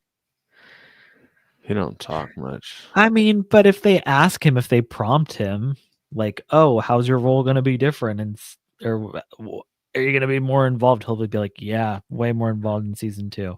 Well, apparently this is a direct quote from him, so that's what he had to say about it. Anakin will be back for season 2. They are live streaming the panel. Oh wow! It's delayed, but of course, it's probably about to end. Oh, that's true. A huge naval battle in space because we don't get those enough. Yes. Oh yeah, Wars in the Stars. Yep, I agree. And we love a good space battle. And Ahsoka's season 1 already had great just ship scenes in space. All of the assets looked really good. So I'm excited to see a good space battle. Like a real good one that takes like at least, I don't know, 10 minutes. Yes. Oh my god. Hayden Christensen.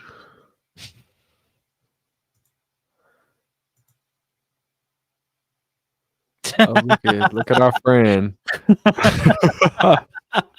Not popping right up on the notifications. That's hilarious.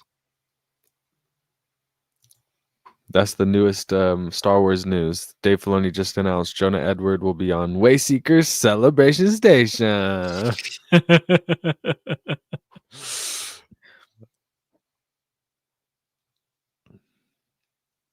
Yeah, I feel like they're nearing the end of the panel here. Well, I would assume so, or else they're 2 minutes late. Well, sometimes they go over. I was actually surprised at how like on time they seem to be. Well, unless you're the Celebration live stage. That's 30 minutes delayed. I know. No, literally. But yeah, interesting. Awesome. So that looks like that was the Ahsoka season 2 panel. Very exciting stuff. Lots of stuff to talk about too with our guest, the resident Ahsoka stan of way across the pond, joining us. Almost like Emperidia. From a different galaxy. Yes, I'm super excited to talk about it. So without further ado, let's bring on our next guest, Jonah Edward, 98.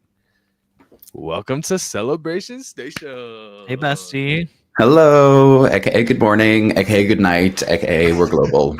Do you have your coffee? A what? Are you having a coffee, a little calf, a little tea? I thought you said Fosse and we were going to talk like musical theater, and I was like, okay, no. But I have green tea and honey because I'm a health queen. Good, we love it. Can we just talk about your microphone quality? Sounds great. This is a big upgrade since last time you were on Wayseekers with your Apple headphones. Why you gotta drag the past into this? Why you gotta all right, my dirty laundry. What the heck? What is that? Yeah. What is that Kylo Ren line? Let the past die, kill it if you have to. Yeah. Let the That's what past Austin Let did the with all headphones old- die. Kill That's it. what Austin did with all the old Wayseekers episodes. I never use this thing, but I bought it in the intention of back when I was going to be in my proper full-time influencer era. Then that went in shambles. So it never gets used, but it's pretty, right? It's all very dark sided theme. It like glows red. It matches. They can't see it, but I can see it. You have the Grand Inquisitor behind you, so the microphone goes really well with the Grand Inquisitor. Oh, he's just standing there. Just creeping. So how are we? Oh shit! My podcast now. Love. Hi guys, welcome back to me. So here's the question: did you see any of the? Because we know that you're waking up. It's early. Did you actually get to see anything of, especially the new stuff from season 2 that they've teased on the panel at all? So I literally just pulled up my iPad. So I have seen the picture of Rory as Baylan. Oh my gosh. Wait, there's another one. Oh my gosh. This is great news because Zeb will return in Ahsoka season 2. So we might actually get the fucking proper reunion. Okay, that's good. That I like. Yes. We were all talking about, are we going to see Anakin in season 2? No. Are we going to see Zeb in season 2? That's the real question. And now we know. Maybe Hera and Ezra will actually get to hug in season 2. Like, these are the hard-hitting things that we as the fans need to know, that we need this panel confirming. Yes. He was in Mando before Ahsoka, wasn't it? Mando season 2. Yeah. It was weird. He wasn't in the first one, wasn't it? Yeah, very weird. It was very bizarre in that they chose to keep him separate too when they clearly had the asset for it. And we know he's going to be in Mando and Grogu, so I guess they got a little Zeb money now. I guess. Katrina says they showed a trailer, but maybe it's like test footage or something that they should, or like how Dave will make animatics for the scenes. Yeah, because I'm sure someone will upload it. I feel like it hasn't even started filming yet. Yeah, it doesn't They start start filming for next another week. week. Yeah, that's what Rosario said. What do you think of Rory McCann as Baylan Skoll, Jonah? I think it looks good. I mean, it's what I have is a low quality picture, but it's fine. I mean, evidently they're just going for a direct copy and paste of what was done, which I totally, Makes I'm not sense. surprised given how great Ray's performance was. But it'll be interesting to see his voice and his mannerism, because I thought that was the most special thing about Ray, is how he carried the character rather than just the look of it. So I think that's what I'm more, excited to see. But evidently he's going to have a big role then. I still think they're going to have Baylan's story be like probably the main focus of season 2, and what he's going to do with the Mortis gods and what those implications are going to be. But yeah, I don't know. I wait with bated breath, to be honest. We'll see. Well, so we saw a post earlier where Rosario specifically talked about Rory McCann, and she said, Rory. I worked with him 20 years ago on a movie. He had an indomitable spirit, so kind, such a joy to be around. And he has an incredible balance of intensity and fierceness and passion. So according to her, like, it seems very much like he embodies a lot of what Ray brought to the character, but that has yet to be seen. We don't know. We've seen, and those are probably even test photos too. Probably. Okay, She's worked with everybody. That's what I said. Same thing with Hayden. They worked 20 years ago, and now they're together on Ahsoka. So it's a reunion. It's Rosario and friends. Well, hopefully it's a good sign. So this is what the trailer was. It was concept. So it says it was an old-fashioned narration, like an old movie trailer, playing over various pieces of concept art from season 2. Dave Filoni says he was inspired to put this together as he watched a trailer for The Empire Strikes Back as a kid before the movie even started filming. A description of the footage: the narrator says that the season will have the heroes fight battles in 2 galaxies. The season will culminate in a clash between Ahsoka and the fallen Jedi Baylan Skoll. Zeb is confirmed to appear. Ezra, Sabine, and Chopper are back. Ahsoka and Sabine are shown fighting mechanical monsters. Maybe that's what those like white figures were. Yeah. Concept art of Dathomir was shown in addition to a masked Night Sister. So we're going to Dathomir too. Well, I don't know why I thought all that stuff was going to get picked up in later stuff. And then the footage concluded with a zoomed in look at Thrawn's face that emerges from fire. Well, all I know is if we're getting Dathomir, it better not get the Ryloth or Teth treatment where it's just a sandy ground and red smoke. Right. From the flashbacks. I'll be very upset. Because, I mean, I think all of us here have played Fallen Order, and we really got to immerse ourselves in Dathomir. And Dathomir, I feel like, is a hard planet to pull off in live action. It's very much like, I mean, just the red hue over everything. And yeah, they have the volume, but yeah, I don't know how. I don't know.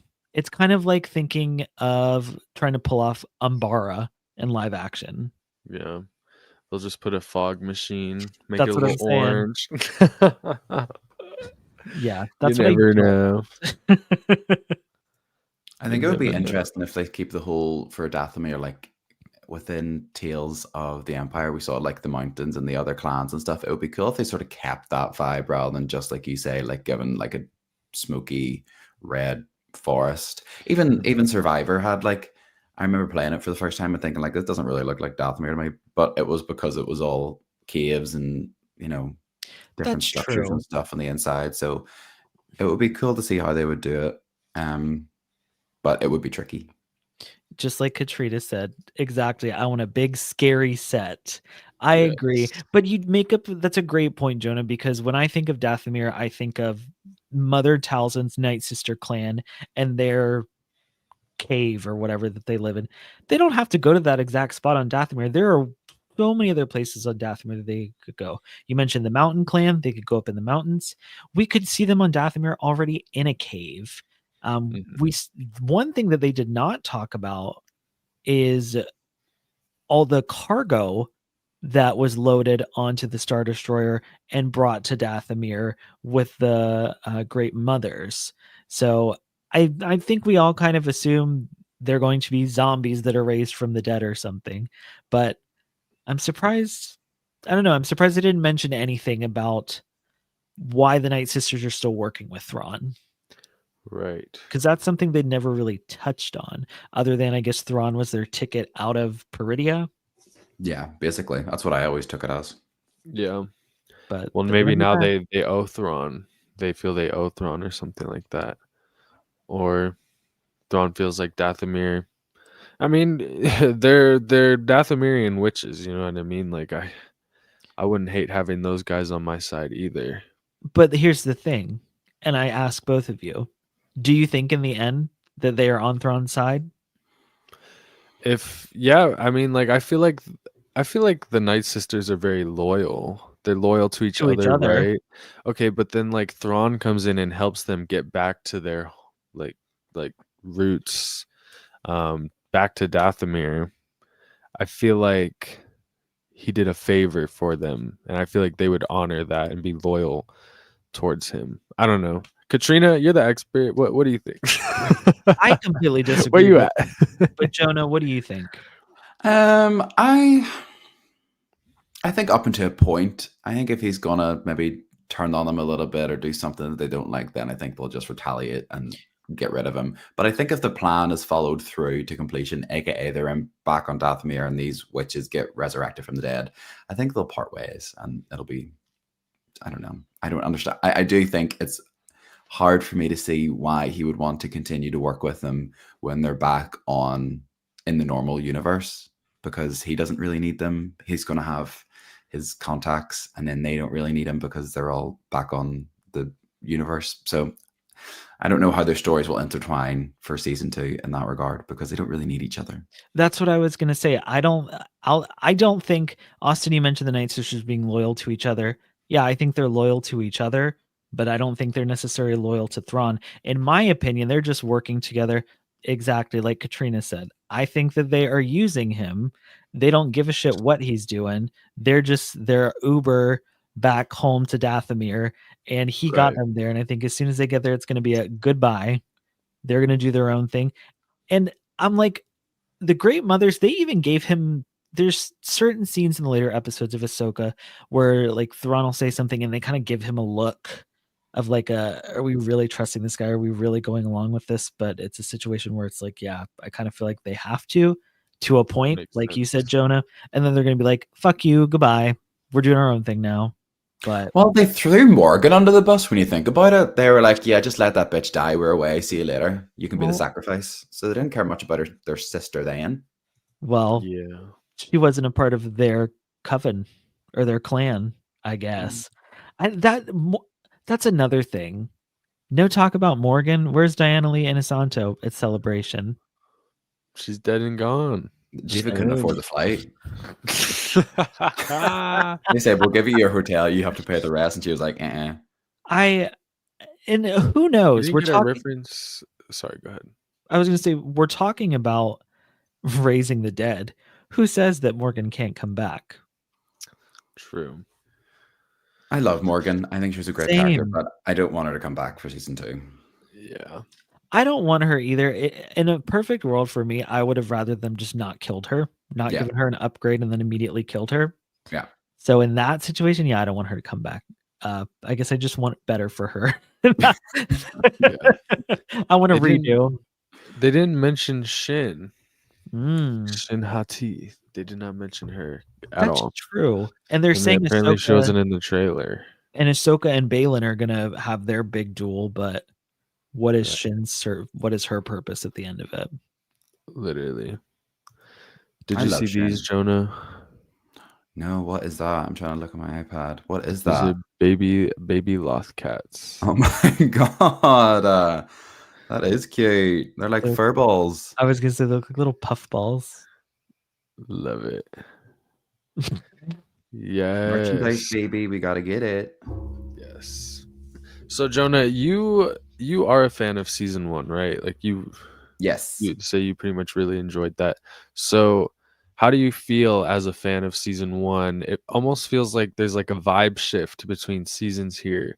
Are you, liking what you're seeing? Do you wish that, it stayed in line with like the vibes of season 1? Are you liking that we're going into more like fantasy elements, more mystical? Like, yeah, I like it. I think it's just no, I do like it. I think there was a part of like, see, like whenever season 1 started with like the first episode when Ahsoka was looking for the map, I was like, perfect. These are the vibes I need going forward. And then the vibes sort of changed because it then sort of turned into like Rebels season 5 or 6. How many seasons Rebels? 4? 4. Rebel season 5. And that was fine because I was half expecting that. But I always did miss the initial vibes that it protruded of Ahsoka being alone and that sort of eerie music and So I'm looking at the little models that they showed. I don't really know exactly what that is meant to be, but I love this model of her standing at what looks like this very much Jedi Survivor big gate. I said the same exact thing, like basically not word for word, but the same description. Love that. And then this mossy hill of fighting people, fierce, I guess. Oh, AJ agrees with you. They said the one thing they loved about season 1 were the fantasy vibes. Yeah. So it almost seems like, because now that I think about it, I agree. Like those were my favorite parts of season 1 as well. Like my favorite episode is, I think, episode 4. It's the one before Shadow Warrior, where it's like it's the episode where Sabine makes the choice of like, is she gonna give the map to Baylan or is she gonna destroy it? Yes, I love that episode. Yeah, like you get all the duels, like Marok dies, like that's my favorite episode. So thinking about it, like, yeah, I'm liking the direction that season 2 is going towards with more fantasy. Oh, you got the map. You better destroy it, bitch. Don't let it burn you either, because we saw what happened when Ahsoka picked it up. Quite literally. Yes, no, me too. I love that episode. I love those vibes. It was like the ones that broke it up for me was like episode 2 was a real vibe breaker, where it was her and Hera on that shipyard. Oh, A good. God. I didn't see it, but then this is just me. Like, I don't mind the episode at all. I just thought it was a split in, like you say, like the vibe of the show, and was the only downfall for me. But in terms of like the story and what they did, I was fine with. I enjoyed it. But yeah, there was really strong elements to season 1 that I thought could definitely be carried too. But again, it's sort of plonk in the middle of these things where it's like, this is going to be the last movie before Dave's. This is going to be the last series, sorry, before Dave's movie, because we're unsure if Mando's going to get this extra season or not, because it's still floating about that maybe, but I highly doubt it. So I think there will have to be some form of elements from this season that will contribute largely to his plotline for the movie. So I don't really know what that part of it's going to be, but we'll see. This all comes into what I feel like I keep reiterating is that without this New Republic focus show, we're shoving all this New Republic, like shoehorning these New Republic storylines and the politics and the Hera as the general and, Mon Mothma and the senators and their struggle. And from what we've just talked about, that's also what it seems like is where the disconnect was with season 1, is when we then focused on what's going on with the New Republic. Hera's arguing with the senators because they don't want to give her extra troops to go find Thrawn, and the fact that we never got that Rangers of the New Republic series. Zeb was in a bunch of Mandalorian stuff before he even came into Ahsoka. He wasn't even in season 1, so it feels like he kind of got shifted around too. And if we're doing another 8-episode season for season 2, are we going to get less of Hera and Ezra and focus more on Ahsoka and her mystical Mortis journey?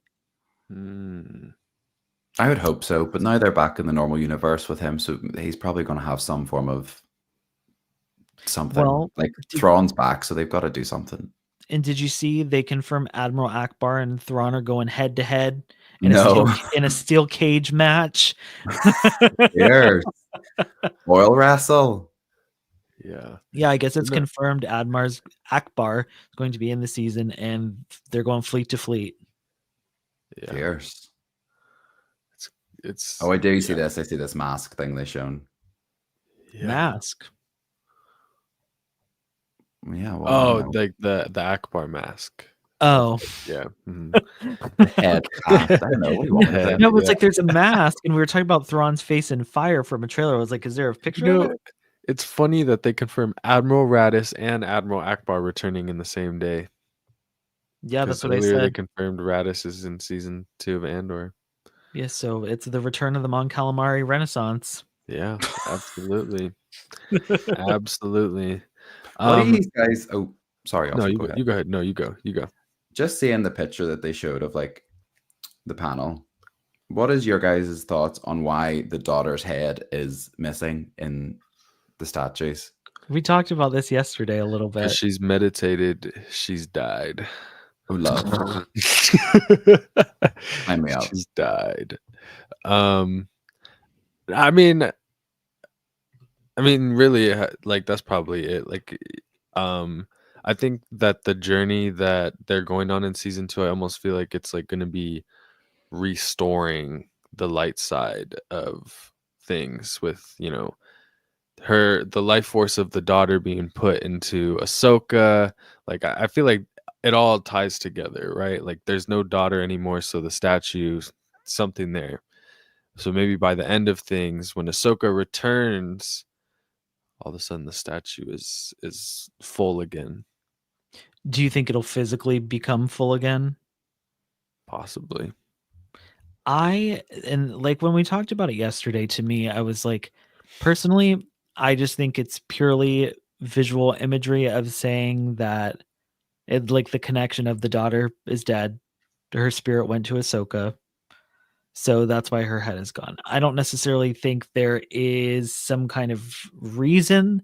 Like I made a joke. I was like, the Noti knocked it down. They all got together and knocked the head off. But I could see it in a sense of the Force, the galaxy kind of making it crumble when her life force went away. But to what you're saying, Austin, would the Force or the galaxy rebuild it in the sense when Ahsoka comes to it. I think it also ties into Ahsoka's journey on kind of going from Ahsoka the Gray to Ahsoka the White, and her kind of being more at peace and where she is at with herself and her place, and not carrying on the legacy that she felt like Anakin carried with him, and that legacy of death and destruction. Mm-hmm. Yeah, I'm very excited to see the Mortis gods in season 2 because I am a fan of the weirdness of the Mortis arc. You know, I've always defended that arc. People always hating on it because they feel like it's weird. Who are people? All the time I used to discuss it back in the day on Instagram, and people would swipe up on my story being like, it's too far out there, it doesn't make sense, blah blah blah. I think it's fun, and I like the weirdness. So I love it. It was one of my favorite arcs for a long time. I think it is still at least top 3 for me. But I will say I always missed, well, I don't always miss it, but I always loved when it was at the time of it being aired. There was like a, did that happen or did that not happen? Because they literally like woke up, fell asleep. Right. Essentially, the way they played out the episode, they just all woke up in the ship again. And I always thought it was fun speculating, like, well, was that real or was that like forced dreams or anything else? But evidently now we all know it was very real in hindsight. But I always thought that was a fun aspect of did it really happen or not? But Oh, also, bye, Blue. Thanks for coming and hanging out. You should try to get back into the Star Wars fandom again. It's a rough place, but we're out here. Somebody, Ringmaster, posted in the chat saying that Mount Tantus, originally featured in Heir to the Empire, could it possibly play a role in Filoni's movie?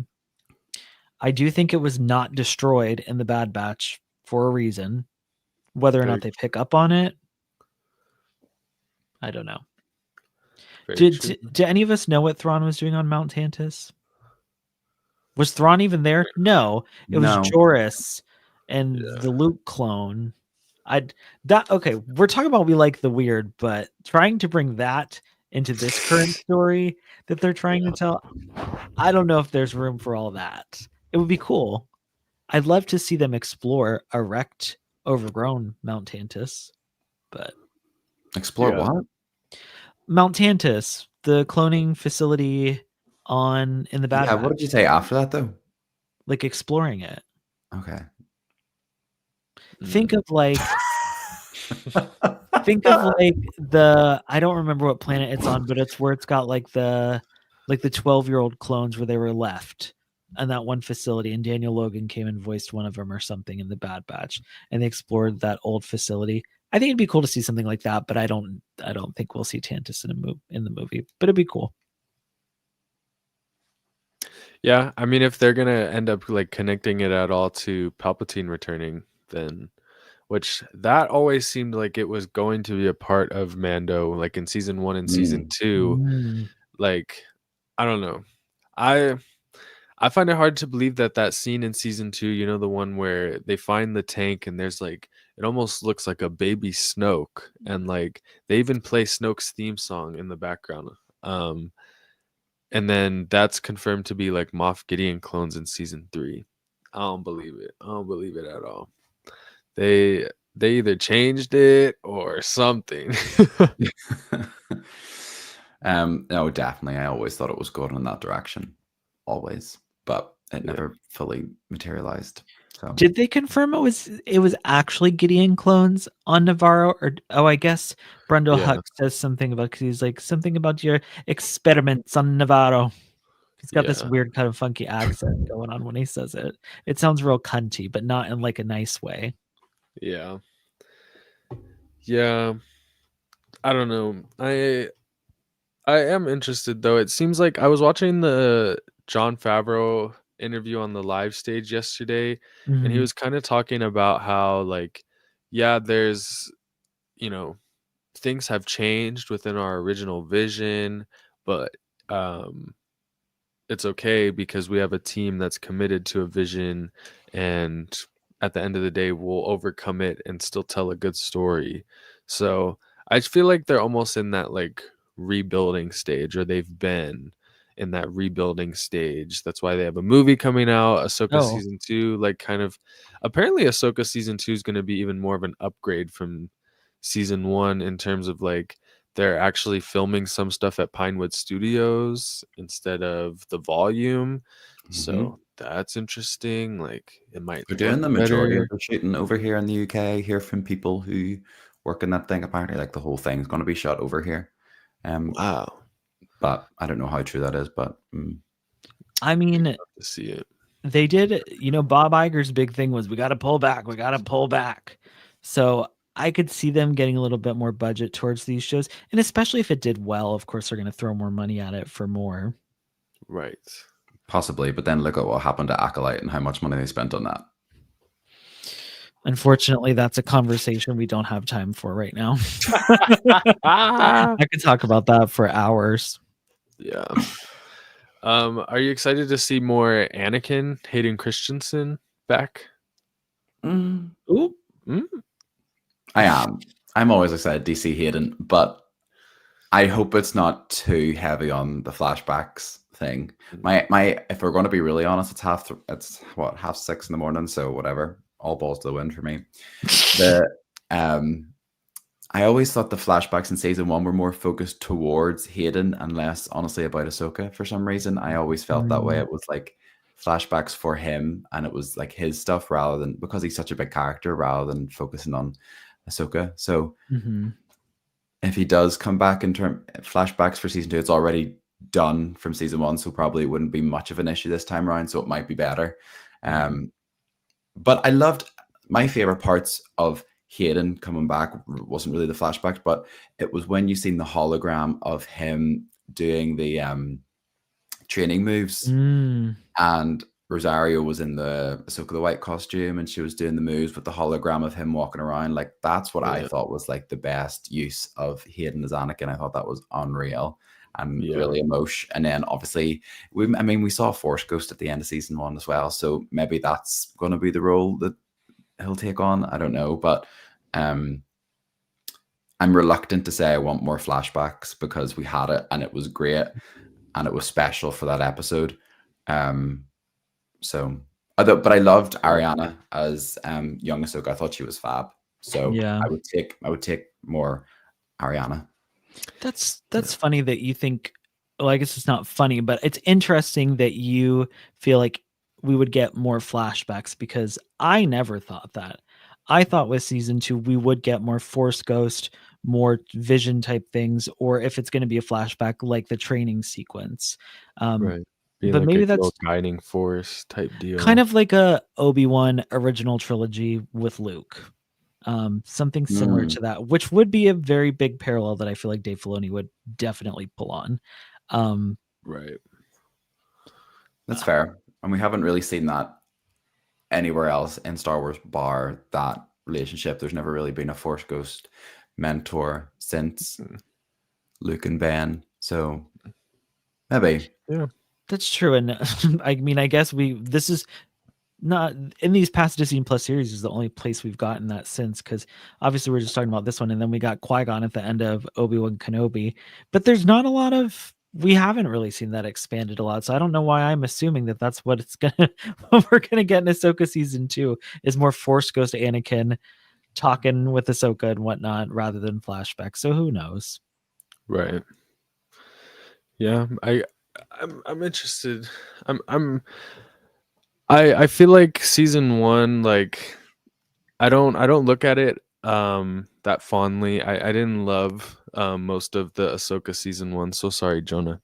But I am excited for season 2. I really hope that Dave Filoni like really leans into that weirdness of like the Mortis arc, the mystical stuff that was seen in the Clone Wars. I don't love that he's like the only writer. Like I said, throwing a little shade earlier, like your smart villain is only as smart as your writer. Like, I don't even mean that as like shade to Dave Filoni, but it's like, imagine if there was someone that came in that was like really good at writing that type of stuff, that was able to like mix in with Dave Filoni being really good at writing like the mystical stuff. Like you could have all these ideas coming together, which is exactly what Rebels was, exactly what Clone Wars was. And I just feel like Ahsoka would be really, really good if it wasn't just one voice in the writer's room. But at the same time, can I knock Dave Filoni for being a control freak? No, because I'm a control freak too. Scotty knows that working with me. So yeah. I actually was surprised and still am that he doesn't bring more of his animation friends in for writing purposes. Because, like you say, for Clone Wars was, I think if a show like Clone Wars was to happen now, people would be up in arms about how many writers there was on like. There's so many people that just have like 10 episodes here, 5 episodes here, 10 episodes here, 10, like it was such a mishmash, but then always came together in the end. But I was always surprised he never brought more of that little crew with him to do writing. And you never know, maybe behind the scenes, they're just not getting the credit, and they are maybe just, you know, he is texting them, but right. Well, he could make his own little writer room. Do you know what I mean? Like he could make his own little universe of people that could be just like 5 people to bounce off of. Because as much as I love Dave and I do trust him when it comes to writing, I do think there's always room for, you know, bouncing off people and everything else. So I would never be mad if another writer came on to Ahsoka, as long as Dave's going to spearhead it, but he always would anyway. So I feel like that's weird, because you would think Dave has the power and control now, like to be able to bring other people in if he wanted to. I know that Kathleen Kennedy originally wanted him to work closely with Jon Favreau, but I wonder if that's indirectly hindered it, because it's like the only person he works with. And then, as you know, Dave joked about on the panel, or was it John joked about on the panel, Dave's always like, no, we can't do that because that doesn't fit within like the universe correctly. Right. So I could see how it's nice that it's the two of them working closely together, but it's like, y'all could have a couple people underneath you though to help be like, maybe that's not the best idea. Maybe Ahsoka shouldn't be so stoic. Yeah. I think though that I think Dave Filoni learns from every project he's making in live action. So I really think that with each one that comes out, it'll just get better and better. And it's good that he's doing another season of Ahsoka before he does his movie, because, you know. do we discuss I see a couple of leaked images from this Ahsoka trailer. One has particularly caught my eye. Do we discuss these leaked things, or do we keep that quiet? No, we can discuss them. I want to see them though. They give Chopper a gun. No way. Well, How it do is I find concept these? art. Like you say, like Chopper is like with Oh my god. It's a giant blaster. No way. Where can I find? While you look that up, AJ made a good point. I feel like Dave is too selfish with his characters. Star Wars has so many creators, and keeping a few for yourself will only backfire in the long run, in their opinion. I do feel like Dave is a little bit selfish with Ahsoka. I get it because it's like his baby, but I understand when somebody is like that, but honestly, I don't want anybody else to touch her but him. Yeah. Interesting. Like if there was an Ahsoka show and he wasn't writing and directing it, I would have been pissed. Well, I would want him to be a part of it, but I don't know. I mean, we saw what he did with a lot of these animation shows, at least especially with Rebels, and then definitely Bad Batch. He kind of came in at the beginning, they established everything, and then let, you know, the other people, the team take over at that point. I think that could work. I don't know. Yeah. And like, there's nothing wrong with having a creative consultant. Very I mean, true. I would also like Ashley Eckstein to have more, I don't want to say creative control, but like I would like her to be involved a little bit more with Ahsoka too. But she's not. Did you see Ashley's coming back to voice Ahsoka in Lego? Talk about that earlier. Oh, I found the trailer if we want to watch. No. It's concept art. So we'll just mute it. It's just concept art.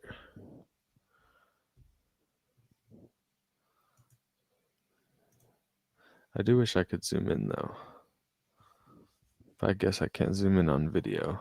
I feel like the leaks for this celebration's been wild. Like everybody's filming everything. Yeah. I know. We should probably slow this down. I didn't expect it to be so much. Yeah, there's a lot here. I want to zoom in. Okay. Okay. So that Thrawn space battle. That's gorgeous, though. I love that chair, whatever. Troopers. Thrawn. Okay, can we slide through it instead of letting it play? I mean, we can, but I'm not going to be able to zoom in like this.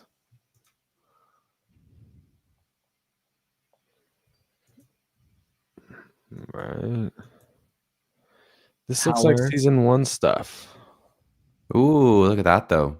Yeah, what's that? Is that Night Sisters versus? Yeah, it's Night Sisters with the bows from Clone Wars. Well, and keep in mind too that Ahsoka and Sabine are gonna spend time on Peridia, so we're gonna see more Peridia stuff. Right. Oh, cool. That's a scary looking Night Oh, Sister. look at that. Is that a costume upgrade for Hera? Jonah, what is the one thing you said that you wanted? New looks. LAWKS. And Hera needs desperate attention. So please God. Yeah, I hope that like with Oh, that's so cute. I missed the beard. Oh my gosh, is he gonna be a pilot? Ezra is a pilot. There's Shin. There's Shin. There's Shin. So whoever what is that? What? Huyang. He said, Are we literally Shin versus Huyang? That's crazy. Though I think she could kill him. I could see it where she kills him. Probably. There's Dathomir. Look at Dathomir. Now we have to keep in mind this is concept art. Yeah. It's gonna look Look at the size of that though. That looks hold like on, a hold on. Go back to that thing. You know what that looks like? That looks like the weird mech things that were gonna be in the unreleased Clone Wars episodes, where they were gonna go under the Jedi Temple and they had to fight these weird mech things. I'm gonna pull a photo up of it while we keep looking at this. I have one saved.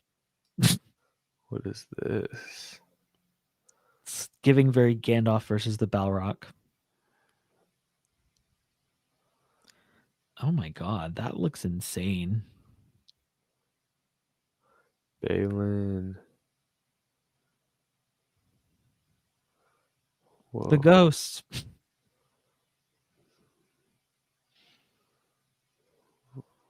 Whoa. That's not even concept art. That's just from fucking season 1. So's that. And so's that. Well, they did say it was a retro look ahead. There's the Here's gun. The gun. Oh my god. That's fierce. The memes that are gonna come from that. And Zeb is back. And the Nodi. The Nodi are back. And those weird soldier guys. Oh, the mercenaries. Ew. Whoa. Oh. Oh, go The back. I hell? missed it. That was very trippy looking. Oh. Something about that is giving very like the old school, like Heir to the Empire covers and stuff of the old Yeah. Legends books. It's very retro looking. You know, Dave had a really fun time making this, or he made an intern make it for him. My Gen Z intern makes my concept art trailer. Or Ahsoka season 2. Now, no hate to the person that filmed this, because thank you for your sacrifice. But girl, could you not have recorded the whole thing like this? Yeah, zoomed in. Come on. That was cute though. That was actually more than what they sort of described. Yeah, and I mean we're able to sit and like actually pause and take a look at it. You know, if you're actually there, it's definitely going to be a lot harder. I'm surprised they didn't mention that like little Ezra get up. That was a really cute one. Yeah. Cool, that's exciting. I think I would say that's probably like what, first 3 episodes or something of the concept art. Like a lot of that was quite samey in its nature, so I would say that's probably not like the full season. I Yeah. would say they're probably definitely keeping things under wraps. Oh, Well, for sure. and too, and with some of it just being concept art, it may not even be a part of a story. It's just a concept of what could become a story. Very true. Well, I think if they're filming though, like literally next week, I think they'll be choosing pieces that would true. align. So I would say they have some form of that big robot monster Okay. built. I found the thing that I was talking about. I have to put it on the screen. Show it to me, Rachel.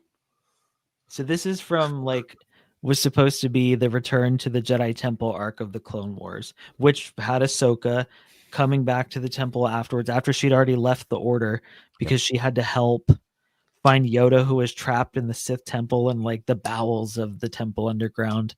And I guess they were going to be these weird kaiju mech things. And Ahsoka was going to actually Palpatine was going to be trying to come into the temple somehow. And Ahsoka was literally going to have to be the only one holding him off behind some like giant door thing. This is one of the arcs that we don't know a ton about, but I always think sounds really cool.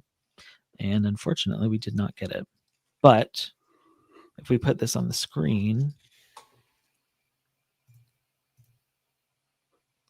does that not look like the thing we saw in that concept art? Wow, It does. Tiana. Yes. And the chow is tea and the finna is gag. Girl, I'm dead as I'm dead as a child. Wow. Literally, though, that looks exactly like that thing that they showed in there. Specifically, it was something about the face. And You're like the so right. claw Girl, tweet arm. that now. Get on top of the curve. Yeah. I'll be like Austin clacking away and not speaking. And I'm just like, I wonder what you're typing about. I'm Let me going go. to tweet it out first, and then I'll take credit for spelling it. Well, first I need someone to send me the link for the preview video so I can screenshot it. Oh yeah. And they also aren't taking like videos down. Like there's still the 2 leaked trailers from yesterday are still just on Twitter. Oh, really? Yeah. I mean, I've seen which ones. I saw the Maul one. We saw the Mando one. Were there any others? I can't. No. I don't think so. But I like the fact of seeing these recycled old ideas. Like even with the Maul Shadow Lord, the recycled ideas of Maul's story from George Lucas's sequel trilogies, maybe some recycled ideas from Ahsoka stories that didn't get to be told. Like literally having her going in like this old temple. It's literally what was going to be in the arc. Ooh, but it'll be in live action, which is going to make it very interesting. I always say if I ever saw Dave at a convention, this would always be the question I would ask him. Is like, given those episodes didn't happen, but obviously they were very realized, they were written, there was stuff done for them. Mhm. I always wonder in his head, are they still canon to his overall story that he has in his head? They say that the Boba Fett arc is canon. Yeah, I was gonna say Book of Boba Fett like references like that arc. It's almost funny, like how you almost don't get the payoff of like understanding the importance of Boba Fett killing Cad Bane if you don't like know about that arc. But even though Well, it was never officially released, killing. yeah, killing, who knows? Yeah. But it's I definitely think in Dave's mind it's canon. Has to be, right? I would hope so. Like I think- even I mean, like, about like Ventress returning, like it's still connected to like Dark Disciple. I was gonna say they specifically said with her return that they treat the like Dark Disciple happened, even though we didn't see it like we were initially supposed to. Yeah, maybe Dave will come on Wayseekers and we can ask him to confirm. Well, Dave, I'll- if you're watching, and I know you are, he's watching from the stage right now. He is. He just has it on his phone. He's over here. Okay, I just pulled that scene back up of that mech thing from the trailer, it's exactly this image. Yeah, it really is. You really clocked it. You better tweet it before, because you're gonna be pissed if you see somebody else got 100,000 likes because they pointed it out. Well, Twitter doesn't Before you push see my me. TikTok claiming I already clocked it first. Never tweeted out. Yeah, Twitter doesn't push any of my tweets, so I'm sure no one will see it. But all 31 people in here will go retweet and no. By the way, thank you to everybody that's still tuning in. Day 2, late night. You know, I know that today there's not been as many reveals as yesterday, but it's still been exciting. Still been fun. Jonah, what's been your favorite so far of all the announcements from day 1 and 2? You excited for Maul? Probably the Maul show being animated. Yeah. I mean, part of me wasn't completely shocked. I think we've all heard these rumors since literally years ago. Like I remember like 2020, like pre-Ahsoka, it was like, this is the next thing that's coming up and it's going to align with everything. And it's going to be like, there's a Maul animated show coming, so get ready. And then we just never heard anything of it. Which does make me excited because I wonder how far ahead they actually maybe are. Like, I wonder if they're already working on a show that we just have zero clue about, that's already, you know, in development on their side. But yeah, I would say the Maul show was my favorite one from so far, because I mean, also there hasn't been that many, which I was highly expecting. This was definitely a bit of a drier celebration in terms of announcements. I knew that was going to happen, but it was nice to get imagery, and although the trailer wasn't released, to see the trailer. But I'm surprised at the direction of it. I did think it would have been more Crimson Dawn led than we it talked appears about to that be. too. So yeah, I'm sure Crimson Dawn will be referencing it. Like, I almost feel like it'll be like 2 parts, you know, like maybe it's Hannah Montana. He's got like his 2 different gigs going. Well, and the hope is that there's more than one season, so we can play into both of those things instead of just having to stick to either this kind of training a Padawan, doing dark side stuff, doing heists, but then also doing Crimson Dawn, but then also being Sith. So that's what I'm hopeful is we'll get multiple seasons. I just want them to have another multi-season show that's more than 4 seasons. I'll take 4 at the minimum. 4 16 episode, 20 episode seasons. That's all I need. But then they do these things. I always find they never like to repeat stuff, and so the Crimson Dawn stuff was so heavily done in the comic side of things that I'm just wondering if that, because in their mind it's already been done. Like, but see, that's the thing, is the Crimson Dawn stuff in the comics takes place like in between Empire Strikes Back and Return of the Jedi. So it's like there's this whole gap of like, when did Kira eventually, like, the last we saw of Kira is like Solo. She's like, Maul's like, come here and meet me. And then all of a sudden, next thing we see of her all these years later, she's the ruler of Crimson Dawn. Like, she owns that. And like, what happened?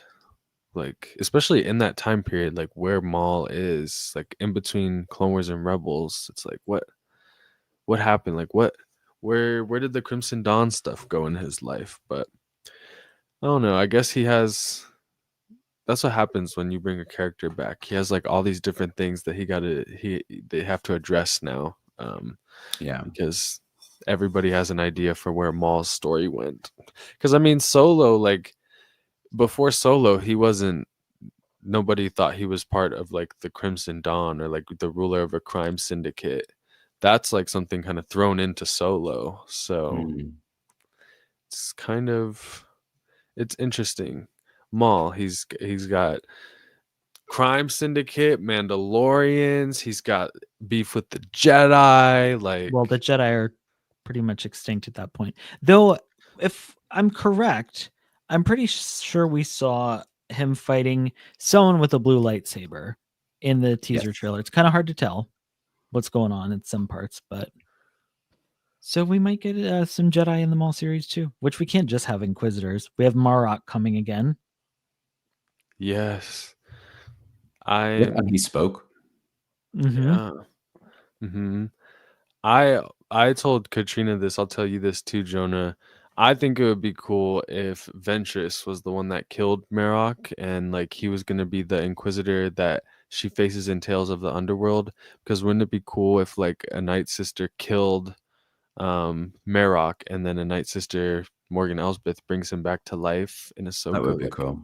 It'd be cool. It'd be like he's so tied into it, but guess there's a reason I'm not in the writer's room. So, well, and the Inquisitor. Well, I guess nobody's in the writer's room, but well, the Inquisitor that's in Tales of the Underworld clearly looks way different anyway. So, but I wonder why they didn't go that route and why they said let's just make a new one.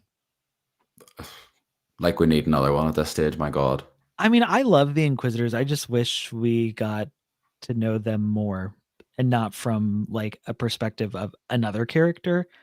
I want to follow an Inquisitor. Like Trilla is really the only thing we've gotten close to that. But even Trilla, we got to see her backstory, but even her story, like we were seeing from someone else's perspective. We kind of got it with Barriss, but then we all knew she wasn't going to make it, and I'm glad she didn't, because I didn't want that fate for her. Barriss. The Barriss didn't make it. Like as an Inquisitor, she wasn't gonna last as a dark side Inquisitor. Yeah. Jonah's like, she died. What happened? Girl, bring yourself back. Use that Force life. Well, Justice for I hope Seven she is her best Inquisitor out there, and she was shafted. Sarah Michelle.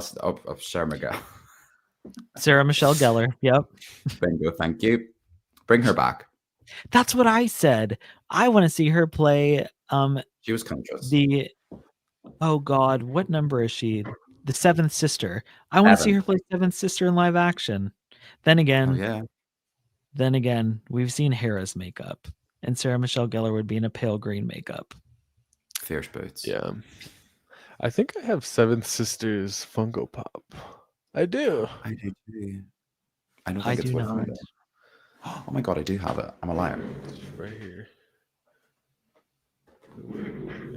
Twin. Yep. Sarah Michelle Gellar, that shade of green.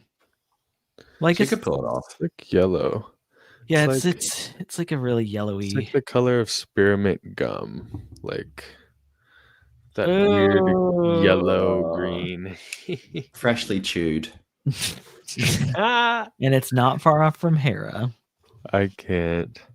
Yeah, Miss Hera needs a good glow up for season 2. So, I don't know what went wrong that time, but it went wrong. So here's your question then. What do you do, Jonah, to fix Hera? And you can't say bring Vanessa Marshall in, because that would be the easiest way to do it. And I don't want to discredit Mary Elizabeth Winstead, but what do we do with her look? I don't understand how it did go. Like it's so flat. It was so flat. She needs a contour. I really think they should highlight her head tails more. Would help. They need to get away from that darker lip as well. I don't know. I understand she had the dark lip at the end of Rebels, but why they gave her that real dark lip also didn't make sense to me. I know. But it just was so flat. And she could do with like a pair of falsies or something, aka lashes. I'm queer and I know what fake eyelashes are, but when you said falsies, I was like, what the hell is he talking about? I have worn fake eyelashes and I was like, a falsie? What the fuck is that? Mm-hmm. See, I thought I was killing Scotty with all my references, but Jonah's been in and out with like all the references, all the you the didn't brain know rot. the chalice tea, but the finna is Well, now I do. Say something dead as a child. Ethel Now I Kane do. McQueen. Now Austin will start saying it to me and I'm like, shut the fuck up, Austin. You don't even There's know. so many. I just done it the other day when I was at lunch with a friend, and there was, what did they say? I can't remember. And I just went, wig. And they were like, what? And I was like, okay, wig. And they were like, what does that mean? I feel that already. I know that. I love that clip. It's one of my favorites. Me too, but I also hate Katy Perry, so I like to cringe at it. I know you do. Well, yeah. Get her in season 2. The Diva's off in space. She can be Hera. Love. She's got crazy eyes already. Oh, my light just completely broke. Whoa. Katy Perry, and it turned off. She said, "Absolutely not." The ghost of Katy Perry just said. Truly, can you still Honestly, see me? Okay, I should have put the big light yeah, on. it just looks mood lighting now. Yeah, you're Okay, good. perfect. I thought you just Well put done. on a colored light. To be completely honest. No. Oops, oops. Do you know what my favorite one is that I can't stop quoting? This is now we're getting really off rails. This will be the last one. Do you know Baby Rexa when she's doing her makeup on the What is live it? stream? Have you seen that one?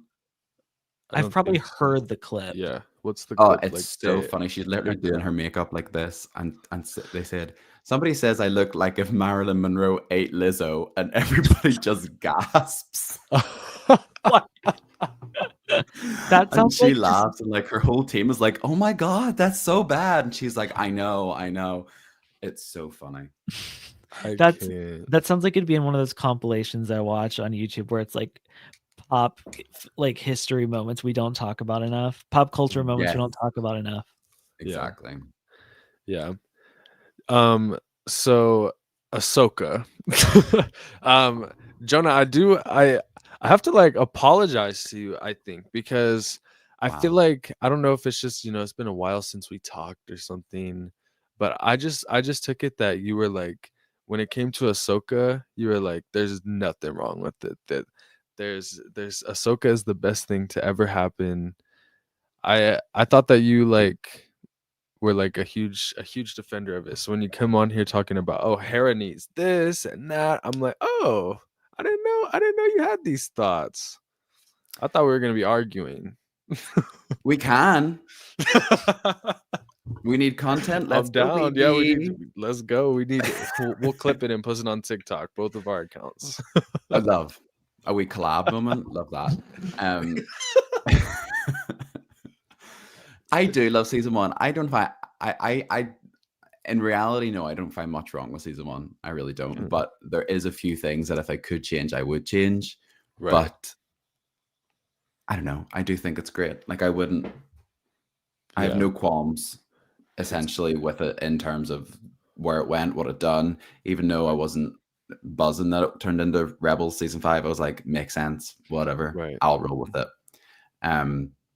But for sure, there's definitely things I would have loved to have changed. I just didn't think it was Ahsoka eccentric enough. I would have just loved it to be more Ahsoka centric. I wouldn't have minded it if she was on her own for longer. What did you and think the of makeup the for her whole- was boots. Yeah. What did you think of the whole Sabine thing? Like with her being trained by Ahsoka?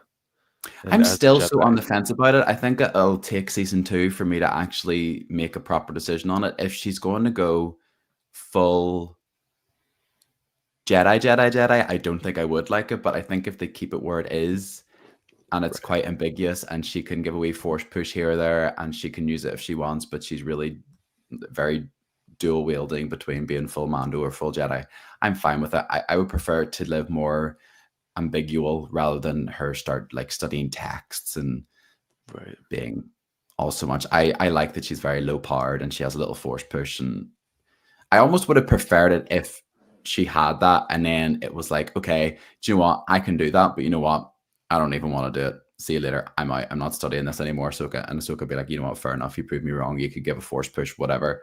Now let's, you can go back to being full Mandalorian. I thought that would have been an interesting story. Somebody training to be a Jedi actually finally has the force, uses it, and then goes, you know what, not for me. Yeah. That would be a really cool way to do it.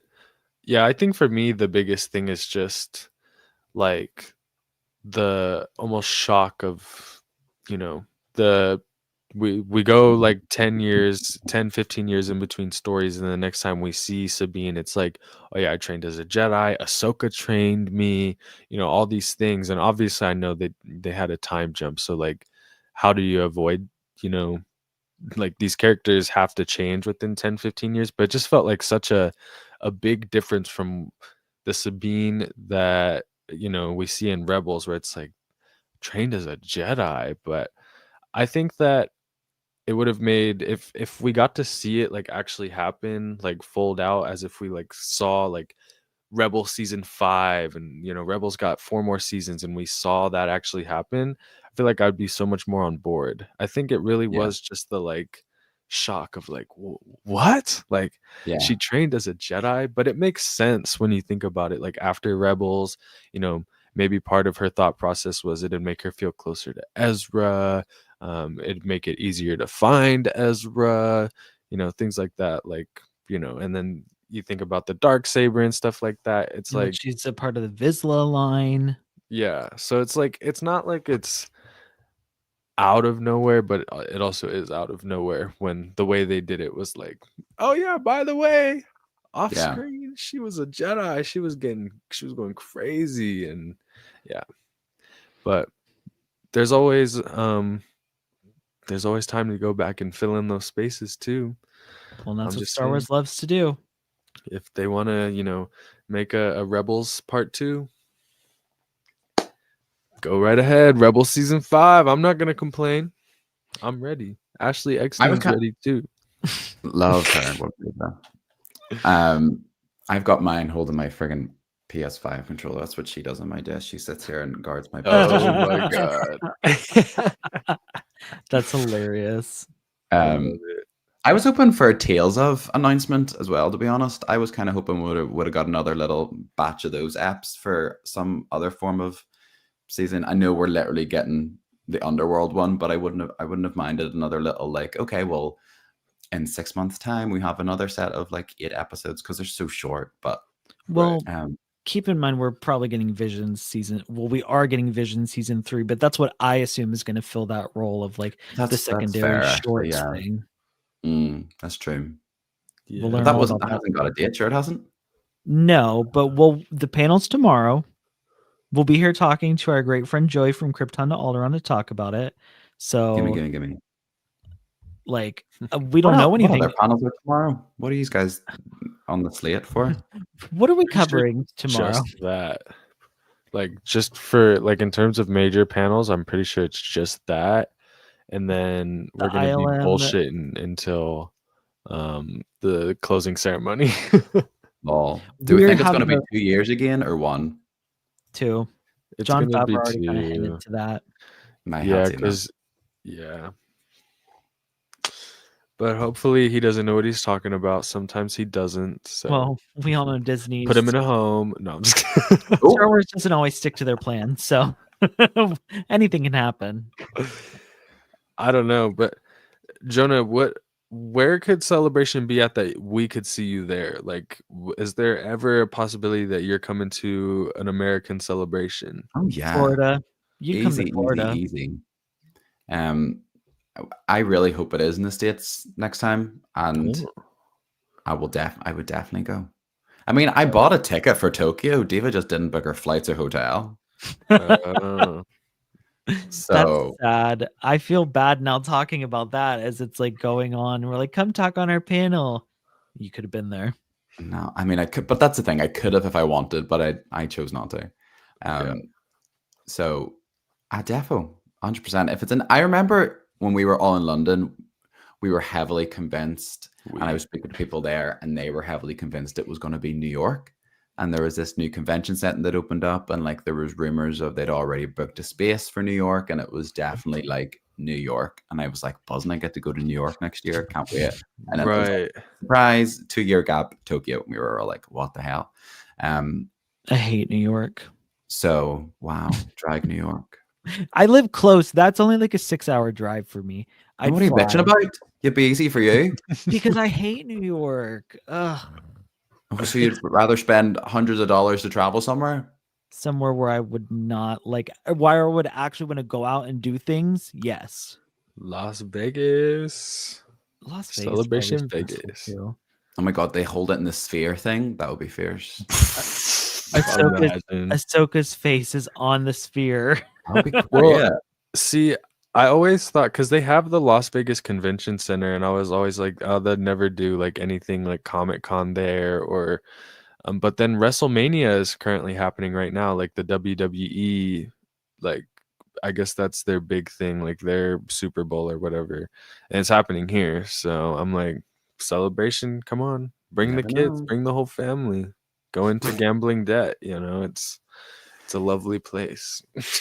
Oh, no, I would definitely go. It doesn't. I think, given especially it's going to be another 2 years again, I'll definitely try hard for wherever it is. If he shall not be named, allows me in for sake. I'm going in October to Florida, and I'm already nervous about traveling to friggin' Florida in October. Oof. I get that. I would have thought that would have been the place that you would go because you used to like do vacation in Florida forever. But as I said last night with Crystal, I was like, if they're gonna do a Galaxy's Edge tie-in with Celebration, I'll feel a lot better and more welcomed in California. Yeah. True that.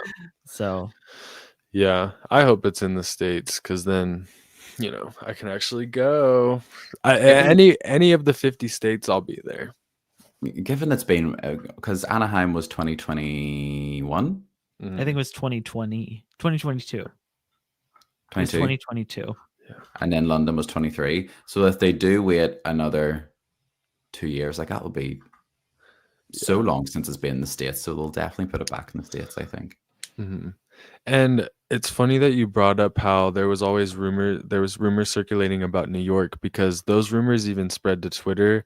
And I remember in 2022 Anaheim, the rumor was that it was going to be in Florida, and everybody's like, it's going to be in Florida. So both years when London and Japan pop up, and I mean, no hate, I'm glad the people that live around there get to go to Celebration.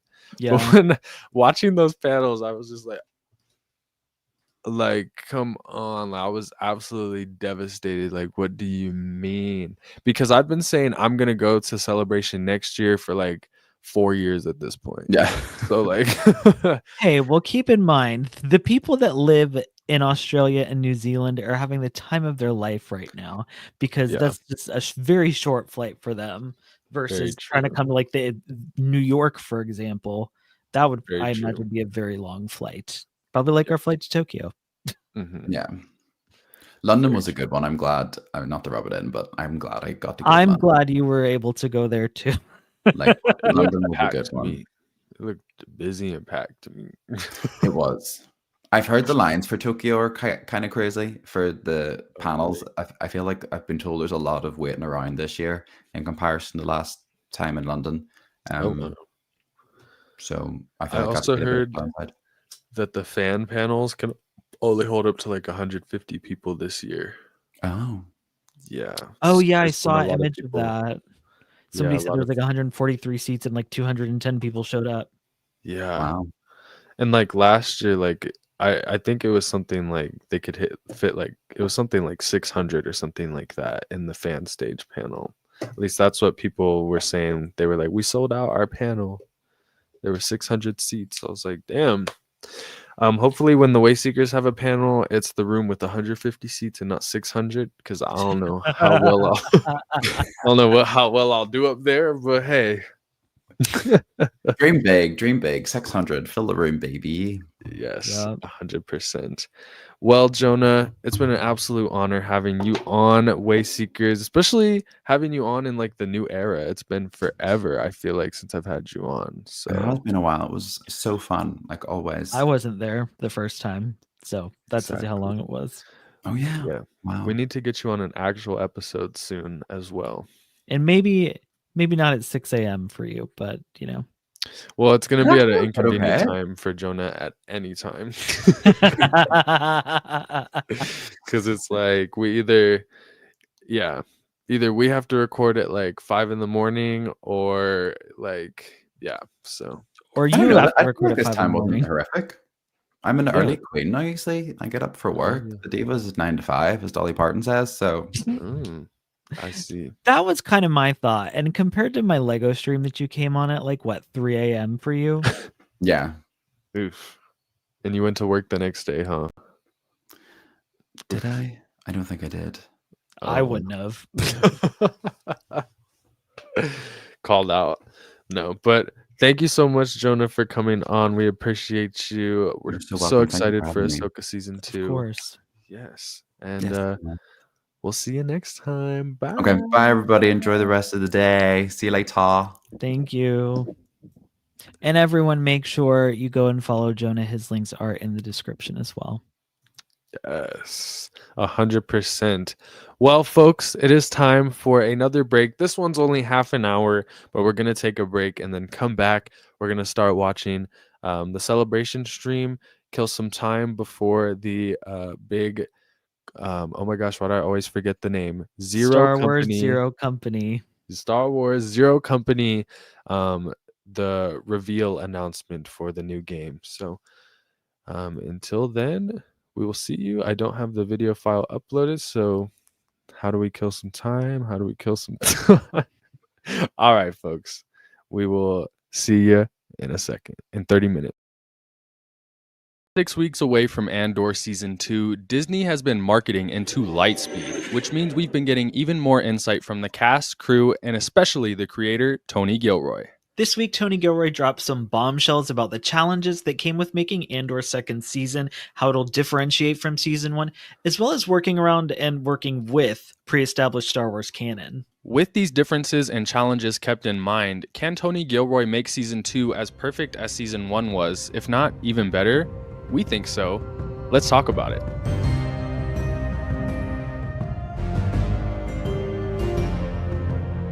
Welcome back to This is the Wayseekers, a podcast for Star Wars fans by Star Wars fans. My name's Austin SWE, and I'm joined with my co-host once again, Scotty Holiday, to be discussing Andor Season 2 because we have even more updates on the show. Yeah, and it really feels like Andor is starting to rev up right now. We've got that awesome special look trailer, which I was really excited about. We've gotten interviews with Tony Gilroy, which we're going to get into. There's so much, like, it's really revving up with the marketing right now. It's feeling real. Yes. And I think one of the most intriguing differences with Season 2 compared to Season 1 is that Season 2 has to go into actual Star Wars canon. Like there's certain things that have to happen this season. And that was one thing I feel like Tony Gilroy was very not against in Season 1, but he was very like, we're not doing cameos. We're not doing that. Like, this is just my story. But now he kind of has to play in that Star Wars sandbox. So while I think Season 2 is going to be really, really good, I'm very interested to see how he pulls it off. Yeah, I 100% agree with you. It is going to be interesting because, like you said, the Season 1 didn't have like these big moments, these big cameos, and the characters that were returning were just naturally integrated into the story. And even though Season 2 is going to have way more, I still really think that they're going to easily be able to do that because Tony Gilroy actually talked about that in this interview. He said, I get those 5 years. So in those 5 years, there's a couple really big. You map it out on a calendar, on a piece of paper. Okay, here's where I'm going to go. Here are my 4 blocks. Here's where these things happen. Mon Mothma leaving the Senate is canonical. There are a couple of other events in here. The development of Yavin is canonical. Obviously, the discovery of the Death Star and whatever intelligence there is, espionage that leads to the beginning of Rogue One is canonical. I had to get all those things in. And I'm intrigued to see how all of that can be implemented. And it's interesting too, because we know that Season 2, one of the biggest parts of it is going to be the Gorman Massacre.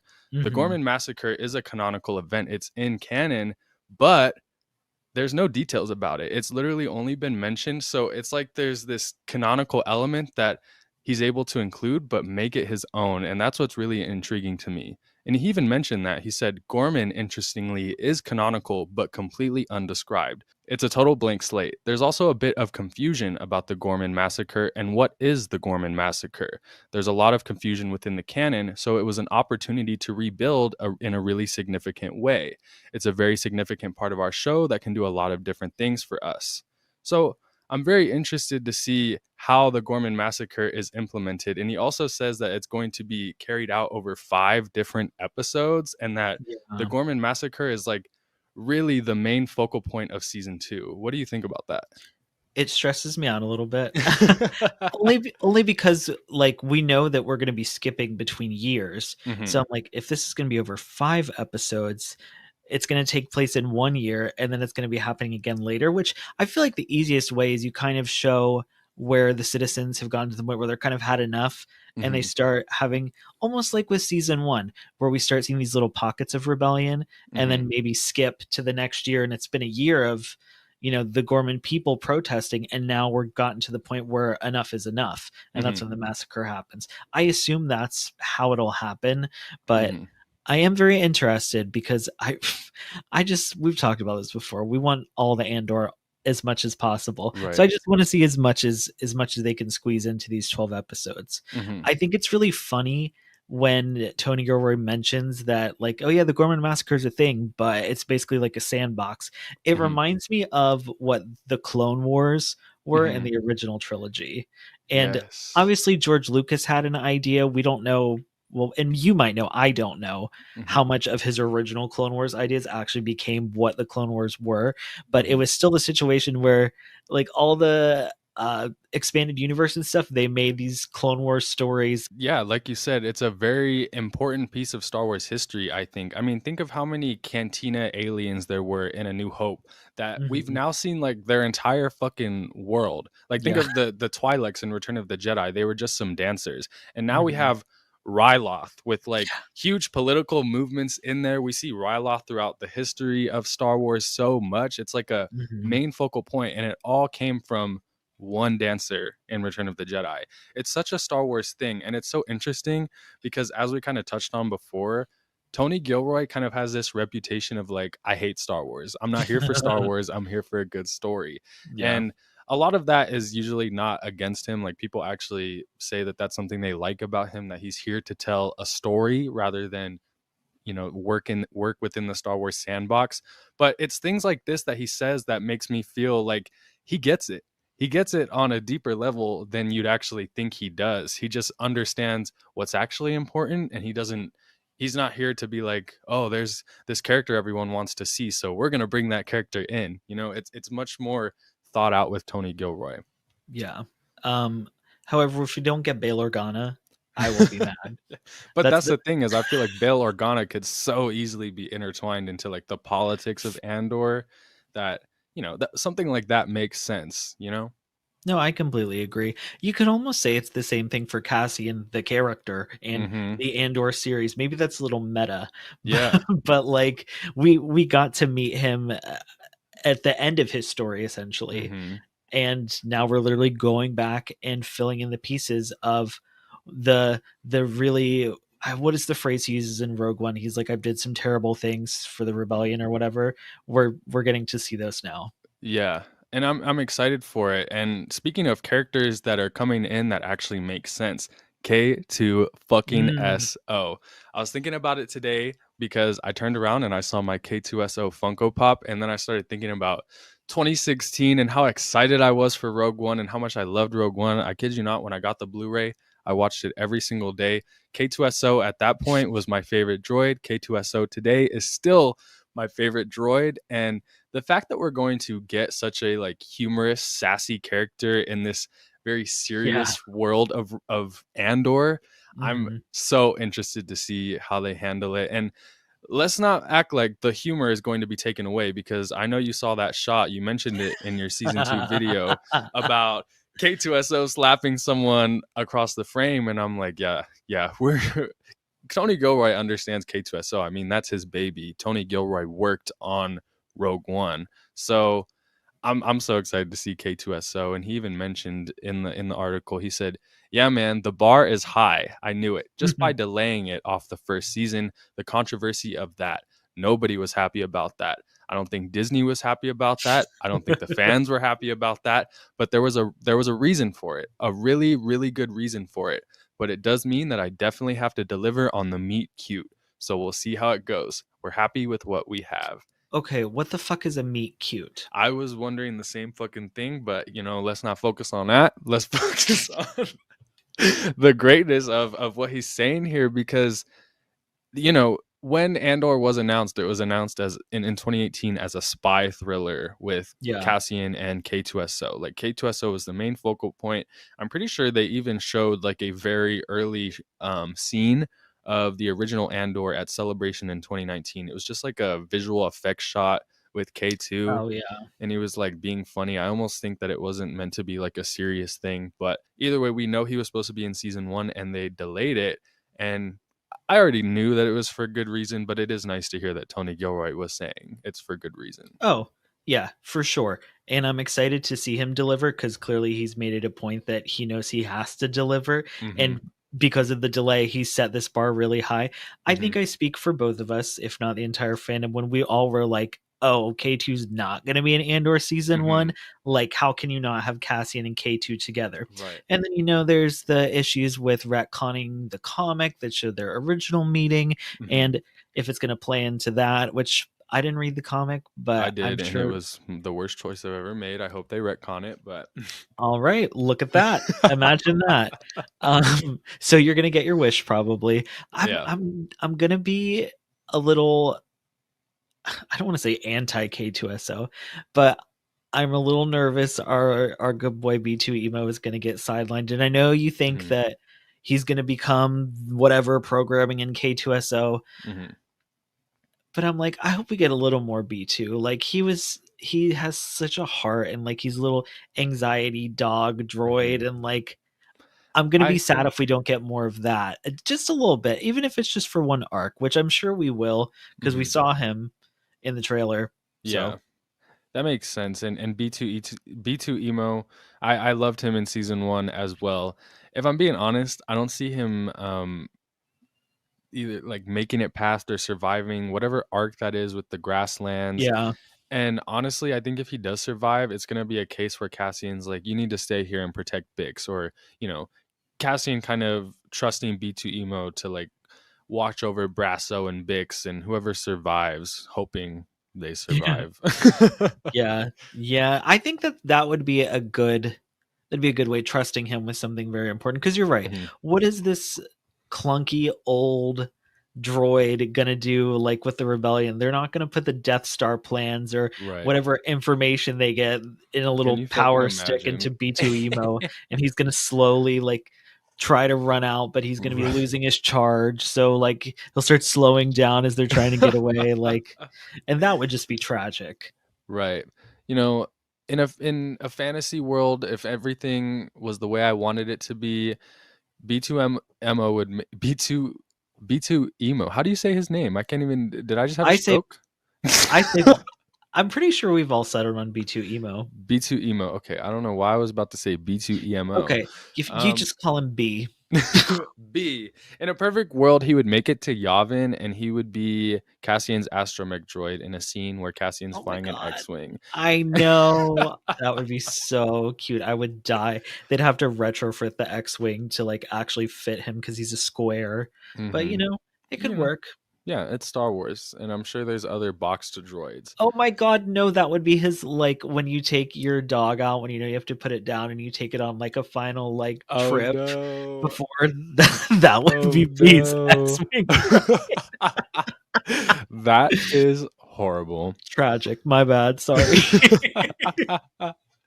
So we know that season 2 is going to include a lot of Star Wars canon tie-ins. But something that Andor is kind of known for is its tie-ins to the real world.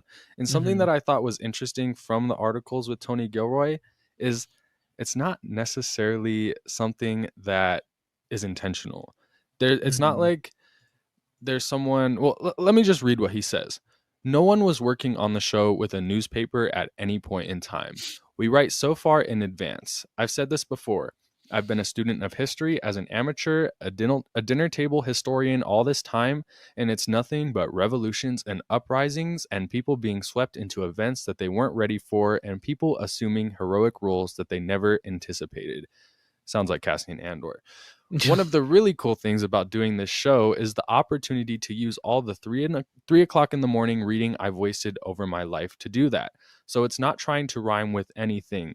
The sorry truth is, and here's a cliche, history repeats itself. So I want to make the show timeless, I suppose. So it's not that, you know, they're reading stories about our current president and being like, oh, look at the way that the American Revolution and the American Empire is falling. Let's talk about that in Andor season 2. They wrote these scripts so long ago that that's not a thing. What's happening is history repeats itself. Fascism repeats itself. The things that are happening today in many countries, including our own, are things that have happened before and we read about in our history books. And all Tony Gilroy is doing is basing it off of the things that he read as a dinner table historian. And I think that's so interesting, but also kind of sad and gross and evil about just the way things operate in our world. But I think he put this super eloquently because I think that's the best way to put it. Unfortunately, it is timeless. Yeah. Because we've read it in the history books, we see it on the news now. And I mean, there are plenty of times where I, on a much smaller scale, but have found myself stepping into roles or speaking out about something. And these are things I never thought I would have to do. And like, we know Cassian's stepping into a rebellion that he never thought he was going to be a part of. We saw him just trying to get into it, get the money, and be done with it in season 1. And that wouldn't happen. Like, people have to rise up to make these changes. And if people don't continue to rise up, then, you know, what's the alternative? Right. You know what I mean?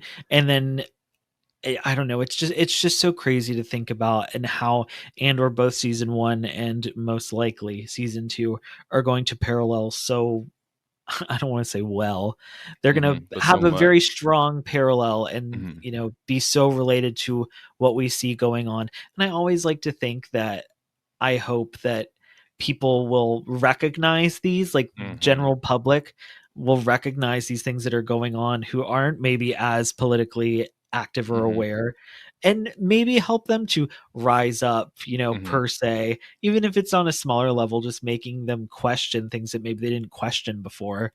Exactly. And I love that. I love media that can do this. And I'm very thankful that we have the writing team, Tony Gilroy, you know, that worked on these scripts, because it's just so much more accessible. And sometimes people, when you're watching news and stuff consistently, it's easy to tune that out. But when you're seeing it through like a form of media, you don't even realize how much more you could be paying attention to it. And then you connect the dots. It's great.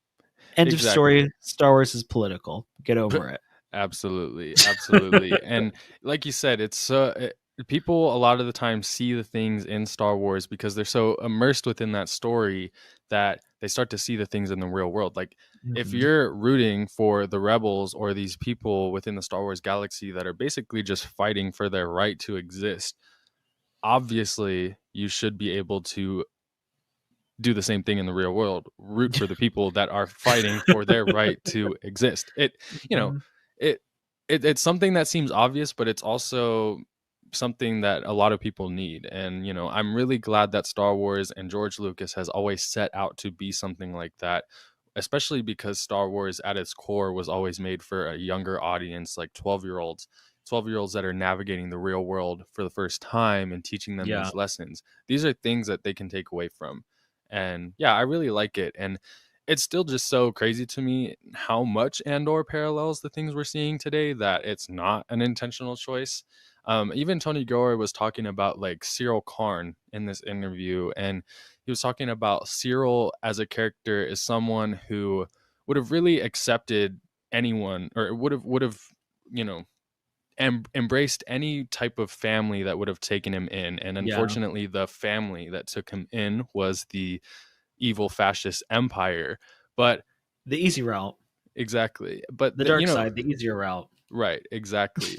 But it's something that happens in our real world. It's something that happens within the Star Wars franchise where, you know, they tell people there's all these issues with Star Wars, and there's plenty of issues with Star Wars, but then they turn around and sell them that the solution is racism, that if we stopped casting black people in these roles and had any ties to any type of LGBTQ themes or any type of real world politics, that all of a sudden Star Wars would be great again. And that's basically Cyril Karn, if you think about it. Like, he's being sold a solution to his problem that is not going to solve his problem. And if we're being honest, if he went into the rebellion, all of his issues would have been solved. He would have been even more openly embraced. Those are the things that really make it feel real and really make it feel like it's paralleling our real world. Well, you know what's the funniest part about that is going back to what you said about George Lucas making these stories for a younger generation and thinking of Cyril, and how immediately, like, when we got to start to know his character, everyone was like, oh, he's an incel. And we see specifically with like young boys, anger, mad at the world, whatever. They start following people like, number one, Andrew Tate, and they start becoming super misogynistic, racist, all this stuff because they don't have anywhere to put their issues. They don't have a way to deal with them, and they're just watching these things that make them think, oh, it's everybody else's fault. That the world isn't working for me. I don't need to do anything to change. It's everybody else who has to change. And thinking that, oh, here's Star Wars that George Lucas created to be like, hey, actually, we root for the rebels and fascism is bad. And, this galaxy is for everyone. It's just so crazy, these parallels, but they've been going on, as we've kind of touched on now, since the beginning. And I love to see it continued. Yeah, absolutely. And just add that to the list of reasons why Tony Gilroy understands Star Wars a lot more than people give him credit for. True. And unfortunately, I think this is going to be his last Star Wars. Yeah.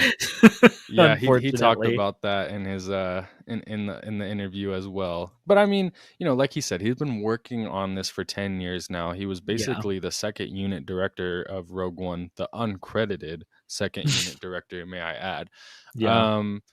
And now he's been working 6 years on this Star Wars show. It's interesting because, as we know, season 2 was not just supposed to be one season. It was supposed to be 4 seasons with 5 seasons of Andor in total. And he kind of gave some insight into this, and I'm really interested to talk about those things. Yeah, and I feel like it's really hard as a creative to kind of do less than what you set out to do, because I mean, even with us, when we're planning podcast stuff, we come up with this big grand plan, and then it doesn't always work out. And I feel like usually it's me being like, Austin, we need to reel it in a little bit because it ain't just going to happen. And Tony Gilroy kind of talked about this as well. He said when we were filming, we were about halfway, 3/4 of the way through filming season 1. While I was really trying to come up with what was going to be the second season, we realized that we couldn't do 5 years. So that became a very rapid exploration. You have basically a year to work on the show. It was more about being able to make the show and pay for the show and get the budget for the show, because between the time that season 1 started and season 2 happened, the metrics and mandates of streaming had completely reversed, which that is something that's so true because Andor, correct me if I'm wrong, didn't Andor get announced around the same time, if not shortly after The Mandalorian? Yep, 2018, the same exact year. And Andor season 1 came out 2022? End of 2022, yeah. So there was already a big gap from the time they started this show and when we actually saw this show. We knew that Andor was going to be this big, elaborate, expensive show. And I'm just happy that they were able to continue with it into a second season. I think it's very interesting, as I said, as a creator, having to realize, oh, we need to scale it back because this just isn't going to be able to happen. Yeah. I mean, think about it this way. When Andor was announced, there was no Disney Plus yet.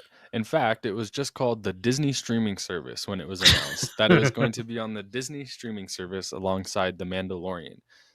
So since that happened, we know that they fired the original writers, gave the scripts to Tony Gilroy, who then was like, oh, I could actually do something amazing with this character and amazing with these stories, and we're going to do that. But when the things like the script were greenlit, the budget was greenlit, because Andor is the most expensive Star Wars show, and I think it shows.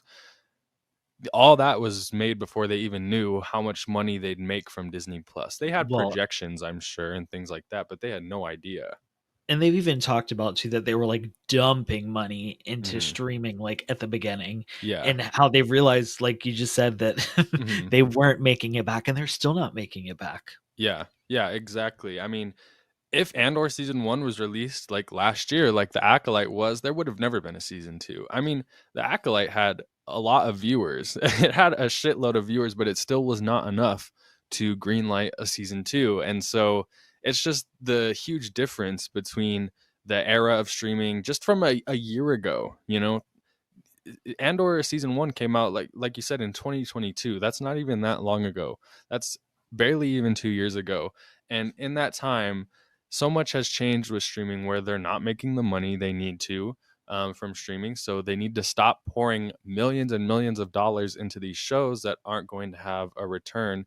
And yeah, it's definitely something that's interesting. But it's also, I think, the last thing Tony Gilroy was worried about, because he's also talked about, and even in this article, it's about the time, he's already had to dedicate 6 years of his life to 2 seasons. Imagine if he did 5. This would have been at least a 10-year thing. Cassian Andor, mind you, is playing a character that he originally played in 2016.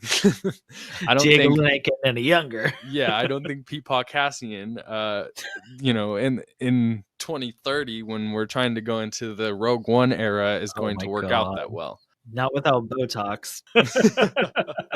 I think what's interesting is that season 1 played out as it would have either way. And now basically what we're getting is 1 season within 3 episodes. So it's kind of interesting to think about, like, all the things that had to have been cut from 12 episodes to 3 episodes. And for me, I'm like, oh, I could never. Oh, there we That's go. why Reign of the Empire. That's why we have these books. That's where they're going to put all the deleted stuff. But, as someone who's also technically a creative, I create things. The idea of cutting things out sucks, but Tony Gilroy puts me to shame, because he says, the idea of killing darlings always seemed like such a rookie thing to me, like something you get used to doing early on. I'm always happy when I'm cutting and editing, and so that's sort of a natural thing. There are places where there are things that we might have done that were economically impossible for us to do. So in that sense, but no, it was mostly exciting to write it. It was mostly exciting to have the year-long gaps. None of us had ever had the opportunity to do that before, deal with that much negative space. So he puts me to shame, where he's like, well, actually, we used it to our advantage. And the fast-paced punching that we're going to have with season 2, we're using it to our advantage. And I'm like, that's really fucking cool and good to hear, because I think in anybody's mind, when you're hearing that 4 seasons is being condensed into 1, you're like, whoa, whoa, whoa, whoa, whoa, whoa, whoa, whoa, whoa. And I think I've even talked about that on this podcast, because as we said, we love season 1. We want it to be just as good as season 1, if not better. So how are we going to do that if you're cutting down the story so much? I mean, Tony Gilroy's proven he's a professional. Yeah. And as he said, like, worrying about cutting out little things is such a rookie thing. And it's so funny, because I even find myself, when I'll be editing, I won't cut something out, and then I'll be editing and I'll just be like, you know what? Screw this part. We're just going to take it out anyway, because we don't need it. It's just extra. Right. And I love that he put it like that. I think it takes a specific level of a creator to be able to do that, to focus on what are the most important things that we do need to focus on, and to be able to cut out things that aren't as important while still telling a good story. And we had season 1. We've talked about this with plenty of other Star Wars shows. Season 1, we really got to sit with our characters and they got to develop. And now season 2, the galaxy will open up and we get to have a little more action this time around, but see these focus on the pivotal moments that are really going to make or break our characters. And he even touches on that too, talking about, like, it's not necessarily going to be a fun season, but he hopes that we cry. And, Star Wars is always emotional. And it's another thing that, again, he understands Star Wars so much. I mean, think about it. The first Star Wars movie basically just drops you into the story.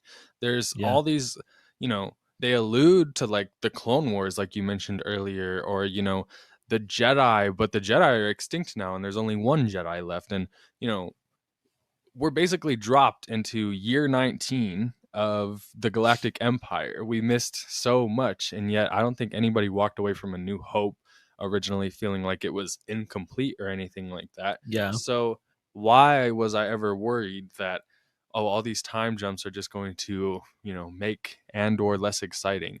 It's more just, like, honestly comes from a selfish standpoint, where I'm like, well, I want to see more Cassian Andor. I want to see more Rogue One stuff, Yeah. No, but I completely agree with that. Yeah. For myself too. Right. Yeah. So, if Tony Gilroy can throw away all his great ideas, I'm sure that we can reconcile with the fact that we're only getting 2 seasons of Andor. And quite frankly, I'd much prefer two fantastic, perfect seasons of Andor than 5 okay seasons of Andor. And from the sounds of it, he was talking about season 2 and honing in what the story would be. It doesn't sound like it was like this necessarily mapped out thing he had, like 5 seasons. If anything, it was just more general ideas, like here's what we're going to cover here, here's what we're going to cover here. But he even said in the Gizmodo article that if he originally got to do 5 seasons, he's pretty sure that 1 season would have been dedicated to Cassian Andor's education. So like, It's like, what even education are you talking about? Because I'm like, education on rebellion or education in school, or I think like, rebellion, it would because just later on he was talking about like the education he's gotten from characters like Kino Loy or Luthen Rail. So yeah. Well, I mean, what it really comes down to for me, kind of echoing what you said, I'd much rather get the beginning and the end of a story with maybe a little bit cut out than getting a story without an ending at all. Right. So if I get the highlights for it, I'd much rather have the highlights than nothing. And I'm turning around a little bit to this idea of these 3-episode arc launches. And when I tell myself, it's like we're getting a movie from a fan perspective, I'm like, hell yeah. Yeah. So I'm trying to focus on that and not be like, how am I going to cover this? Well, Tony Gilroy understands our pain, because he says he does. We heard about that as we finished the show in November, which they finished the show in November is crazy. He says that they had to wait for Skeleton Crew, but then he says it's a Disney decision. There's an internal logic behind it. They have their reasons. It's kind of cool. I mean, it puts a burden on podcasters. What are they going to do? It's a movie a week, I thought about that later on. I know there are a couple of people that are going to be like, oh my God, I've got to stay up late tonight. We're those people. Yep. That's going to be us. But yeah, honestly, like, again, if Tony Gilroy is saying it's kind of cool, then who am I to say no? I agree, because that was my thing. He didn't say he was like totally against it. He said he alluded to the fact that there's a good reason behind it. So if he thinks there's a good reason behind it, and we clearly know he's not afraid to necessarily bash Disney a little bit for their decisions or to fight them on their decisions. He's funny though, the way that he even mentioned earlier with the K2SO stuff about how he doesn't think Disney was happy that he cut K2 from season 1. I love his little comments. I don't know, Tony Gilroy to me is just one of the best, if not the best creator in the Disney era. He understands Star Wars in, I guess he doesn't, I don't want to say he understands Star Wars in like the perfect way or the right way, but he understands Star Wars in a way that speaks to me personally. And I really enjoyed Rogue One. I really enjoyed Andor season 1. And I'm like 99.9% sure I'm going to love Andor season 2. And I'm just so thankful that, in this current climate of Star Wars where I've been complaining about everything, we're going into a show where I know it's what I love. I know it's from creators that I love, that I trust. And at the end of the day, that's what Star Wars is about. It's a big, huge fucking franchise, big, huge galaxy. And there's something for everybody. And this happens to be the thing for me. I think, at least for me, and even better, I think this is a better way to put it. I wouldn't even say that he understands Star Wars necessarily in that sense, and compared to like maybe other creators. I think it's more of he understands how to tell a good story in the Star Wars universe. Right. Yeah. But I mean, he also understands like important things. Like, sure, he doesn't know about the Sith Wars from the Old Republic, but he understands. You think Tony Gilroy knows about midichlorians?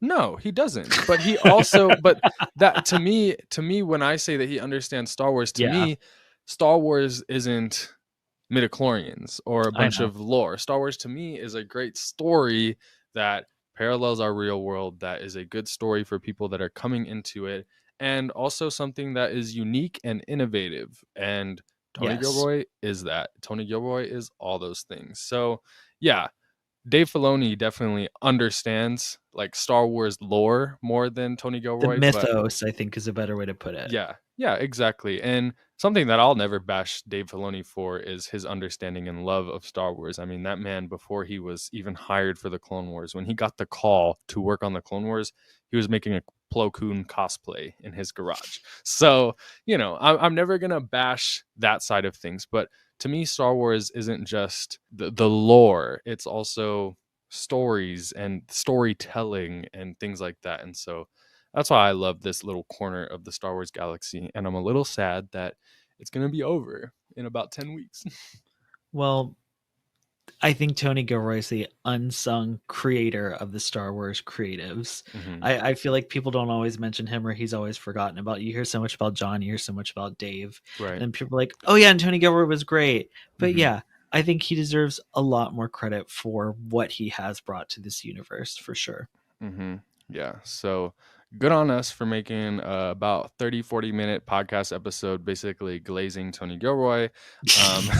We were happy to do so, though. Agreed. So Scotty, if there's nothing left, why don't you send us out of here?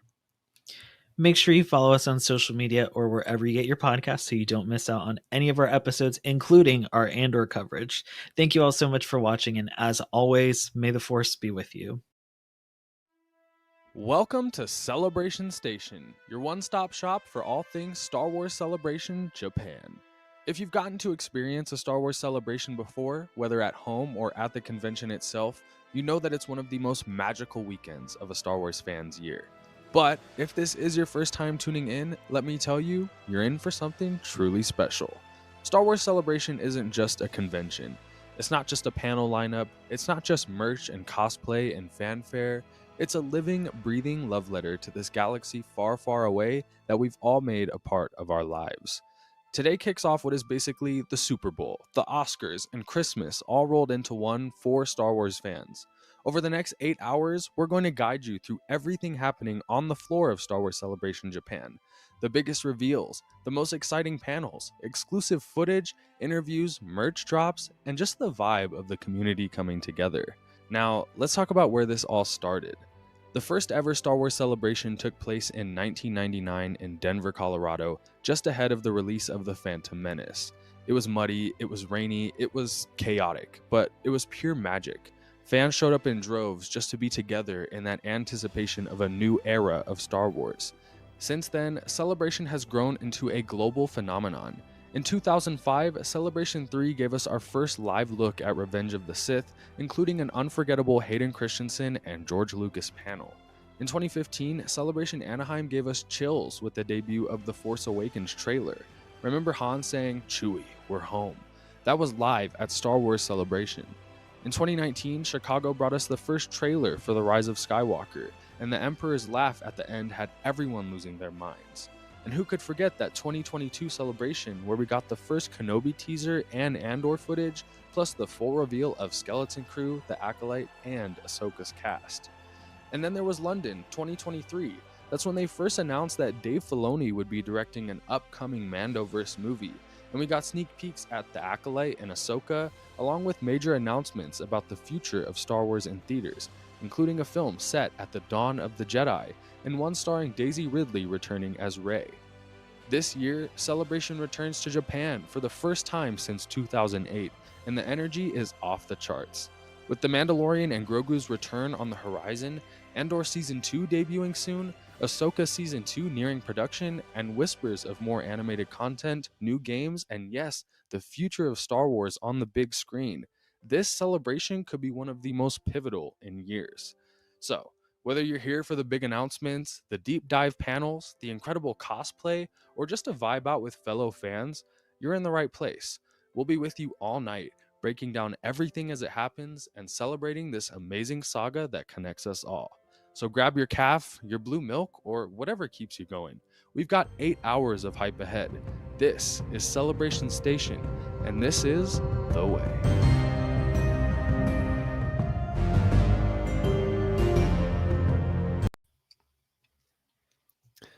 Welcome back to Celebration Station, presented by This is the Wayseekers. Ho, how you doing, Scotty? You still awake? I went and just got a nice giant thing. You can hear my ice maybe in the mic. Nice giant thing of Diet Coke for myself. I've been saving this for a few days. I drank all my iced coffee during the day. I had 2 jars full of iced coffee today. So I was like, do I need to make more? And then while we were gone, I thought today was going to be a shorter stream than yesterday. It's not. No. It's actually longer. Yeah. Yeah, it's actually longer. We I don't know still why I thought it have was shorter. Yeah, we still have the bit reactor panel, the new game Star Wars Zero Company. That'll be coming up in about 40 minutes. In the meantime, we're going to be watching the live stream, but I actually want to go back in the live stream. I saw like a 30-second clip of Dave Filoni, Jon Favreau, and I think Rosario Dawson came out on stage, the live stage. And Dave Filoni straight up said like he went full in about like describing Ahsoka season 2. So I think it's important for us to watch. Perfect. Yes. So I actually have it queued up, ready to go. I was like, this is the first thing we need to do. So unless you had anything to say, then I think we'll just watch and react to what Ahsoka season 2 is actually going to be.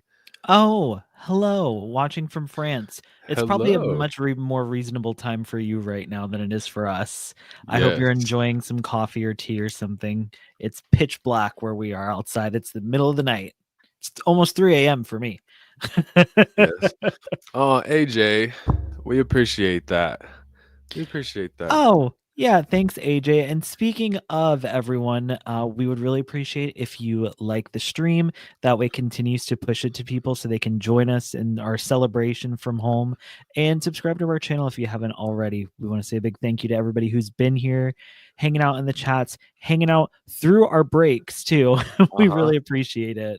Yeah, I'm actually surprised by the amount of people that stayed during the breaks. I'm like, are y'all actually watching it? Are y'all like revisiting it first time you've seen it maybe? I mean, even if you just keep it open and take a break with us, I still love Exactly. that. Thank you so much. Yes, 100%. But yes, thank you so much, AJ. We appreciate you. And it's funny because I'd probably still be awake at this time. Same. But for some reason, when I have to be awake, then I'm like, oh, I'm tired. But it's okay. I have my Coke Zero. I'm sharing this one with my girl Cynthia Arrivo. I was gonna say Cynthia Arrivo. That's what she wanted. All right, let's watch this interview. Yeah. Our next three guests join forces to continue the story of a character we met almost 17 years ago, and we love them to the world. He's got his worlds Culture and King back shirt for it. on. Yep, I'm talking about Dave Filoni, Jon Favreau, and Rosario Dawson. Call me one of your stars. Your choice. Very well. A long time ago, in a galaxy far, far away. I still love that moment. I know some people really didn't like it, but no, I liked it. Me too.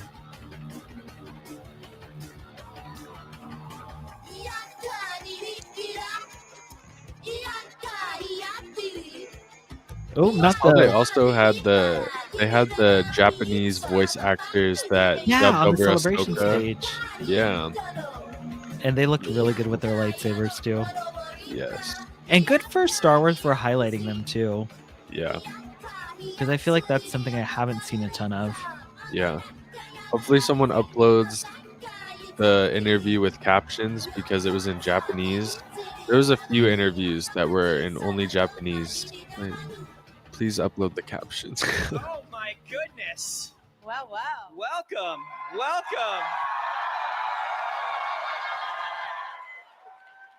My Not her. goodness.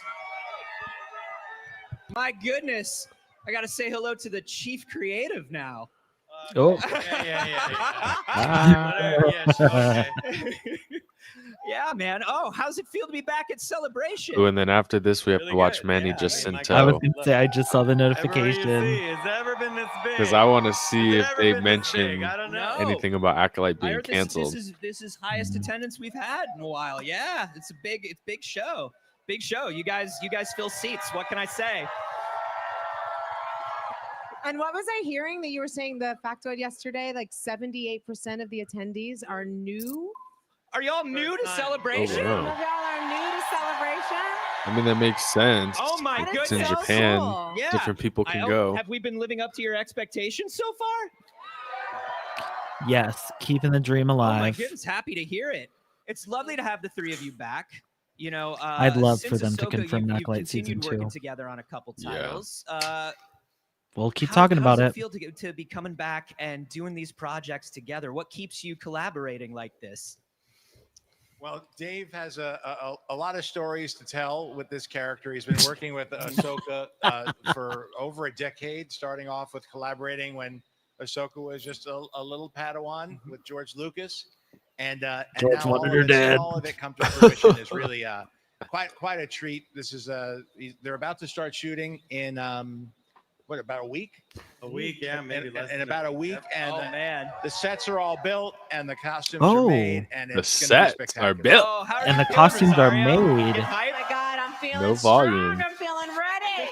Well, I'm sure there's gonna be some volume, but I gotta just tell love you, that it's gonna I be gotta tell you, practical Rosario, sets this time Yes, around. it's you know, really like gonna everybody who's a fan heighten. of Star Wars, Yeah. I Like the love series. the beautiful choreography of the fights and of all the physical work. And I have to say to the three of you, I think the duel between you and Diana Lee in Asanto is maybe one of the top fight scenes in all of Which Star one? Wars. What did y'all think about that fight? The final one.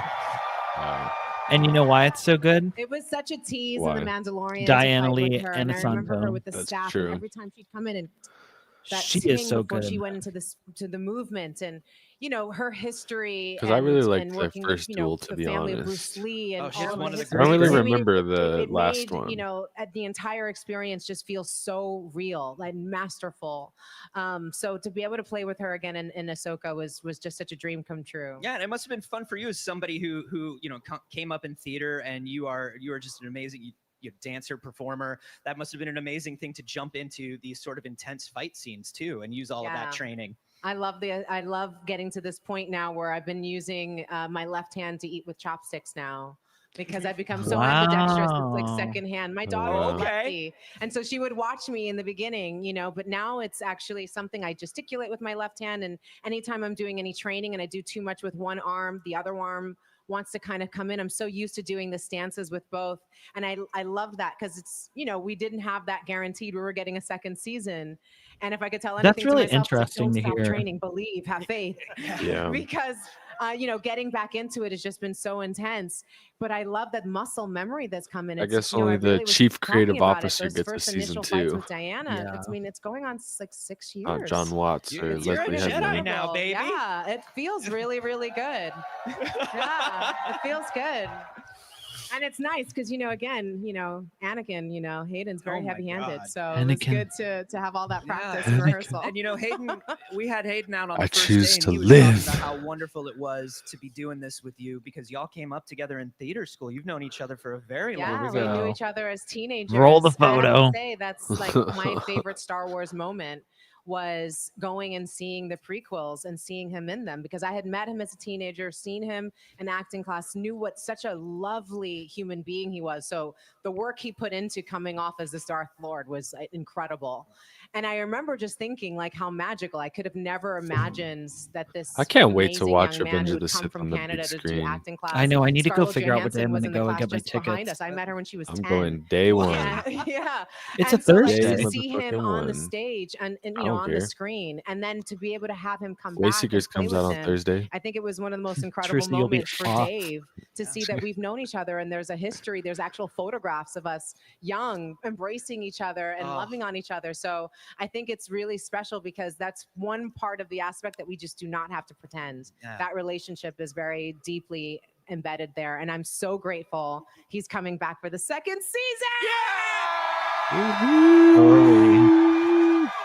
Amazing. And you know, Dave, this is a character, Anakin is a character that you have been working with since Go at Lucasfilm. You know, we've been talking about the 20th anniversary of Lucasfilm Animation this Oh, year. he said And Anakin. I one was of like, they your- just met in one of your 2017. big jobs and sort of Anakin, one of yes. your Hayden sort of Christensen guiding as lights of Anakin? Clone No. Wars was to show the empathy for Anakin Skywalker. And how has Empathy it been to for kind of Annie. be able to continue that story into live action and keep making these stories about that character? Yeah, I think a very clear line I draw for myself, though, is that Anakin's story was already told. George did that. Mm. I don't have to add anything to that. I don't have to explain anything about it. What George did is what he wanted, and it's perfect. The story I'm telling is about Ahsoka. See AJ's The chat. reason why Anakin can be Yeah, in this is because we he's relevant to speculated her about story. that for But sure. I'm very Like careful in what I'm Kathleen doing that I'm Kennedy not, said that changing it would or be adjusting anything that possibly George reworked did. into like a TV I show or show up understand a lot somewhere of it because I else. work with George. We So work together. yeah, When I we think did it's the Clone possible, Wars, especially it because of was the very time much the period as goal of well. saying, I think lines well, up. how was Anakin challenged? How It's does he get probably from the where he is in case, 2 to but 3? And I had apparently George Sean with me to Levy's tell been that working story. on the movie So for I was a very while, confident in like anything 2 I was years or doing that he was something like there that, under to put wraps. So who guardrails on really it. knows? Through I wonder that, I if it could have developed been a like really good a understanding Dave Filoni, John of the Favreau, character. Mandalorian And combination I type watched thing. George sit there and Well, create actually, dialogue. think about it. George 2 would years come in. ago We would. was I'd when meet him at like 7 in the morning. Celebration He's an early was, and guy.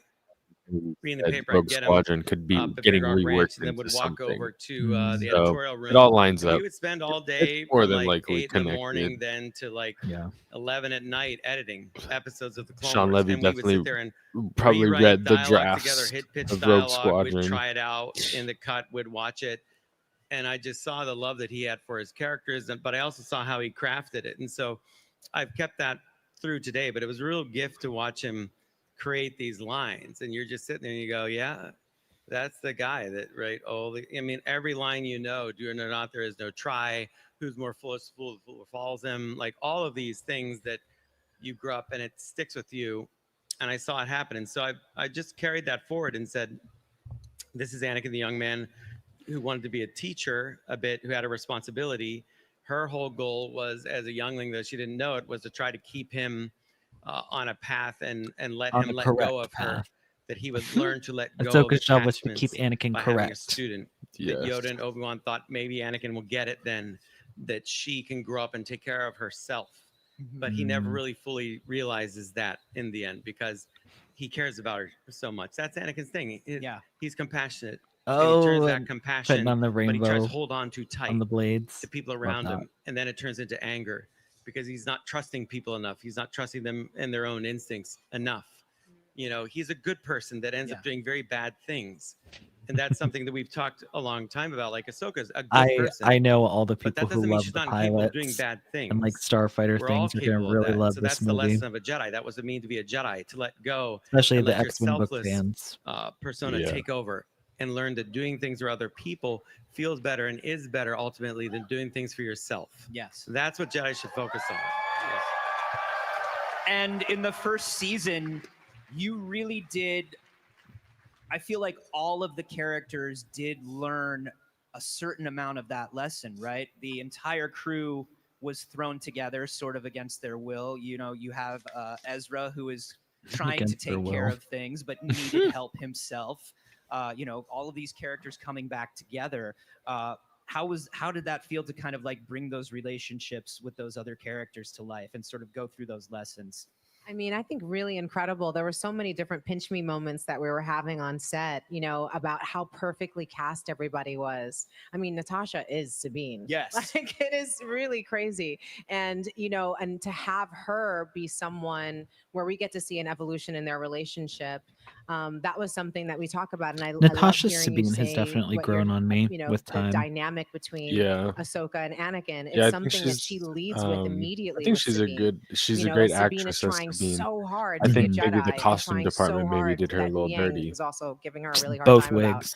about. Yeah. And she's trying Yeah. so hard, but what Ahsoka has learned and is trying to pass on to her is that you just have to What be is you. that thing Like, bring who you are behind to Rosario's? this, Oh, that's a and translator that's something about that she had out to of develop and focus. learn about herself.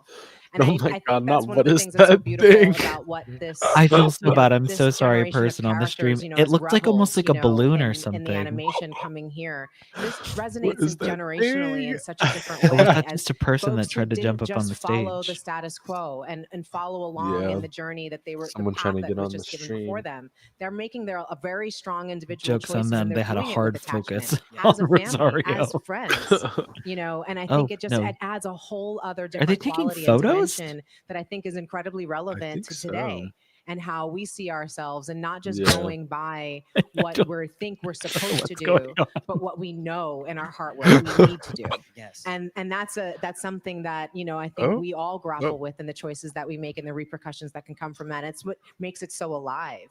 you know, and all of us are a part of it. Just take it so seriously because we love these characters. We love the journey that they've been on, and the fact that it continues is absolutely magical. And again, I'm just going to say over and over again, probably, thank you to all the fans.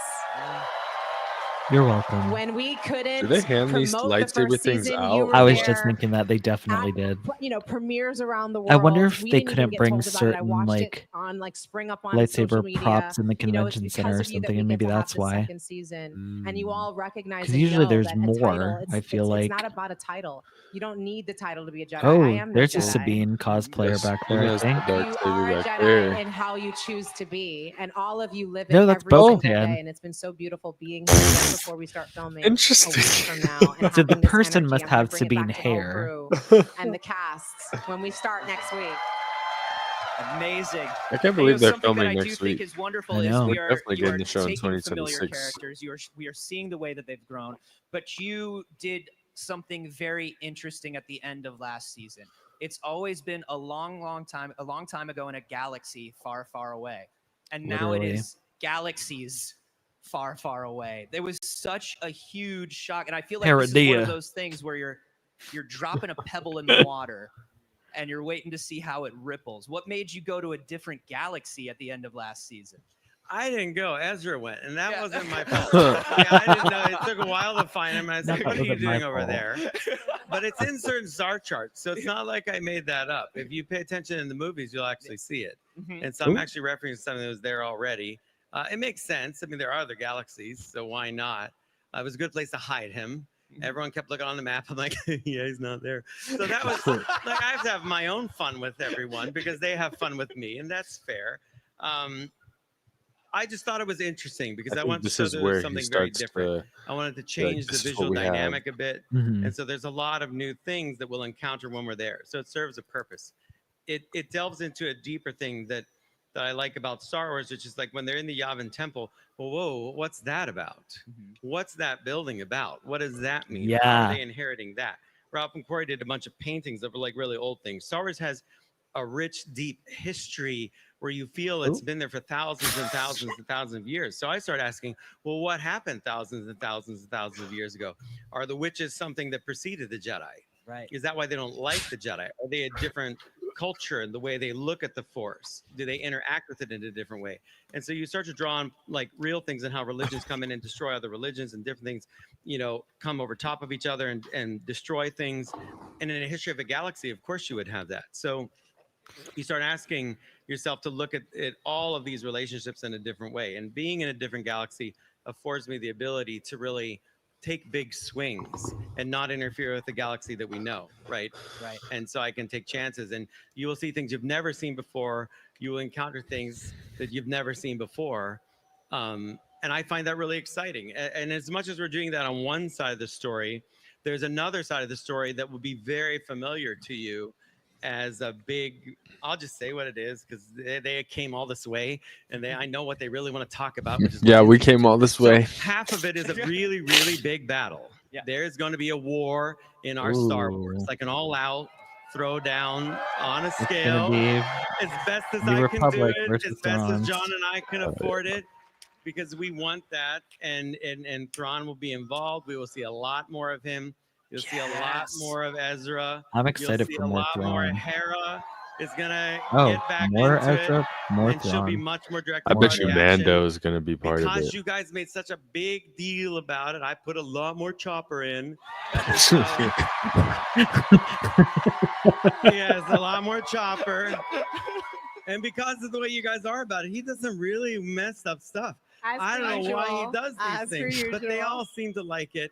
We And saw then him with the because you blaster. guys asked for it, and because John's been playing with him so much, and I want my toy back, we put Zeb and Ahsoka now. So you get the whole, Let's the whole action go. figure series, the whole play set's available to you in fucking season go. 2, and it's going to be a lot of fun. And you have been training really hard. I've been watching, so get ready for that because it's exciting when we see what you're going to do. I cannot wait. Is there anything that you would like to say to the fans before we go? I know that you have seen over the last couple years how important this character is and how wonderful Ahsoka is. I just, it's so interesting, actually being able to experience it firsthand. I remember being at a con many years ago and Carrie Fisher was there. And it was so beautiful because it was like this whole group of people and we all wrapped for the night. All the booths were shutting down and she was sitting in this chair with fans wrapped still around the entire area, auditorium. And she stayed there with her little dog on her lap, signing for everybody. And I remember just like it was so palpable to everyone as we were walking around. We kept saying like, there's nothing like the family of Star Wars, and this energy and the beauty. It was just so beautiful. Cute. And I'll just for me, I couldn't have ever imagined that in some way, shape, or form, Princess Leia and I would fangirl over each other and have the same moment. But I saw her later that night and I talked to her about it. And she kind of was like with her dog and kind of like, okay, I'm tired, I was like, cool, and I walked away and I went to leave her alone. And I'll never forget this moment. My uncle's a comic book artist and we were together and he was inside the hotel. And as I walked through, he was standing inside and his eyes got really big. And I turned around and she came running back in and was like, my assistant just told me who you were and reminded me of like this project that I loved you in, and she just started like gushing and I remember I started tearing up and just going, this is not the way this is supposed to go. Not going to go the way you think. I could never watching Hayden on the big screen, meeting her, getting to work with Mark Hamill. Like there's just so many moments that are some of the most precious moments I've ever had in my career. And now as a fan, because I wouldn't be doing this character if it wasn't for the fans. Boss Logic did a picture of me as a fan cast. All of you guys. I'm happy she continues to give them credit. I ended up getting the cast. Like there's so much about it. When we couldn't promote this show, you promoted it and made it possible for us to have our second season. Remember, she wasn't able to even promote season to 1. Life every single day. You live it and breathe it. It is not just a we couldn't even cover it. Of life. We didn't cover it. I really, really appreciate the passion and love that you bring to it because that is what inspires us every single day on set. Oh my goodness. Oh, and to think that they got a second season too. Star Wars has always been about all of you. Always. Intergenerational. I love Rosario talking about her Star Wars passion. That's so wonderful. Yeah. I said the same thing I know they feel the about same who was way yesterday on the live page. Maybe Sam Whitwer. Thank you so much. Oh yeah. Somebody was talking yesterday. And I was like, I just love when they're like such a Star Wars geek. We have even more Star Wars Celebration live coming up. Let's check it out, shall we? Hey, one more round of applause. We're gonna check out The Stranger.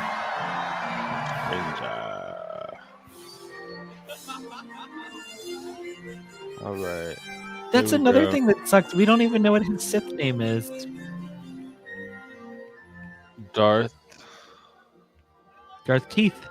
Get those lightsabers up and I liked him being Darth Tenebrous. You mean Venomous? Venomous. Who's Tenebrous? Tenebrous was Plagueis' master in Legends. Oh, yeah, Venomous. Red and give a warm welcome to Manny. I agree, Howler Bay. Jedi live in a dream. Oh, I forgot about his scary voice. I forgot about his scary voice. That's right.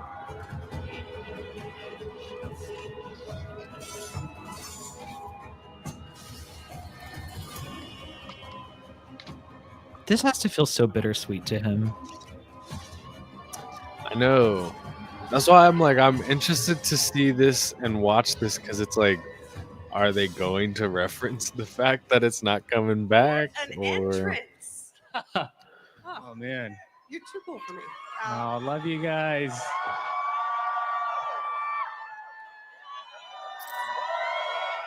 Thank you.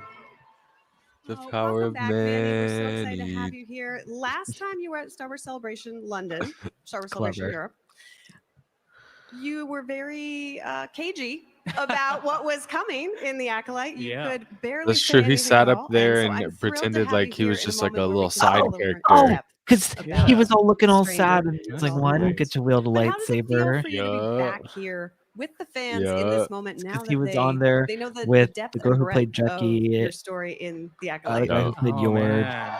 Yeah. I mean, Wow. it's such a relief to be able to talk about him Because I was talking just in a panel before. I kept that secret for 2.5 years. Yeah, Wow. not being able to talk to anybody about it. My family, my closest friends. I remember being up here, and if you watch back that YouTube Is he gonna video, reference it? like Daphne and Charlie kind of maybe had a slip that my character had a bit more than meets the eye, and it was at least now I get to just relax and just show some love. Yeah. We all know you are Thanks, guys. a very fine actor, so I feel like if that did happen, you Rada. didn't show panic on your face at all.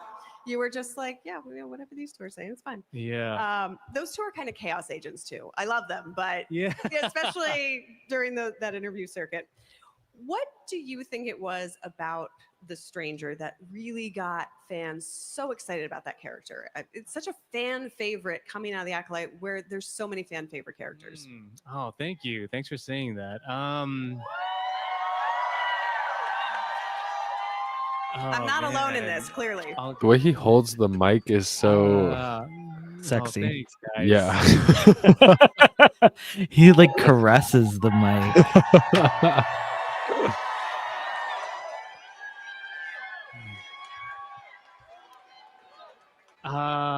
What was the question?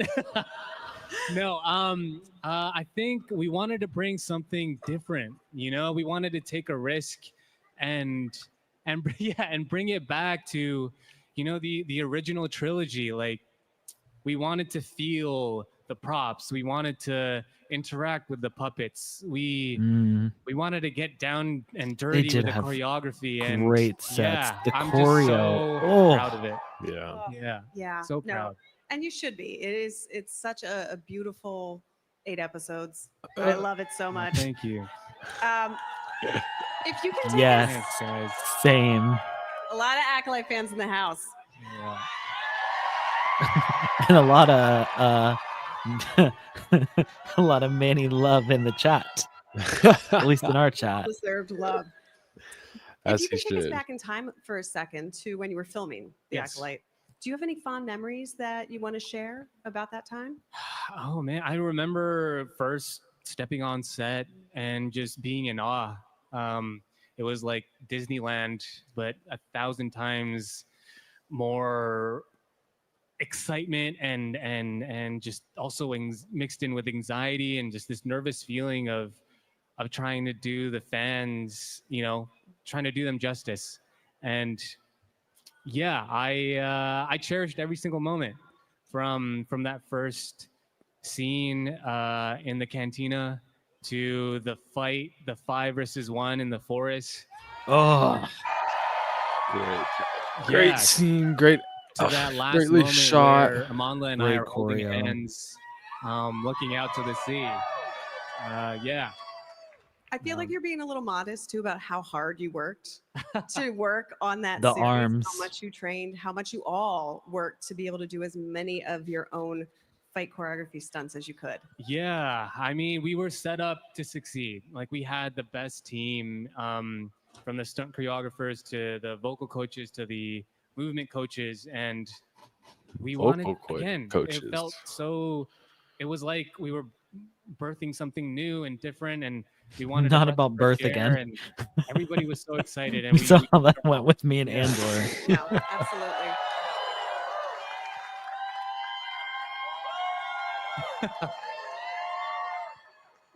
I love that between every question we have to pause for all the love and the shouting. Yeah. It's- Oh man.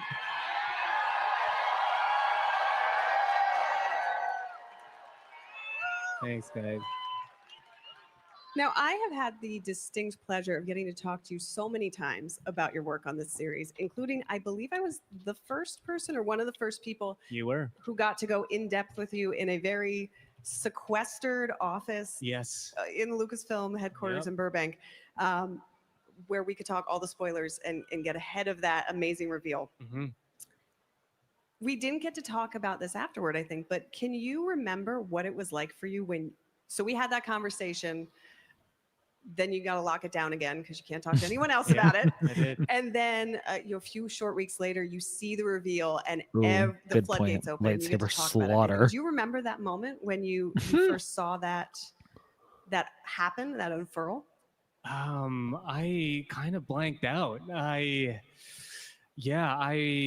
would get random messages from loved ones, which it means the world, from whether it be a cousin or an uncle or a close friend. And some people that I haven't heard from in years. So I think just getting that love, I was like, oh, it's working. They're really gonna skip over the fact that it's begun. canceled. It started. I know. And They're just probably not never allowed gonna to mention it. if I could bottle that feeling and give it to They everybody don't want to here, get in it's, trouble. it's wild. It's kind of crazy they even and invited him feel to like- begin with. I I imagine know. nothing really prepares you for stepping into the Star Wars galaxy, and then Nothing prepares you for and being that dropped out of reaction, it that either. amazing, just love that you can feel it pouring off of this crowd too. Just everybody is so 100%. excited to have you here with us today. Hey.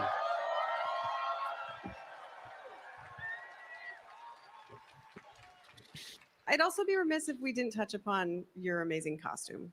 I thought she was about to say I I would love be the design and the remiss Stranger. if I we just didn't love mention everything how it was about canceled. And Star Wars fans are also really phenomenal with their costuming. I think we're seeing amazing cosplay here in Japan.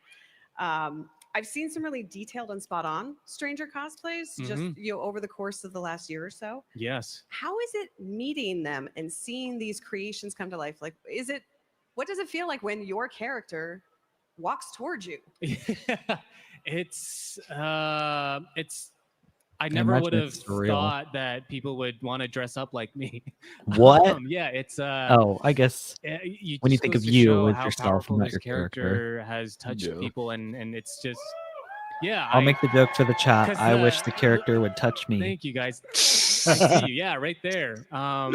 There's a stranger now. Yes. The masks, they're not even out yet. And like people have put in hours of work and love into these costumes, and it really means the world. And I never would have thought I'd be able to shake their hands and because I see the hard work that they put into it, and it's not a comfortable costume. They're probably sweating inside, but it's just You know that firsthand. Ooh. Yeah. You can't A little see training bumping into scene. people, but they made it with so much love, and again, it means the world to be able to whether it be to just shake their hand, give them a hug, or to sign the mask. It's been the biggest blessing. Well, that's fantastic. I also remember the first day we met. You told me that you didn't take anything from set. You didn't take anything. You should have taken something from set, Manny.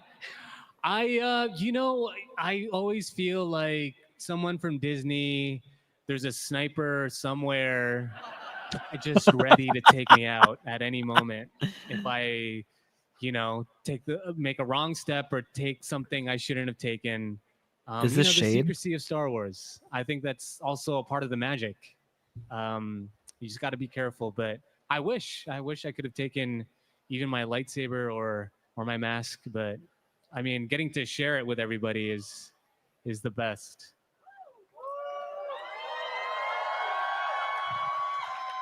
Well, I got to tell you, and I think I speak for this crowd when I say this, you are a gift The to Disney all of us here. sniper in general. I thought you meant Disney sniper. We appreciate everything you do, and we actually wanted to give you a little gift, if I may. Oh. Yeah, sure. Yeah. I'm hiding it over here. Oh my god!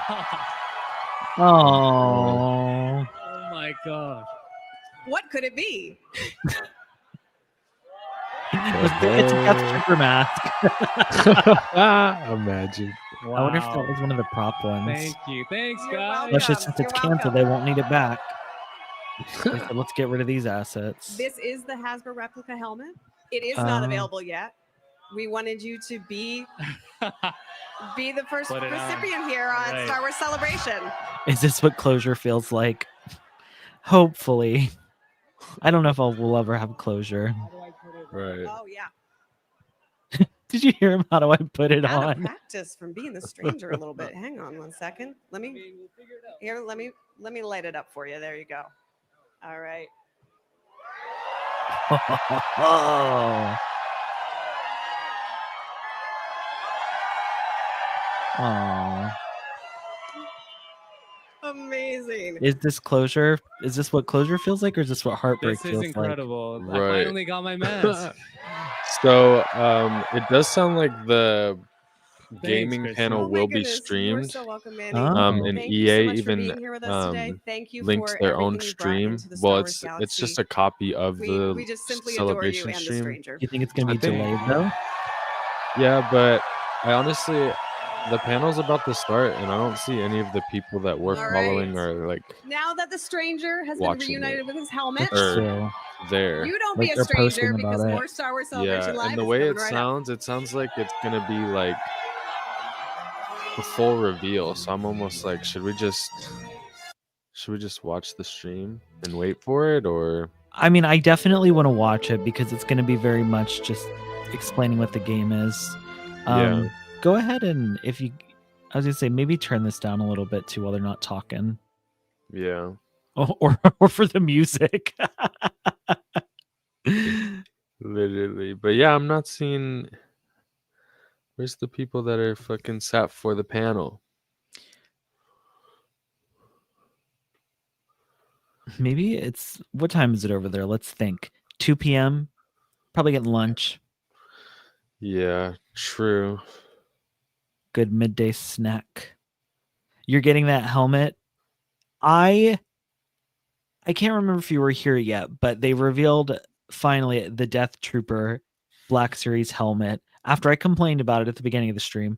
So after I complained about them not making one. So I'm ready to get my Death Trooper helmet. I don't even have room on my shelf to put it somewhere. Do you care if I Right. go full screen real quick to Oh yeah, go ahead. so Oops. I don't know how to make me full screen. You might have to do it. There we go. So I don't really have anywhere. I'm going to be like Manny. I don't really have anywhere to put another helmet. Oh, I got my shorts on. I don't have anywhere really to put it. I mean, I guess I could put it here where I have this Kenobi statue, or I could put it with my spooky Halloween Star Wars shelf, but like I don't know. I want to make sure you can see it in the background. I don't want it to be hidden behind me, you know? Do I look like one of those fancy YouTubers that talks in the microphone like, "Hey everybody, so today we're going to discuss drama."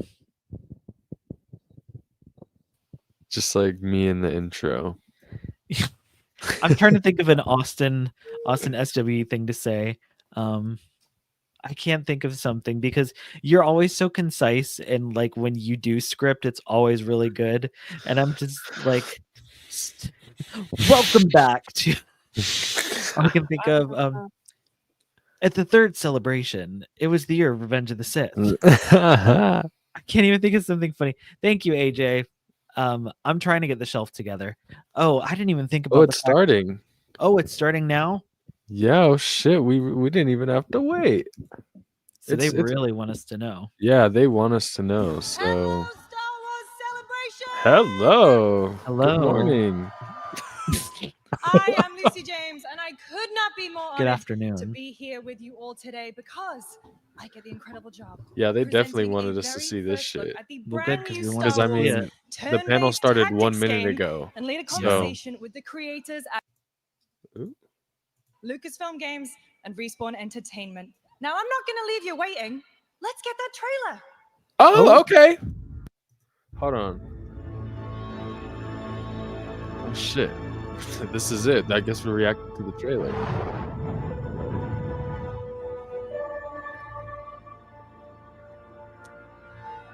Is that a Lucre Hulk in the background of that planet?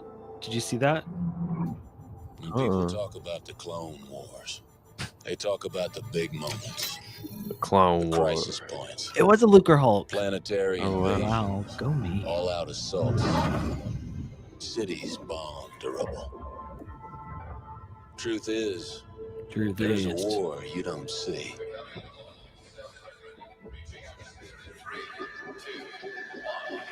The one fought in the shadows. The war beneath the war. Oh. A war that's won with the right strategy. Okay, Surveillance, strategy, tactical game. ciphers, good old-fashioned sabotage.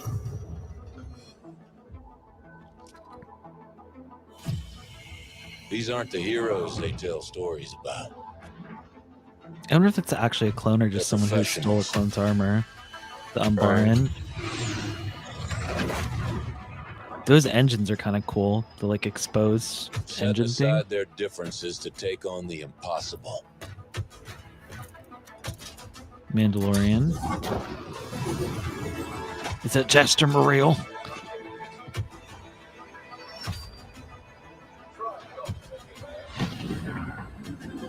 But that's the job. And they get it done. No, the Two Tubes one is a Jedi. Oh, wow. The whole crew.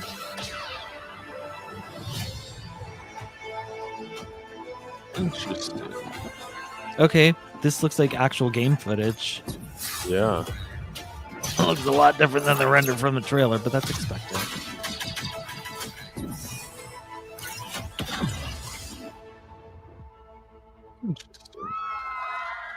Interesting. Did you like the trailer? Oh, the teleprompter. I'm sorry, I said, did you like the trailer? There's no way. Well, everyone, I'd love to formally welcome you to the Not Star their Wars notes. Zero Company panel and to talk about this brand new game coming to PC, PlayStation 5, and Xbox Series X I'm and S. reading what we just Please saw. let me introduce you to our wonderful panel. We've got Bit Reactors, That was Greg cool, Fudge, though. and I'm Aaron excited. Contreras. I haven't played many strategy games, especially that aren't like mobile games. Lucasfilm's But Orion Kellogg and I Kelsey wanted to give Sharp. it a try. And Respawn Entertainment's Jim Vasella. Is it canon? I'd imagine so. Can it be canon? Hello, everyone. Welcome. Give them all a big round of applause, everyone. This is Readers Behind the Game. Let's go down the line and everyone introduce yourselves and what you do in the game. Greg. Thanks, Lucy. Before we get started, we have a whole team home working on the game. You think you guys could give them a little shout out, give them a little love? They deserve it. Awesome. Yes. All right. Thanks, everybody. I'm Greg Furch. I'm the game director at Bit Reactor. I originally pitched this game to Lucasfilm, and my job is to oversee the entire development. We've kind of been hearing about it for a while too. I'm I Aaron feel like. Contreras, narrative Yeah. and cinematic director. I lead the team responsible for the game's story, characters, and narrative gameplay systems. This is my third Star Wars project following there's a story, Jedi I Fallen feel Order like and it Jedi has to be Survivor. canon. That's true. Did you say he worked on Jedi Survivor? Yeah. Hi, She I'm must Jim be with the Vasella, a Respawn senior person. producer at Respawn, helping with the full production of the game. I'm a lifelong Star Wars fan. I'm the type of person who camped out for the prequels in high school and college. And as a producer, I've been making strategy games for over 20 years. And so this was a Nice. dream project for me when I heard about it, and I jumped at the opportunity to join right at the start.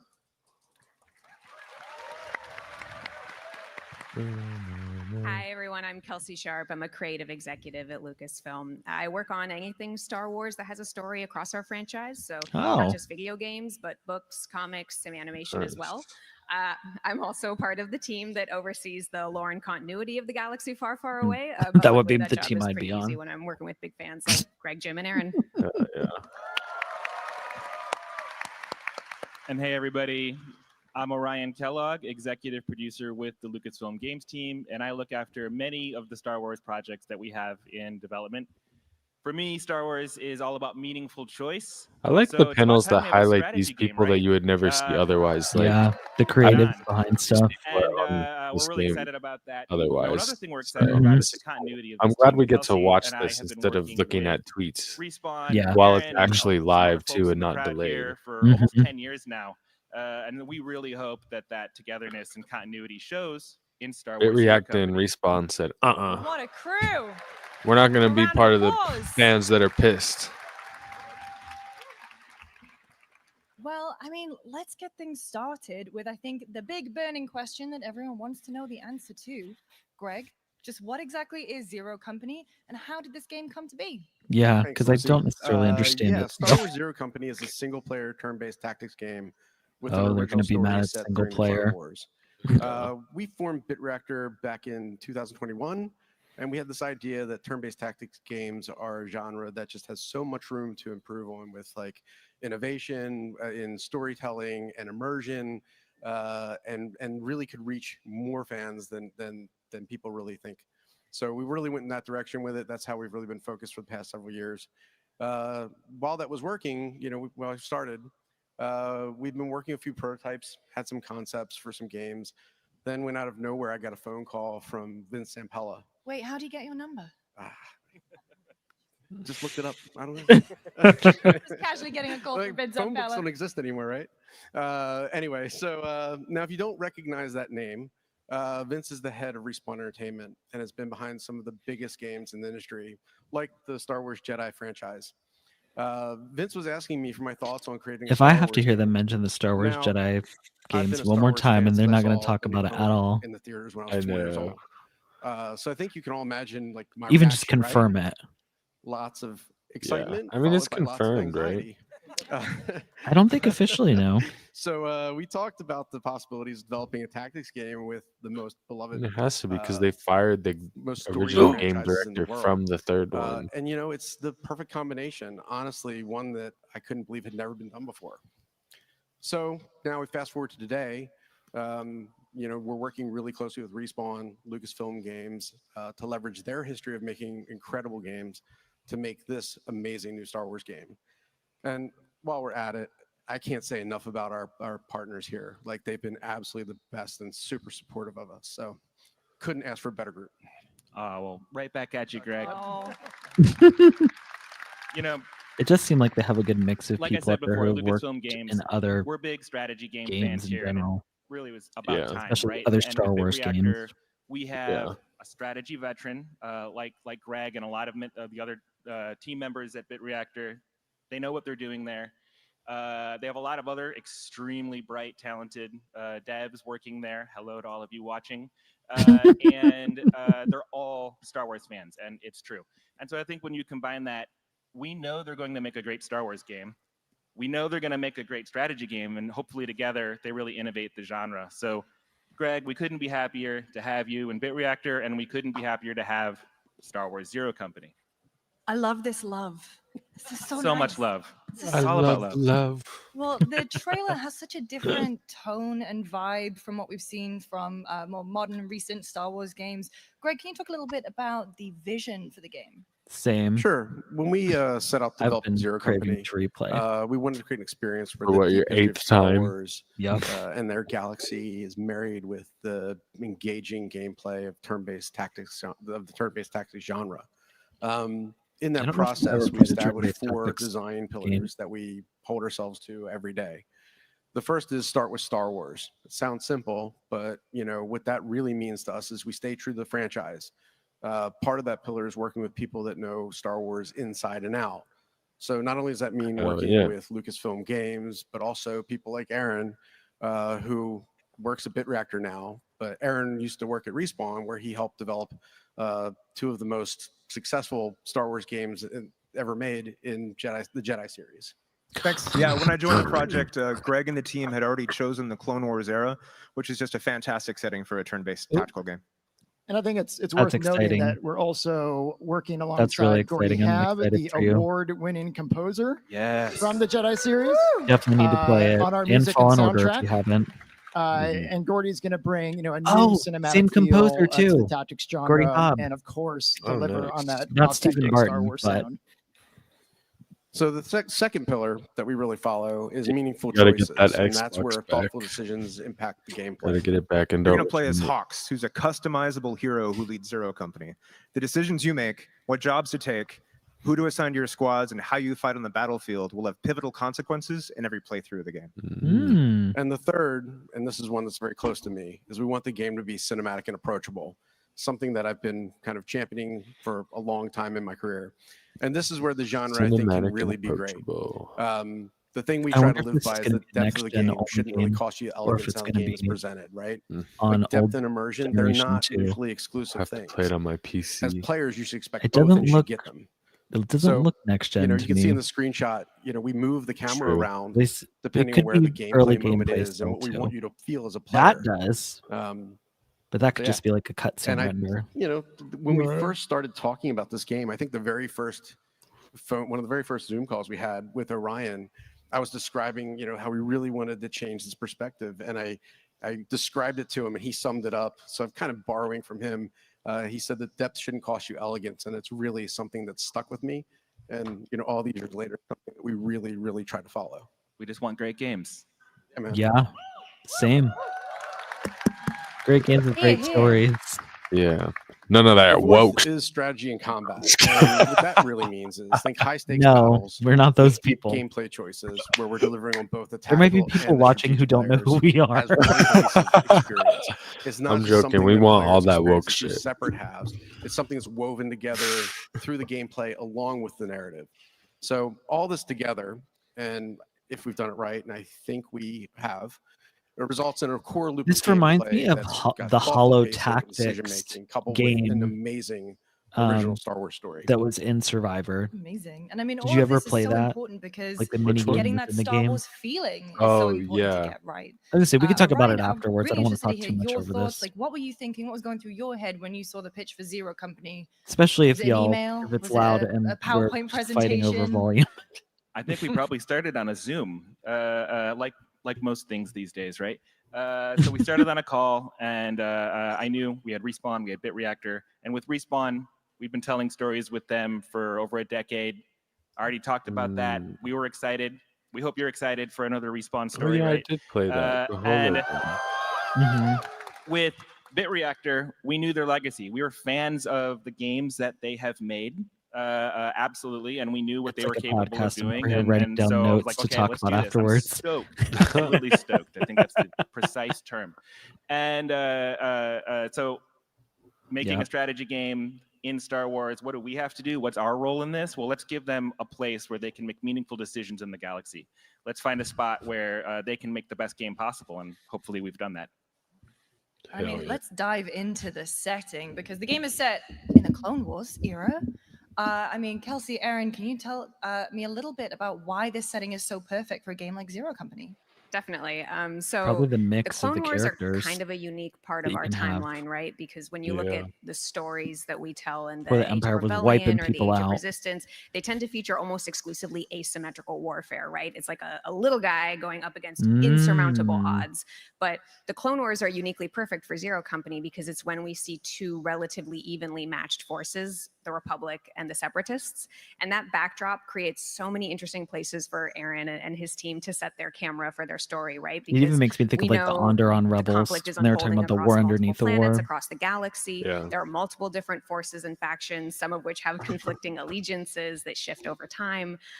There are, boots on the ground altercations, but there's also smaller strategic initiatives, and it's those kinds of clandestine missions where I think this very intimate and character-focused story that Aaron's team is working on really gets to shine. And that's why I'm so excited, why everyone at Lucasfilm is so excited for Zero Company, because if you've watched the Clone Wars, and I have a feeling some of you in this audience have, you know that we have never shied away What's from that? showing I've how never seen that complicated show. conflict was, all the shades of gray. I don't watch them I really animated think Zero shows. Company is going to be one of the first times Mhm. that players Live actually get to action go only. hands-on with I that, watch like all the the animated war shows. beneath the war that was I'm mentioned in the new trailer. here. Which one of y'all is Yeah, we're Austin? Which one's inspired by Scotty? the I'm political Scotty. intrigue of I'm Andor, the Austin. gritty battlefield perspective of Rogue One, and Same of course the wavelength. mythic pulp adventure Just of the kidding. original trilogy.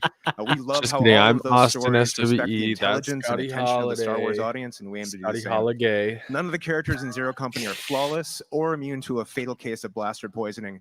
You'll have to lead your team with care and conviction, and at times turn-based. make difficult decisions with permanent Prago. consequences. Yep, turn-based. Well, I'm dying to hear more. Whatever that I'm means. dying to hear more about the story. You don't know Aaron, what can you turn-based tell us, means? about the story and who we're going to play as. Like instead of You're gonna play dynamic as fighting Hux. like in They're a Survivor, disgraced former Republic officer who you, now like- leads Zero Company.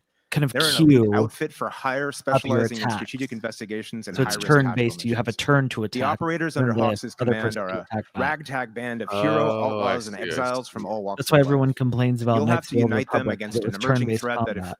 left unchecked, will spread across Oh. the galaxy and consume everything in its But they path. don't complain, but they're like, they have to redo it because it's Set against the so old epic school. backdrop of the Clone Wars, you Yes. must lead Zero Company in a shadow war against a corrupting force that no conventional army is equipped to counter.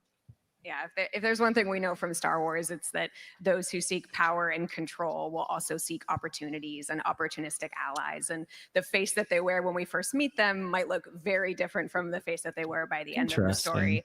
And it's those kinds of questions, like the big questions: who are my true allies? Who are my true adversaries? What do my adversaries actually want? That we think the players and Zero Company are going to be chasing down answers to together. Yep.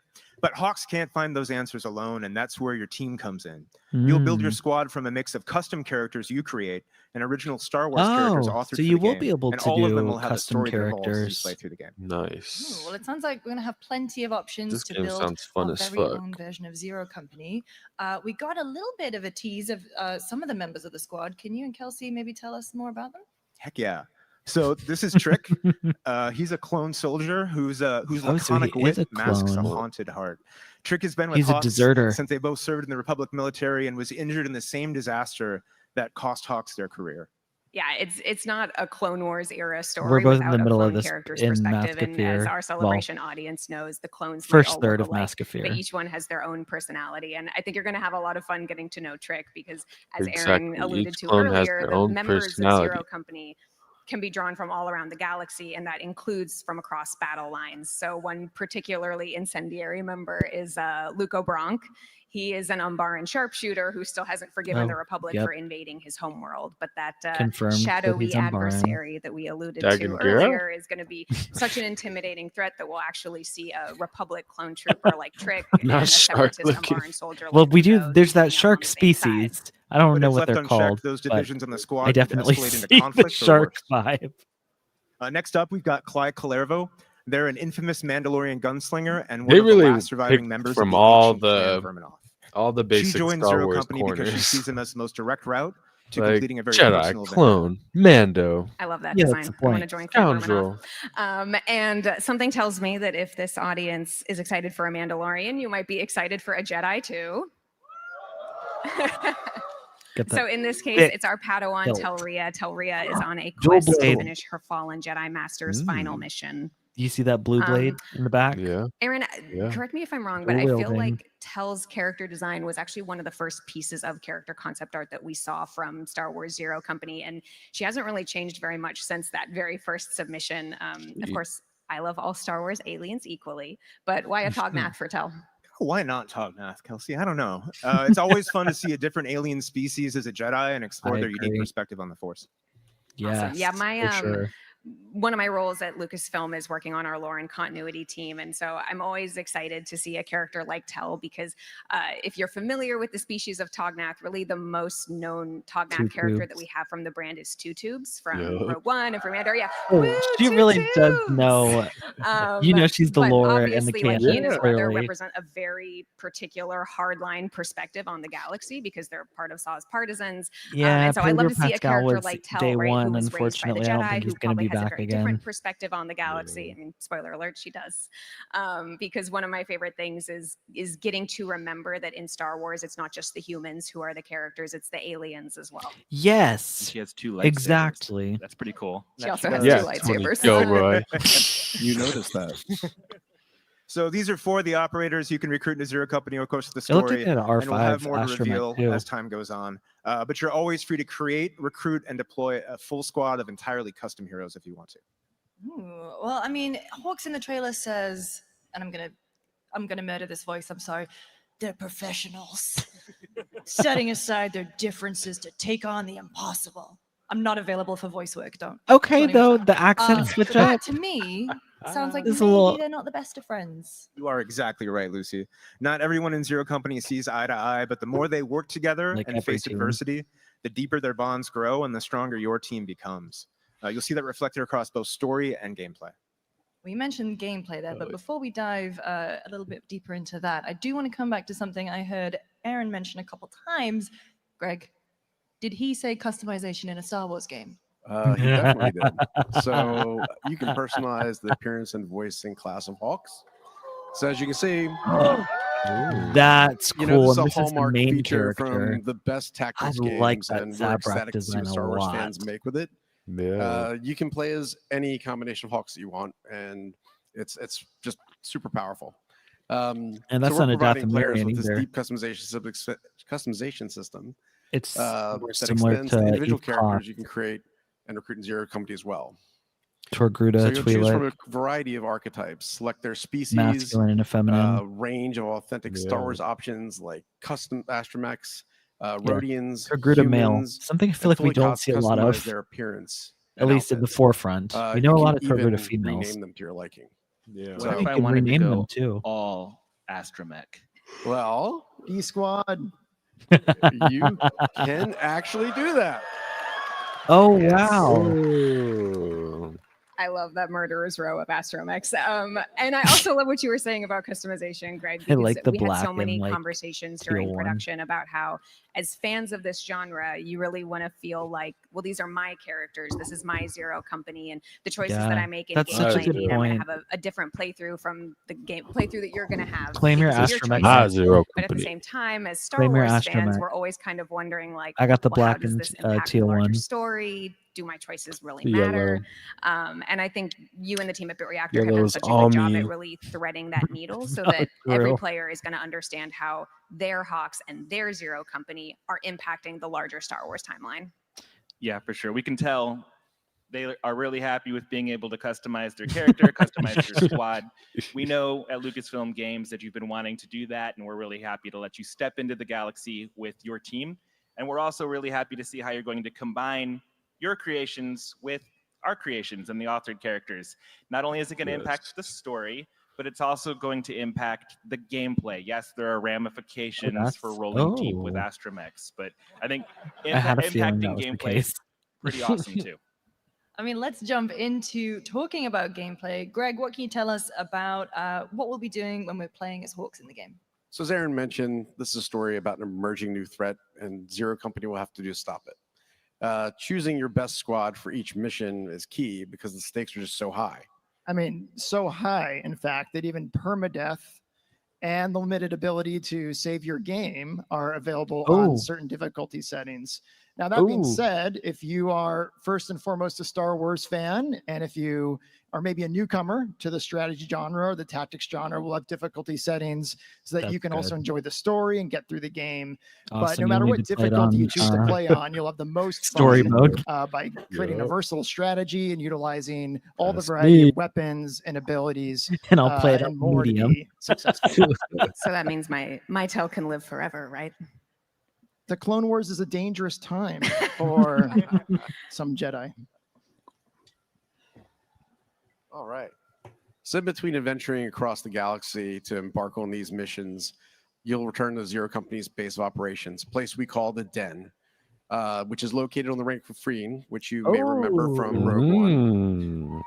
Yeah, this is. I bet this is a really and cool. here you'll planet be able play with. to socialize and catch up with your team as well as recruit, customize, and outfit all those new operators. And throughout the game, you'll be able to upgrade this space to really fit the needs of your play style for Zero Company. The Den also has this incredible galaxy map where you'll get to choose what strategic tasks and tactical missions to go on next.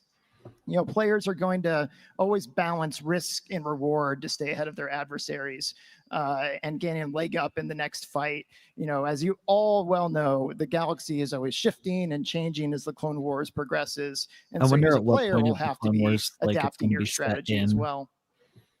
I feel like it has to be far into it. This game fits If into there's the overall Star Wars kind of like a clone and a Jedi. Well, yeah, like I said before, our doing job their at separate Lucasfilm was to thing, give you Bit know? Reactor this huge playground to play in. And, as Kelsey was talking, the Clone Wars, huge campaign, so many things Every going time on, they really say an infinite Kelsey, I'm like, platform Kelsey, for all the stories the Travis player, Kelsey. Oh, can Jesus. wrap their arms around. So in the Den, when you're interacting with the galaxy map, on scale alone, you're dealing with the biggest and most immersive map we've ever put out in a game. So while it's early in development, we did want to give you a sneak peek at the place where you're going to see how your choices impact the Shambhala. galaxy.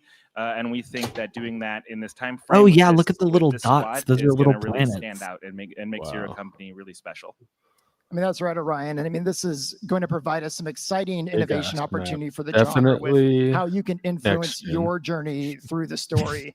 And alongside interacting with the map at this broader level, a selection of these planets will also be viable for the tactical missions you go on, allowing players to, deep dive into richly detailed, authentic Star Wars battle locations, both new and familiar. And, Orion, say, might be infiltrating a separatist base on one planet, while Kelsey might be raiding a pirate outpost on another. And these are, a few examples I wish of the I types of knew missions and what locations these you like to go characters' on names were. throughout the Star Because I Wars keep journey. referring to them, and I'm We'll like, learn. oh, which Jim, I one's think that is? in one of the first in-person conversations we We'll ever learn had, it. which was, I believe, at a restaurant in San Francisco during GDC. He was wearing a bib. Yeah. Yes, I believe some cioppino was being eaten at the time.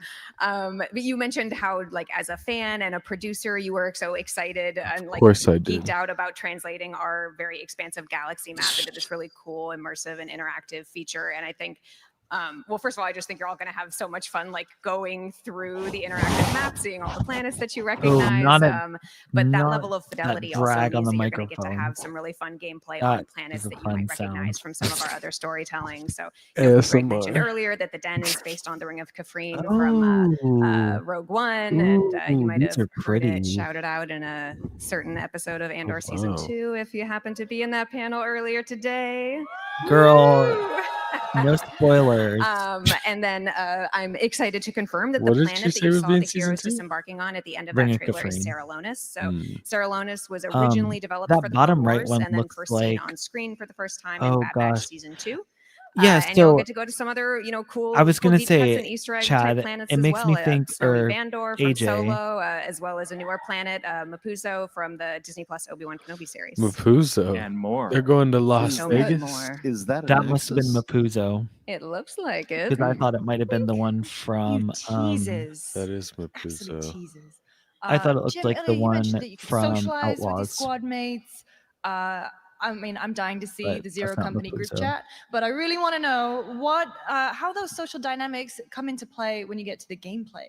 Yeah, sure thing. I mean, every decision matters for you and Zero Company, from the next mission that you choose to go on, but more specifically, what squad members Yes, you choose Chad. to send They on did each a one of bunch those missions. yesterday for an important Black factor in the Series and dynamics of those Vintage. choices and their We got a Death Trooper consequences Black Series is how revealed the today squad that members I'm will really bond excited about. together over time, where you can turn, enemies and rivals into trusted allies. So, for example, as Aaron and Kelsey were mentioning earlier, Trick, our clone trooper, and Luco, our Mbaran, don't exactly seem to get along. But if Where you are they choose getting all to these invest cool in that jackets? partnership by sending them on missions together, they may be able to improve that bond over time, and that could ultimately decide their fate in the game. Yeah, this is when I Ooh. was talking about found family earlier. This is really where that comes into play and impacts the gameplay. That's I Star think it's Wars, the kind of found thing these family. battles forged on the Yeah. battlefield, evolving, is the kind of thing that means no two playthroughs are alike, and I think that's going to make everything really special. Yeah, and additionally, it's really important to emphasize that this bond system applies to both the authored characters, as you saw in the trailer, but also all of the custom characters that you create yourself. So as all of these characters grow more experience as they go on battles together, they're going to unlock new combat synergies, such as, say, teamwork reaction shots. And this has been one of the real treats working with Greg and the team at Bit Reactor, is that they're bringing their expert experience in making strategy games to Star Wars Zero Company. And we've seen this manifest in the gameplay with features like this. No, couldn't agree more. I mean, pillar number one was start with Star Wars, right? And I think when you plant those seeds early, as the game starts to develop and the abilities and characters start to get fleshed out, you see the Star Wars emerge. So you might be playing a tense mission where one of your characters is about to permanently die, and one of your astromech buddies might roll in and be able to toss them a healing stim, and that's a very Star Wars moment. Or you might be rolling with, I'm sure Kelsey will be rolling with Tell, and tell will be able to use the Force and push somebody out of cover so that a sniper can take them down. And it's those kind of moments that just emerge as you're playing that make it not only a really deep strategic gameplay experience, which is really, really, really important, but also feel like one that could only happen in Star Wars. Yeah, I mean, I'm loving hearing you all talk about this game. It sounds like it has definitely been designed with the Star Wars galaxy in mind and all of the fun that that unlocks for all of us players. Very Yeah. excited to get my hands on it. What do you reckon? I reckon. Do you have any other little reveals or hints you want to give this wonderful celebration crowd? Maybe. Maybe you're gonna make them work for I it. mean, that's why we're here in Japan, right? What could they possibly reveal? Yeah, in Star Wars, ships and droids are built to last and almost always bring this strong sense of history and personality with them. And Zero Company, of course, like everyone, needs a ride to get from the den to their missions. Oh. So I'm truly excited to say we've created our own new starship for Star Wars Galaxy. This Oh, yeah, starship that's is a great example of way emotion different and looking. care that the team has put into every Ooh. environment, every detail, every character, their personalities all the way down. So lots of attention to the detail in there. So we really do view this ship as a character, right? When we're making it. So it's built with the idea that we want it to have a personality and we want to think that it's got, if it's really well in the Star Wars universe with all those iconic ships. So this is the caisson. Yeah, I just want to shout out the reactor art department quickly because obviously there's always iteration when you're designing something new for Star Wars. Yeah. But like they, woo, art departments everywhere. But I feel like they really got sort of the heart of Star Wars design very quickly. I do like and one that of my ship favorite parts of my design. job is getting to open up an email or a new Jira ticket and say like, oh wow, amazing art for me to look at. It's an awesome experience because like you go from being fans, right, and we're all fans, to then being students for several years of it and really diving deep into it. And you guys make it easy. You guys keep us on track and give us some great information as we're studying the lore and really getting into the Star Wars of it. And clearly every ship needs a go-to pilot. Could you give us a little bit of an insight on how you landed on a droid to pilot the caisson? Oh, that's cool. Like him. Nice. I mean, you're making a ship, right? You may as well make a droid. So yeah, when we thought about, the ship, we were thinking, well, who's going to drive it? So we realized we had an opportunity now to not only just make a ship, but now we can make a droid too. So how often does that happen, right? 4-year-old me was cheering. So, we got to create our own ship and the droid that lives in Star Wars gameplay forever. So we knew the ship had to be versatile to accommodate all the different missions that it could be taking Zero Company on. Of course, we wanted our pilot droid to have a really unique personality too. So after, lots of conversations between our team and the teams at Lucasfilm and just maybe a couple iterations, we came up with the caisson and its pilot Mevo, who will be joining Zero Company on this journey through the galaxy. Nice. That's M3VO, Mevo. Mevo. Cute. Who doesn't love a new droid to fall in love with? No, we are kind of wrapping up here, folks. But do we have any last words to say from the group? Sure. If you couldn't tell by now, hopefully you can see how passionate we all are when it comes to Star Wars and Zero Company. We can't wait for players to experience our authentic Star Wars story through every aspect of the game, from choice and consequence to customization, down to the course of tactics and strategy. This game genre in general just blends so nicely with the galaxy, and we really just can't believe nobody's done it before. Yeah, it's been a lot of fun collaborating with the teams at Reactor, Respawn, and Lucasfilm. I am incredibly proud of the fantastic writers, designers, and cinematic artists on my team, and we hope all of you enjoy playing Zero Company's story as much as we did making it.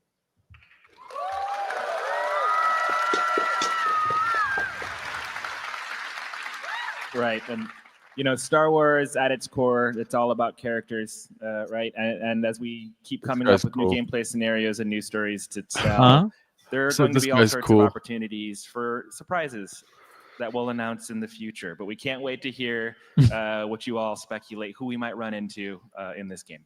Ooh. Oh. Yeah, so as you can tell, we're just getting started talking about Star Wars Zero Company, and we are excited to share more of what we're building when we're ready very soon. So, and Star Wars Zero Company is releasing on into 2026. Wow. It's coming close. On PC, PlayStation 5, and Xbox Series X and S. Amazing. Next gen. Interesting. Okay. I'm excited. Well, you heard it here first, folks. A new Star Wars turn-based tactics game is launching next year. Can you believe it?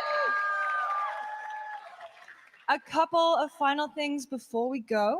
We are doing giveaways of this wonderful announcement poster here at Celebration. So don't forget to claim one in Hall 7. There are limited I'll be limited on my availability, way. so get one before they Yeah, are we'll be right gone. there. Thank you so much for joining us, and thank you to our wonderful panelists. Give them a big round of applause. Thank you, Lucy. Yeah, thanks, Yes, Lucy. and thank you to everyone out there in the crowd. Appreciate you all. Thank you, everyone. Hell yeah. How's about we roll that trailer one more time? Yeah, let's watch it. Roll it. Now that we know the context. Mm-hmm.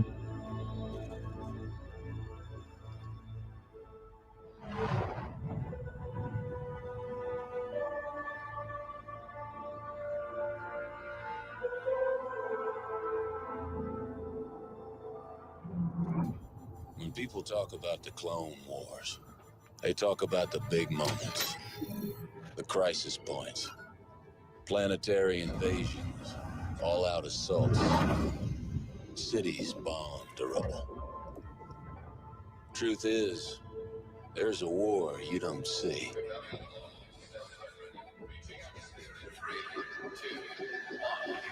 The one fought in the shadows.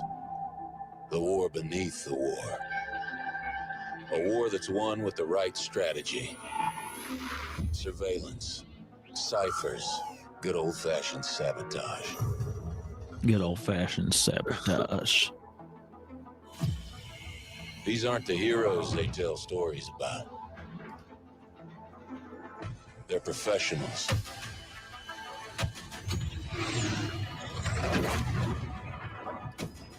Such a cool shit. Mm-hmm. Setting aside their Like I said, I differences love those to take on the exposed like impossible. engine vents in the back. It just looks really cool. Yeah. Don't get a pit droid by one.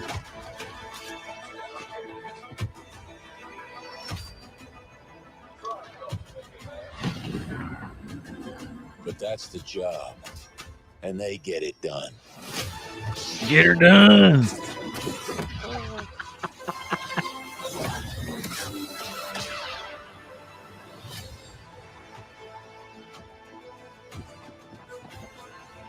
See, I mean, I guess we know that it's turn-based and tactical, but I do wish they went more into the gameplay itself. Yeah. Because I still don't necessarily understand how it's actually has a story to it. Thank you. Yeah. But you can customize Don't forget to everything. grab your posters in Hall I'm 7. sure Thank we'll you just so have to wait for much. like a full gameplay trailer. Yeah.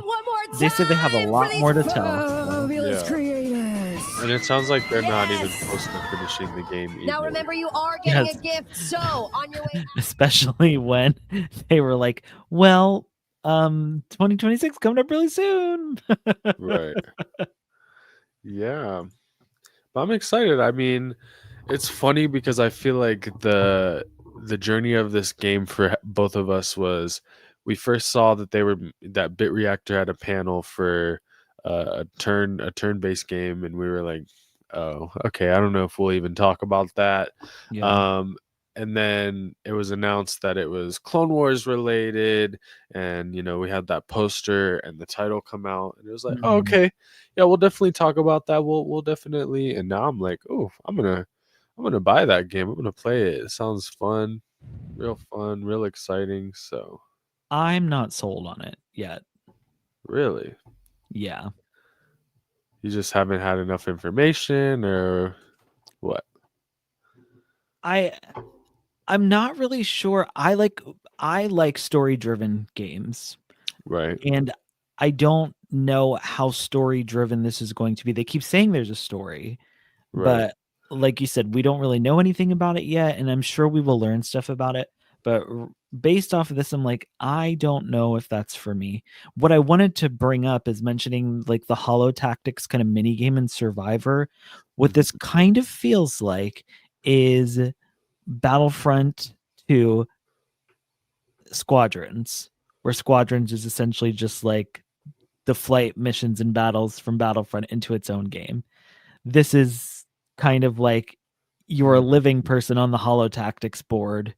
Right. And now it's a holo tactics game. It almost feels like a sub game in a sense. I mean, from what I heard, I didn't play Squadrons, and I did not love playing Battlefront. I've tried to play the campaign. The flying specifically, I hated. I couldn't get the hang of it. But so that felt more tied closer together, where this is clearly not holo tactics. Like, I mean, you're actually playing characters. I love the fact that you can customize your characters and how they even have it so your main crew leader doesn't even have to be the default. You can even change that character. The fact that you can have a whole squad of droids, which, as they said, there's consequences to it. I can't imagine a bunch of astromechs is going to be able to resolve every mission. You know what I mean? Yeah. So I'm definitely, my interest is peaked, but I need to see more to actually sell me on it. Because right now, based off of that, I'm like, I don't know how much fun I would have playing that game, because it's like Thrawn, very tactical. Yeah. And we said we can't write that. Yeah. Okay. Well, I don't know what XCOM means. I know it's something game related. Like I said, I would not consider myself like a super game person. I love Star Wars games, but that's really all that I stick to. I want to say XCOM is or was a producer of games. I know that the studio that's working on this game is kind of like it's a type of gameplay. Oh. Cast the player as the commander of an elite military organization. So you're basically going to just be in charge of, I guess in charge of a faction. Yeah. Your team that you put together. But that's what I'm saying. Like, how can there be a story with it? There's clearly a story. They kept mentioning like there's a story, but there's clearly going to be a story. If you're leading the army or you're leading this group, you're fighting with the group. Now we just don't know what the story is going to be, but like there's going to be a story that this group that's going to be clone related. They talked about Republic versus separatists. So there's definitely I feel like there's room for a story. It's just a matter of they didn't tell us much of what the story is going to be. Yeah, I don't think that means there's no room for a story. True. And like I said, unfortunately, I just really like story narrative driven games. So of course I'm gonna have to see if there's gonna be any of that included, because that's what'll sell me on it. Because Lego Star Wars The Skywalker Saga, I got to the New Hope level on the Tantive. Stopped playing it. Haven't picked it up since. Yeah. I mean, I'm excited. I'm excited for the strategy, I think it's an interesting it'll be interesting to, like they said, the gameplay. You're going to have to come up with an actual strategy to fight and win these battles, which I'm excited about. And I don't know what the story could be, but I feel like there's room with these different groups of characters. They did mention the dynamics, like building the dynamics between the different characters and figuring out how to work together. I know you did not play this game. Maybe somebody in the chat has played it. It's rare I find somebody who has, but Star Wars Galactic Battlegrounds, which was like, think like Age of Empire, World of Warcraft, but Star Wars. And there's definitely strategy to that too. I was always very horrible at it. I was not good at strategizing. I liked building my little base, building lots of walls and turrets. Wasn't good at the actual like battle portion of it. So I mean, I haven't played that since I was a kid. I really loved the game, but I was not good at it. Like I never even got good even in the years that I played it. So Yeah. J720 Plays says Zero Company XCOM is the same gameplay style as Baldur's Gate. Have you played Baldur's Gate? I've heard No. stuff about it and I heard lots of good things about it. Yeah. No, I haven't played. Also, I don't think either of us has played Outlaws. You haven't played it, have you? I'm hoping to get I it. never bought it. I'm hoping to get it if it goes on sale this May the 4th. Because I would Yeah. like to play it, but that's another thing. I don't know if I'm gonna like the game or not. I've been putting it off. Yeah, 100%. I'm excited for the customization of the Yes. main character. That's something that's definitely been needed for a Star Wars game. They've been like inching closer and closer towards it. It feels like with every game. So now it's cool that it's finally going to be here. Mhm.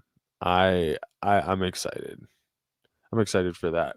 And I love to get to be creative. The immersion of a Star Wars story. I don't know, like I feel like I'm going to like it. I do want to hear more about the story, but from what I heard, like I feel sold on it.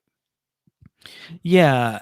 And it does seem like you can make you can make custom characters, they said. Yeah. So you'll be able to add custom characters in it too. And you're right, because even like talking about, I mean, think of the Star Wars games that we've had. You can't do customization in the Battlefront games. Right. But then they kind of implemented it with Jedi Fallen Order, with being able to change your lightsaber color, double blade versus the single blade. And then come Survivor, like change the hair, change the outfit. And you're right. That's what gets us to make these custom characters that we enjoy. But like they were saying on the panel, like we build our own story, essentially. We make our character or our version of that character. But that's also why I'm curious of how it's going to fit within the actual like overall story of the game when we're creating our own characters. But it's promising. It's promising. I'm not saying I'm not going to be into it. Definitely want to check it out. 100%. Say my Cal is super sexy too. The slutty tank top every time. Something that they mentioned in the thing, the permadeath. I'm interested in that. Yeah, a character true. not being able to come back. I've never played a game with that, so especially if it's your custom character you created and Oh then my they're God. just permanently dead. You spend a ton of time creating the character, like building up their level or whatever. yeah. Ooh. Yeah, the immersion's gonna be great. Yeah. Is there anything else to cover about the game? I'm trying to think. I like this point. What matters is that the character customization led to Black Series Cal Kestis with a stash and a mullet. Yeah, who was it? Asking earlier in the chat about the Black Series. Chad the Froggo. Yeah. The Cal Kestis Black Series with Scuba Stev and Turgle and BD1. Yeah. Yeah. Love it. But yeah. I'm excited for it. I hope we get more information soon. And I think we A will. full gameplay trailer. That's what I want to see. Mhm. And yeah, I'm excited. Maybe I need to start playing some of these games people told us to. That's the best way to get into it and like get excited Yeah. for a game or figure out if you're actually going to like it. Try out other games that are similar to it. Yeah. 100%. Was that panel shorter than we expected it to be? Oh yeah. Huh. Yeah, it wasn't an hour long. It was Interesting. like 40 minutes. Hmm. 40 minutes or so. But yeah, I think that brings us to the end of the night for Celebration Day 2. We have more stuff tomorrow, Star Wars Visions Volume 3, some ILM panels to watch, and then the reveal. Hopefully. Yeah. Hopefully the reveal of Star Wars Celebration. Celebration, probably 2027. So that'll be the Yes. Star Wars closing ceremony. What time are we going to start? Same time tomorrow, 9 Yep. p.m. Eastern Standard Time, 6 p.m. Pacific Standard Time. And what is that? 11 or something? No, 10 a.m. in Japan. Yeah. We're gonna be here tomorrow. We're gonna have our good friend Joey from Krypton to Alderaan to come talk about Visions Volume 3. It's gonna be really exciting. Yeah, 100%. So yeah, thank you all so much for tuning in. If you haven't already, make sure to hit that subscribe button, like the stream, and we'll see you all tomorrow for Star Wars Celebration Day 3. Final day. Yes, so sad. But until then, may the force be with you always.